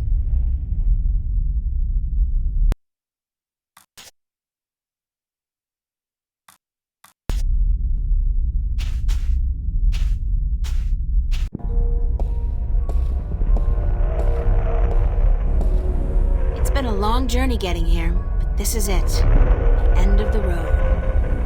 All I have to do now is figure out how to get up into the tower. I thought I'd already passed the 3 trials. There's always something. I guess it's not supposed to be easy.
Thank God you came.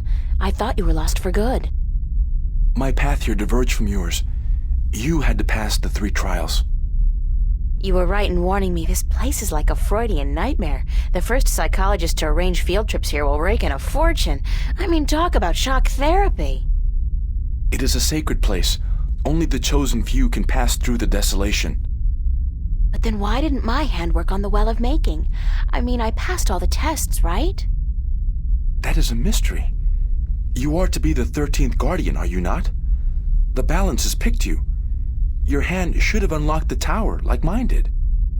Why did it still react to your hand?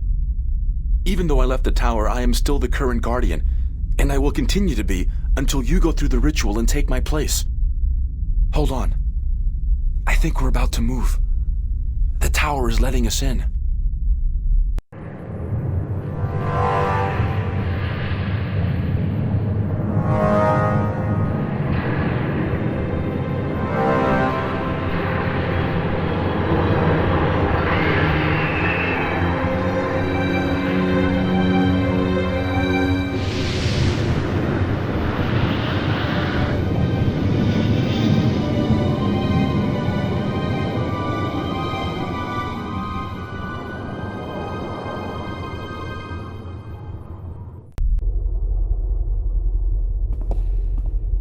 I never thought I would see this place again.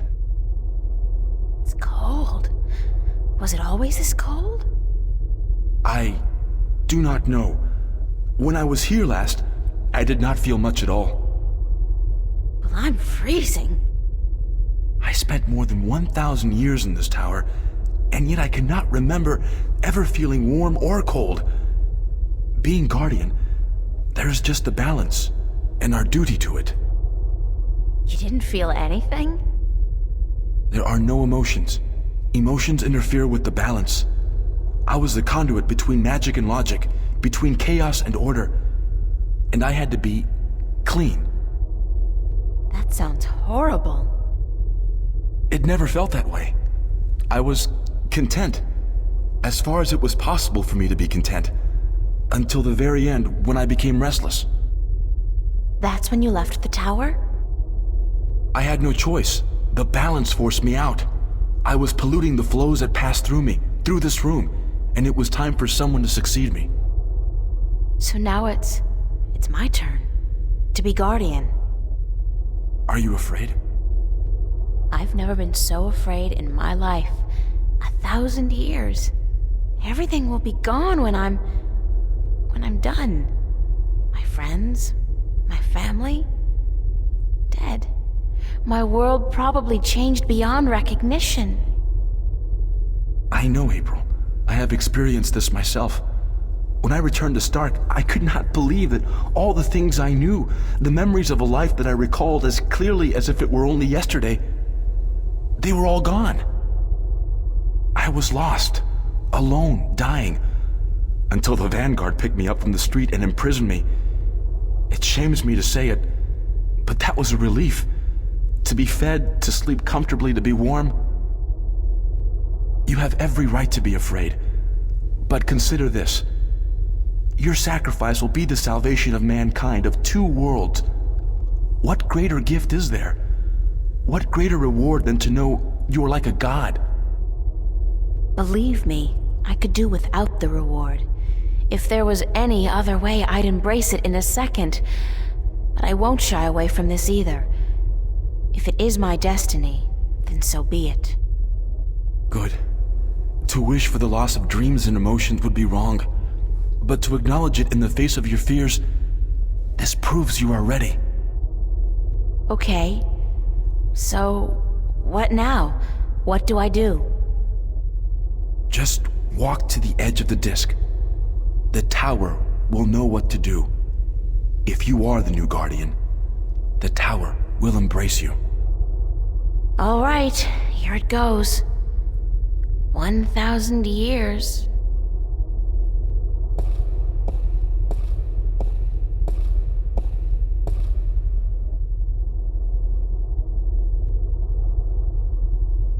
Now what? Nothing's happening. You are right. Then it is as I suspected. What? What did you suspect? That you are not the one chosen to take my place in the tower. You are not the 13th Guardian. If I'm not, then... I think I may be able to answer that question, Miss Ryan. You? How the hell did you get here? You didn't think your little games back at the station would fool anyone, did you? Aside from those moronic and useless guards. It puzzles me why Mr. McAllen could be such a visionary and yet be so lacking in his comprehension of human nature to surround himself with brainless louts.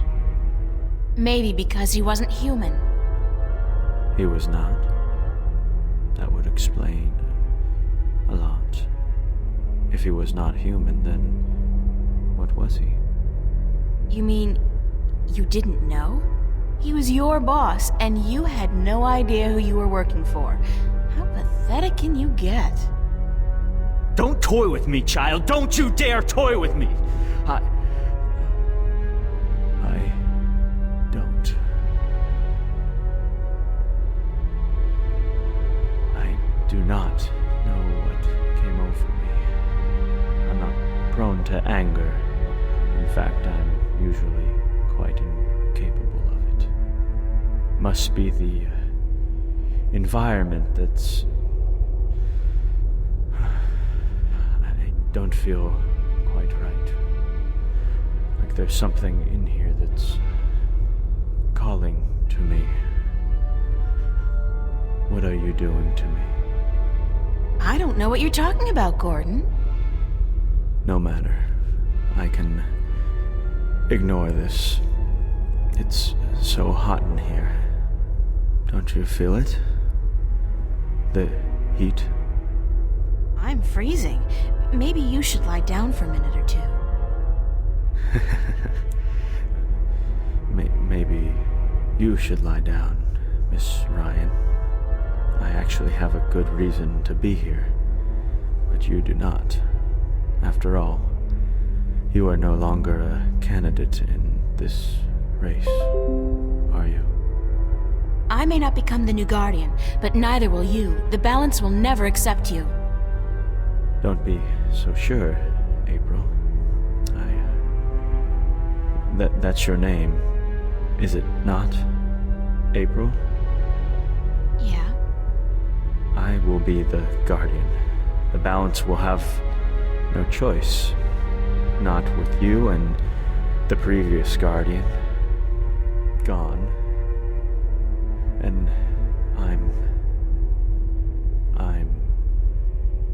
there's something here, isn't there? Someone's calling my name. Someone's... No. No. Not that. Not here. You brought it here, you stupid bitch! Stop!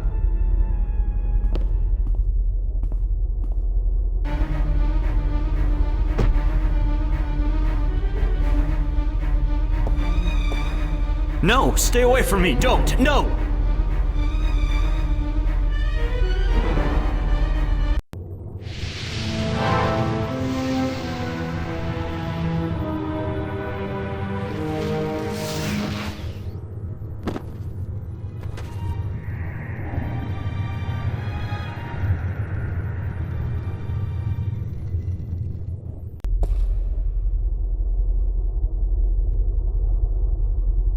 What happened to him?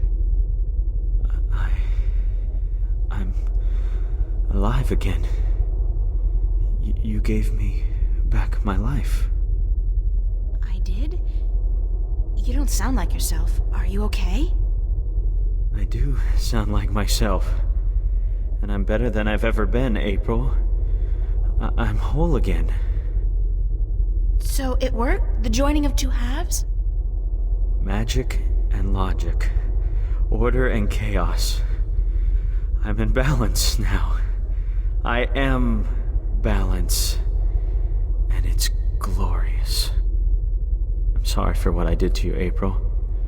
And to you, sir, I'm sorry for everything. It wasn't you. Not all of you, anyway. It was me, but it misguided me. I wish I could undo all the harm I've done to both worlds. Both as Gordon Holloway and as the Chaos Vortex. But I can't undo my actions. All I can do is make sure they'll never happen again. And the only way to ensure that is by becoming the Guardian. You? The Guardian? It's my destiny, April Ryan, not yours. I was born to be the Guardian.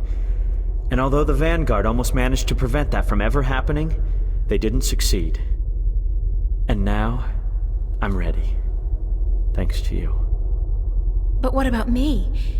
If I'm not going to be the Guardian, then who am I? That's something I cannot answer for you, April. Only you can do that. But I don't think the universe is done with you. You are important. Just not in the way you imagined. He speaks the truth, April. He is to be the Guardian now. It was always his destiny, even though it was taken from him by the Vanguard. We will begin the changing of the guards now, Gordon. And you, April, thank you. Thank you for your sacrifice, your courage, your kindness. Okay, stop. You're making me feel very self-conscious. I only did what had to be done. Which is more than most people would have done. Your journey here will be remembered, April Ryan. Remembered and retold for all time. Right now, I'm only concerned about what's coming next. Where do I go now? Where can I go? That is your choice to make. But do not fret. This world will never hurt you again. How do I get back to Stark? Or Arcadia, for that matter? Walk. Walk until you are outside, and then go back inside. It is easy from here. You can go anywhere you wish. I guess then that this is goodbye. Perhaps we will meet again. Yeah, why not? It's not an impossible thought. Anyway, you guys have an important job to get to. Don't let me hold you back. Thank you. Goodbye. Yeah, goodbye.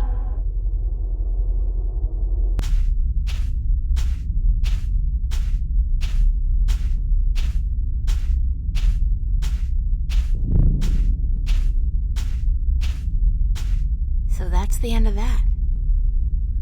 Funny. I feel almost melancholy, despite everything that's happened. I'm actually gonna miss this adventure. After all, what am I doing now? Going back to school?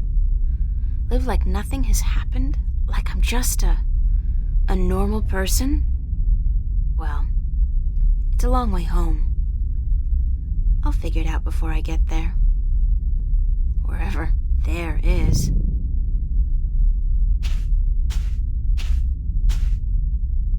Hey, April, wait up! Where you going? Wait! Don't leave me here!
And so the story goes. Is that it? But whatever happened to April Ryan? And did that man, Gordon Holloway, become a good and just guardian? That is the end. If you had studied your scriptures, child, you would know that the 13th guardian was the last guardian to watch over the balance. Was it after his reign that the worlds were reunited? During his reign, not long after the events I have just described. Please tell us more. Tell us what happened to April and about the reunification of Stark and Arcadia. I think I will save those stories for another night. I'm feeling tired, and it is late. I would see you out, but my legs. Thank you, Lady Alvani. We'll find our way out ourselves. Thank you again for your hospitality and for your story.